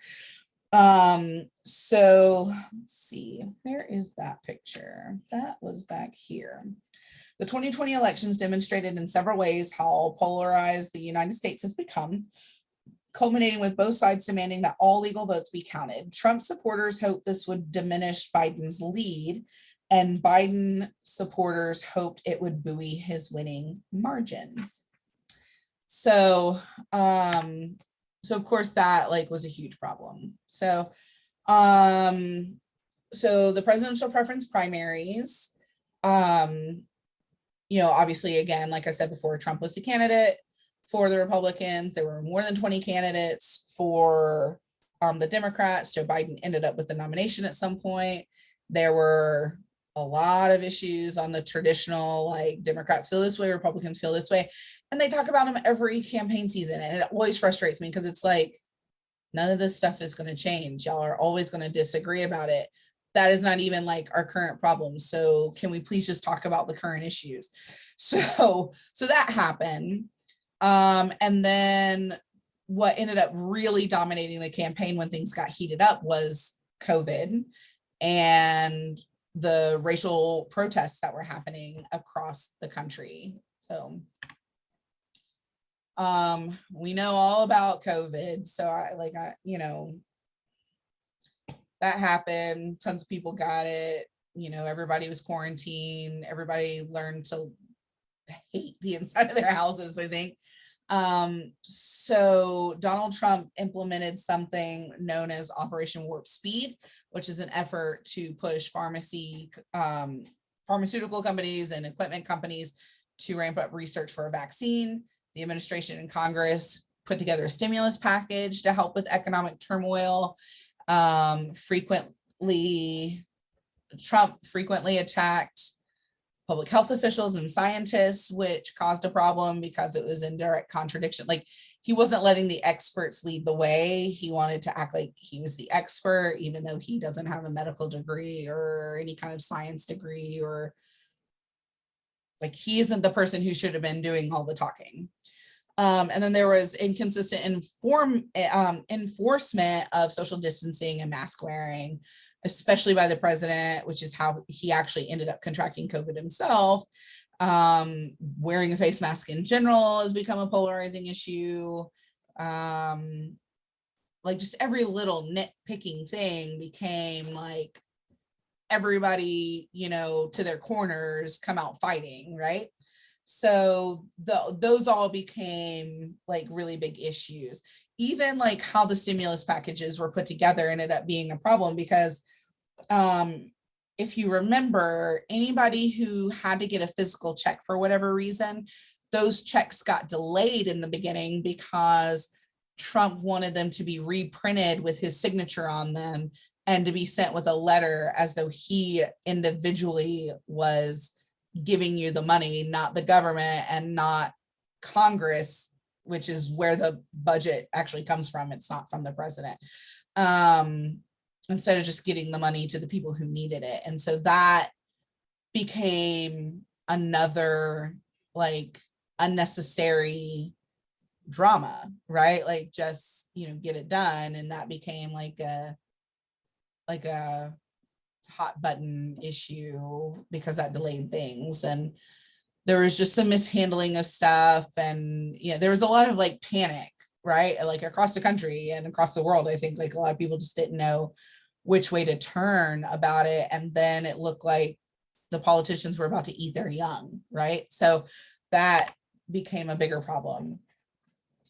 So then when George Floyd was killed in Minnesota, Black Lives Matter came up. And then there were 3 more murders of Breonna Taylor, Rayshard Brooks, and Daniel Prude. And so that just inflamed the protesters.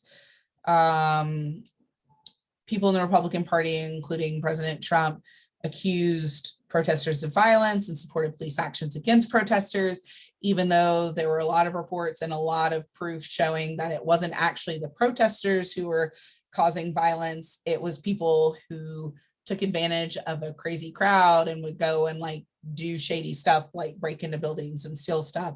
And then it got blamed on the protesters, even though like they weren't actually the ones doing it. And there was a lot of evidence to support that. And so it became another issue in which everybody was divided and polarized on how they felt about the protests and whether or not they were supportive of it.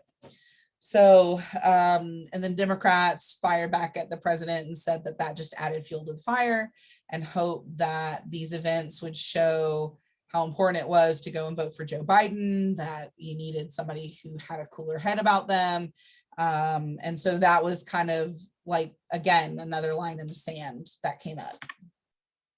So the first crisis is the like election itself and how the candidates got chosen and the running mates and all of that. And then the second issue was the polarization of all those issues. And the third was the actual results of the election, which we are still hearing about all the time, right? Because we're dealing with the January 6th committee and we're still hearing about the election. I don't know about you guys, but like I've grown to like dislike the word election lately. And the month of January. Like I'm so tired of hearing January, right? So 159 million people voted for the president. 66% of eligible voters was the turnout, right? So not 100%, but 66.4% of eligible voters showed up to the polls and voted, which was actually a pretty high number for any election. Excuse me. It was the highest turnout we've had for president since 1900. 1900 people, that's a big deal, right? Like we have not had that high of a turnout in ages. So that shows you how big of a deal it was for people. Vote by mail and early voting were extremely popular because less lines, being around less people, like people wanted to do vote by mail so they didn't have to deal with anybody in person, or early voting and try and hit it at a time when it wasn't as busy as like going on election day. And that was promoted quite a bit across the board by the media and by candidates running up and down the ticket and The Democrats were pushing that as well. They were pushing to do vote by mail, if possible, to like limit the spread of the virus, and Republicans wanted people to go and do more like early voting and election day voting as opposed to vote by mail. So again, now we have another divide. So Biden ended up winning, right? We know that popular vote and electoral college vote through several different means, but like the swing states really helped push him over the top. So traditional battleground states in the Midwest, Wisconsin, Michigan, and Pennsylvania all voted for him. And then untraditional battleground states in the Southwest and East, Arizona, Nevada, and Georgia all swung to Biden. So this is on page 283, distribution of electoral votes in the 2020 election. It does say, note that Maine and Nebraska allocate electoral college votes by congressional district. Trump won one of Maine's 4 electoral votes, and Joe Biden won one of Nebraska's 5 electoral votes. So if you look, let's see, we're talking Maine. So it still shows blue, but like, so Biden actually got 3 of those, and then Nebraska here. So there were 5 votes and Biden got 1 of those. So kind of averages out, right? Like, because they 1 and 1, right? So this shows the breakdown. So in like the more conservative areas, right, like went Republican. That's not surprising, right? I don't think. And then the more liberal areas and then the mixtures went to Biden. So, and a lot of people look at this map and go, but look at all the states that were red. But then you have to look at the electoral votes. That's based on population. So like, these are very rural areas. They ain't got a lot of people. So like they did go red, but they didn't have a lot of votes. And then you look at New York, who has 29 electoral votes, Pennsylvania with 20, Illinois with 20, California with 55 because they have the largest population in the union. So those are like in the top ones, and they all went to Biden. And then Texas is almost always, actually always red. So 38, they're the second largest in the union, went to Trump. And then Florida is what they consider to be like a purple state. Like sometimes it goes blue, sometimes it goes red. It just depends. Like it went blue for Obama. And it's usually kind of like split. Like Northwest Florida tends to vote more Republican, and then like the south of like end of Florida to vote more Democrat. So so it's just kind of how the cookie crumbles, right? Like that's how it got split. So so once that all happened, Democrats took back the House, but Republicans still did get nearly a dozen seats in the House, and then House Democrats actually did lose some seats where voters were worried about their area becoming too progressive, too liberal. Republicans have, maintained a lot of their position in the Senate. Most of the incumbents were reelected. 3 senators lost their reelections, but they were the exceptions, not the rules. And there was a lot of party line voting. Like people just voted down the ticket. Like, nope, tired of Trump, tired of the Republican Party. Nope, tired of hearing everybody complain about Trump, tired of the Democratic Party, right? So Republicans tried to say that there was a lot of voter fraud due to mail-in ballots and possible threat of electoral fraud. Vote by mail ballots are good enough for our military who serves overseas, so they should be good enough for everybody else. They're secure as voting on site.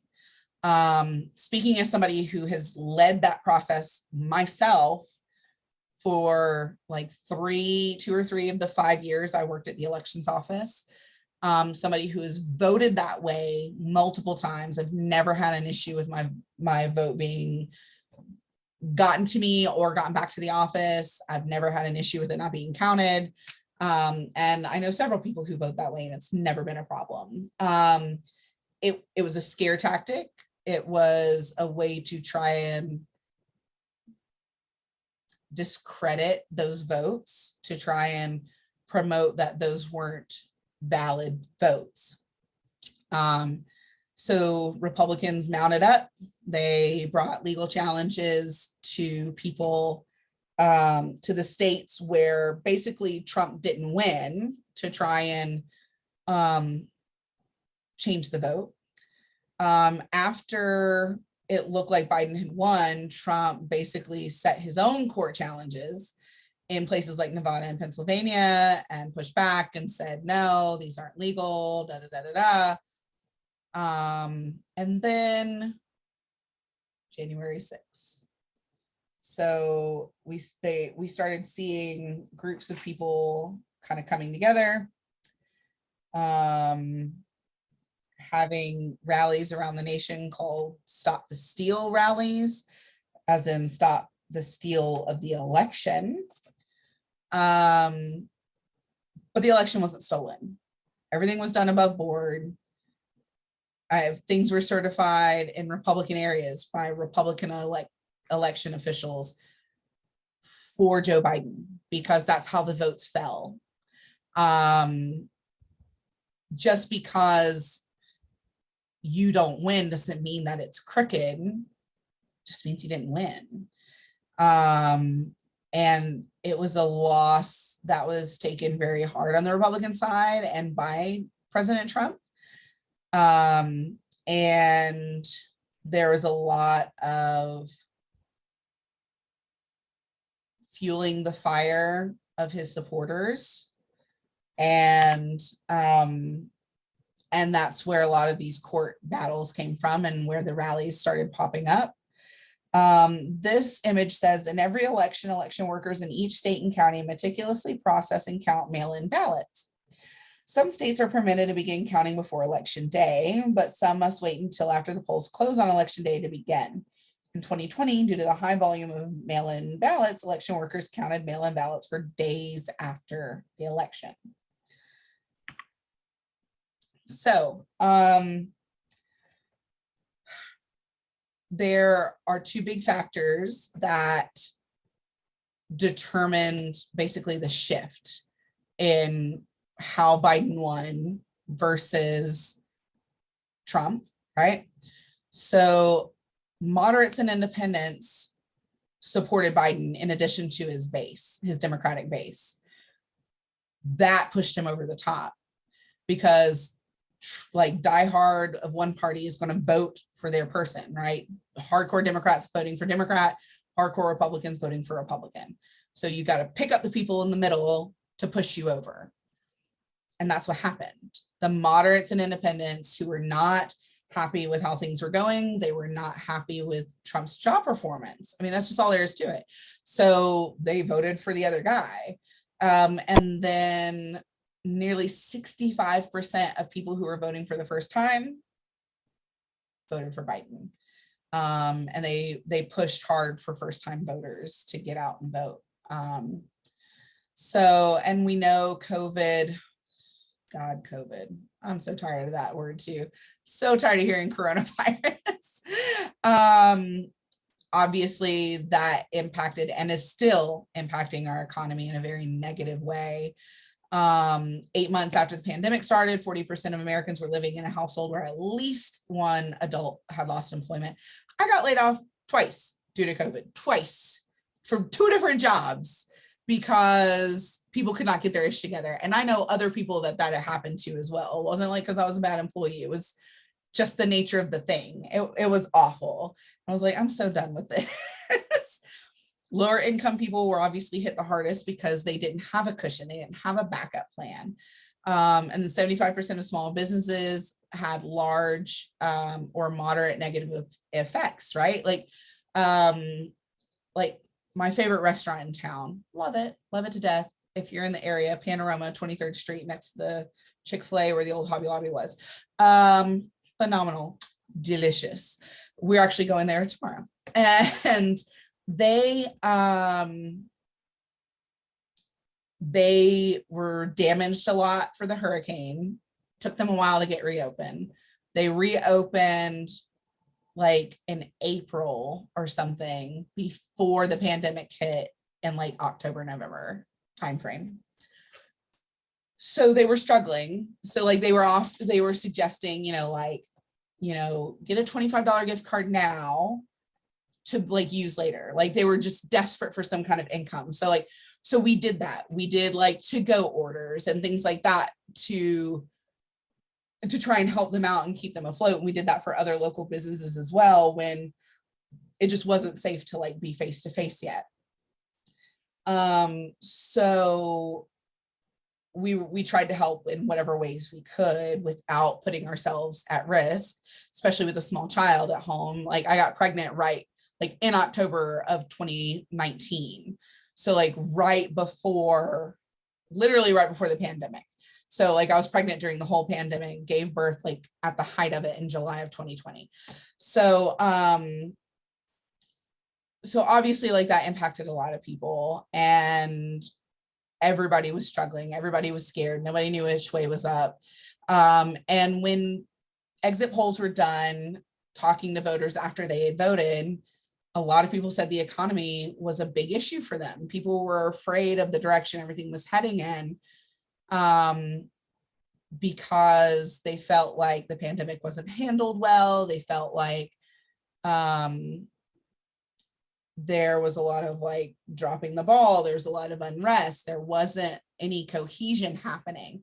And so people said, I'm not voting for another 4 years of possibly a repeat of this. So anyways, so like that's what happened. People lose. It is what it is. All right, so on page 285, who participates in political campaigns and elections? The first step in participating in politics is getting informed about the candidates and the issues, right? We've talked about that a lot. Beyond this first basic step, people can display bumper stickers supporting a candidate, work or volunteer on behalf of a campaign, attend a rally or campaign event, contribute financially to candidate campaigns. Participation in politics often increases with higher levels of educational attainment and sometimes age. All stuff we have been talking about all semester. So this is yet another graph to show you guys that. So I'm not going to read every little piece of it, but that way you can kind of see how that works. Like the blue is postgraduate, green is college graduate, orange is some college, red is high school or less. So as you can see, the more education you have, typically the more engaged you're going to be in something. So there you go. So close up. So Joe Biden and Kamala Harris won the 2020 presidential election over Donald Trump and Mike Pence with 306 electoral votes to 232. While their win was decisive and historic, the future of the United States remained uncertain due to the coronavirus pandemic, economic insecurity, and a highly polarized population. So, as always, look at the political participation thing to kind of like ask those questions to yourself on page 287. So, public opinion question number 1. Do you think voters make decisions based on the influence of campaign ads? Of course, that's subjective to you. I think it depends on the individual and how much they've already researched. Like if they've already done their homework, then probably not. They've already made up their mind. But if they haven't, then yeah, it could influence them because it gives them a little more information that they didn't have before. Question number 2, should there be limits on the amount of money candidates can spend on campaigns? The answer is yes. And some people feel like, maybe not, because it facilitates free speech. And so they should be able to spend their money however they want. That some people would say they want less government interference and something like that. And then some people would say, yeah, there should be limits. And for that matter, there should be more limits. So I think it just depends on your individual feelings about 1, government regulations, and 2, being told in what way to spend your money, I guess. And whether or not you think that amount of money is necessary in campaigns. Number 3, should we get rid of the Electoral College or change the way that it operates? Remember, I talked about Maine and Nebraska, how they like split their electoral vote system. The others, it's an all or nothing. Like if you win that state, you get all the electoral votes, where Maine and Nebraska go, nope, it's based on the percentage, and we split it up between the two candidates. So A, in the Electoral College, and elect presidents by popular vote. B, change to a system like the system Nebraska or Maine have implemented, which is kind of like a happy medium, a little bit more like influence in the popular vote, like it's a little more fair, or keep the current system in place. The Electoral College is designed to protect the small states like New Jersey, because if all they had to do was win by popular vote, they'd only focus on California, Texas, Florida, and New York. Okay, that's great. We live in Florida, but what about everybody else, right? Like, so the rest of the country wouldn't have a say, which is why we had the Electoral College, because our freaking states are geographically nonsensical, right? Like we don't have like an even division of land. That's the real problem. If the map had been drawn out better in the first place, popular vote would not be an issue. But that's not what we did. We've got all these random little bits of land here and there. Like somebody had to have been drunk when they were lining stuff up. I don't know what they were doing. They were hitting the sauce pretty hard.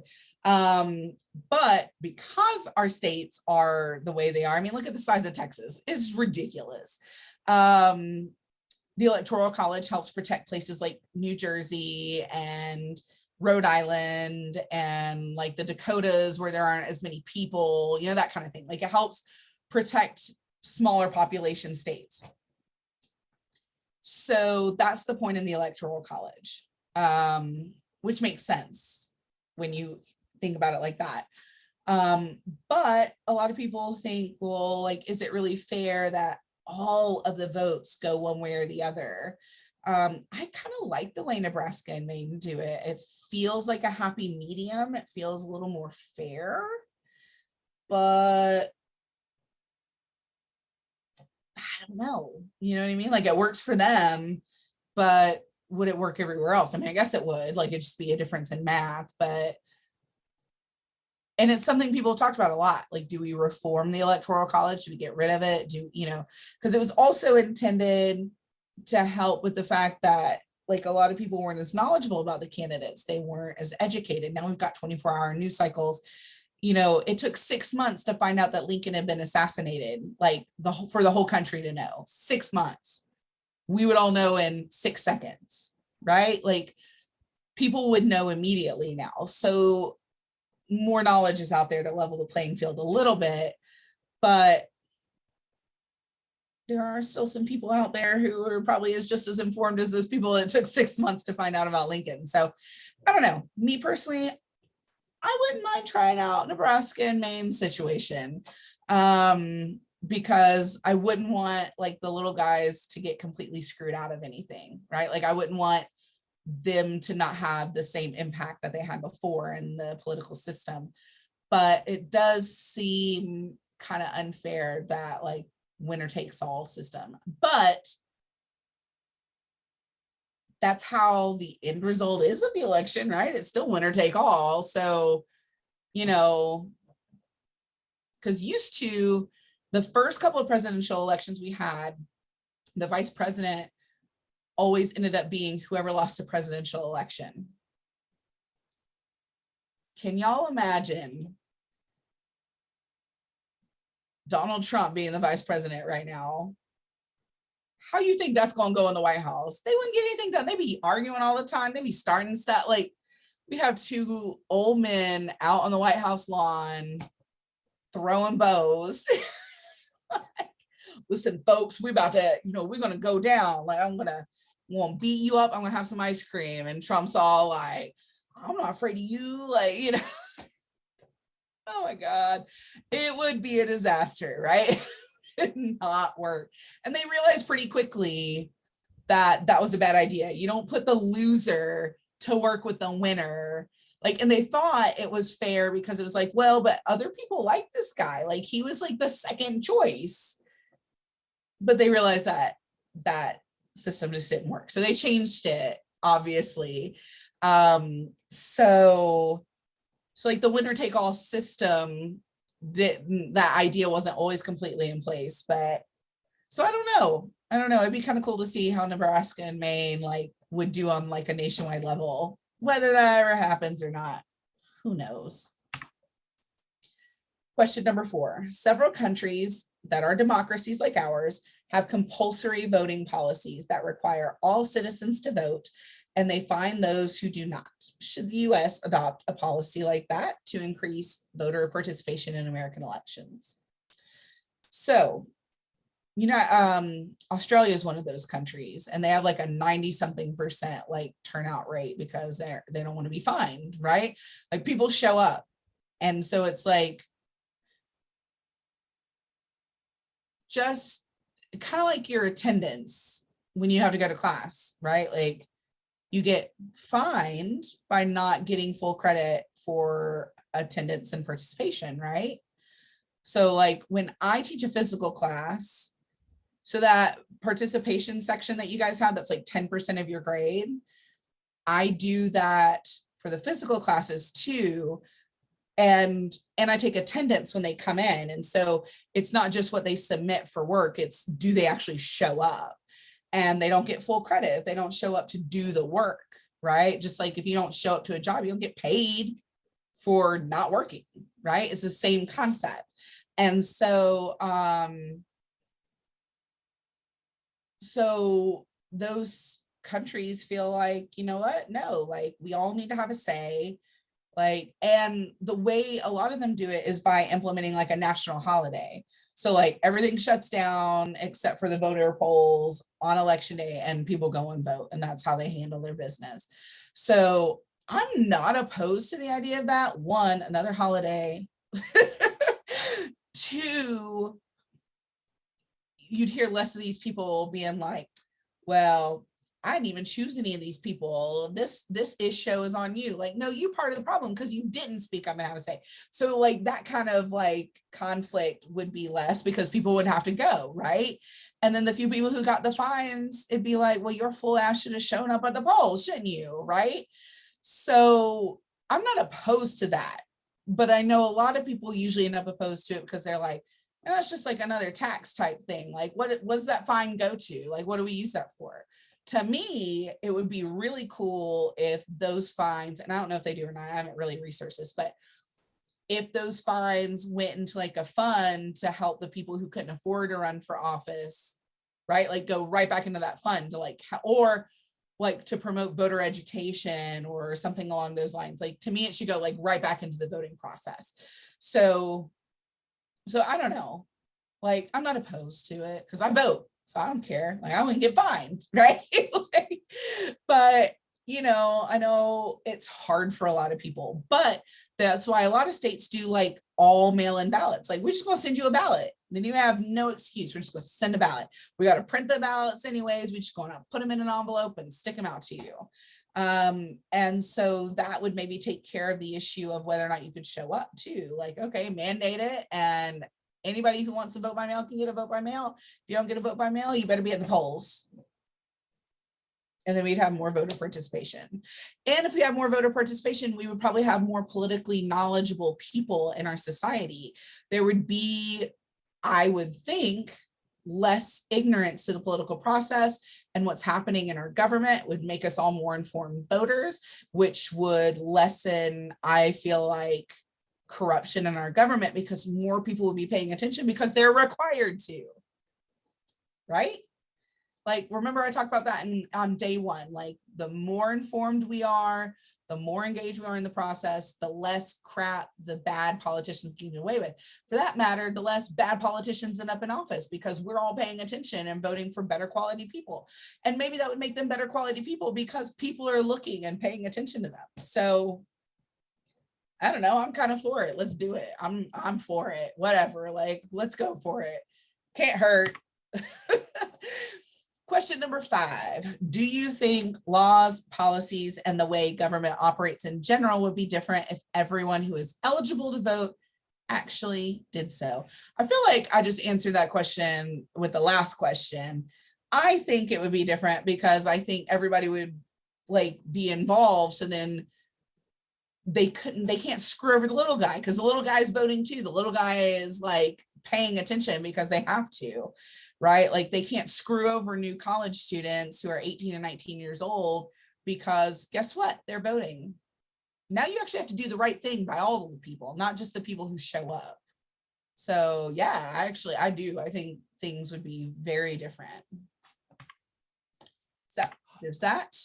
Of course, the America side by side is always nice. This shows you voter turnout by comparison. So Australia has an 81% voter turnout.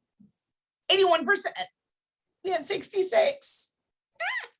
And it's compulsory. Like you have to do it. And they offer weekend and holiday voting. And they automatically register you to vote. Okay. Brazil, 78%. Yes to all of those as well. Germany, 71%. Not mandated, but they still have 71%.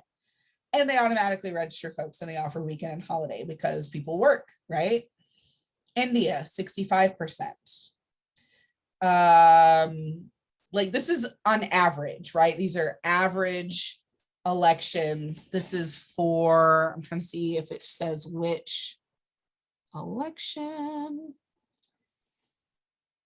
It doesn't say, like, I'm assuming they do it like by an average of, you know, like so much time or whatever. But so we've got India 65, South Africa 61, Japan 60, UK 60, Canada 57, Mexico 56, Tunisia 54, US 45, Switzerland 39.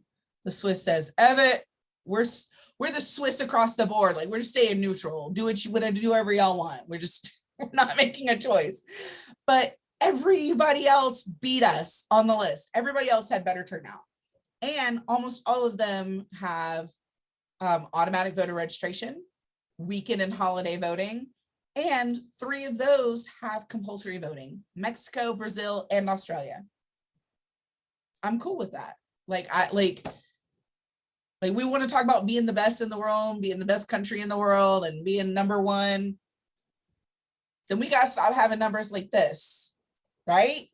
We either change the system to make people get their butts to the polls, or we voluntarily do it ourselves so the government doesn't have to be all big brother and make us do it. You don't want big government? Then head your butt to the polls to where they don't have to be big government. That's how I feel about it. I'm feeling feisty this evening. I already went over the register and vote, so I'm not going to go over all that with you again. So there we go. That is the end of chapter 9. As always, do not forget to do the study guide. That will definitely help you. So practice quiz on pages 288, 289, and the key terms. That always helps you to make sure that you understood the material in the lecture as well as on the quiz and what you read in the chapter. Like this is a great review to make sure that it all makes sense, right? So hopefully you're doing these. These are very, very helpful. So, okay, so that is chapter 9. I'm really interested to see how long this ended up being. Hopefully I didn't like drone on and on and on. I did have the 2 videos, so that added a little bit of time in. So we'll see. So as always, if you have questions, let me know. Don't hesitate. I'm always available. I mean, not always. I do sleep on occasion. But I do check my email every day and I try really hard to make sure I get back with everybody in a timely manner. So definitely get up with me if you have any questions, and we will talk soon. Bye.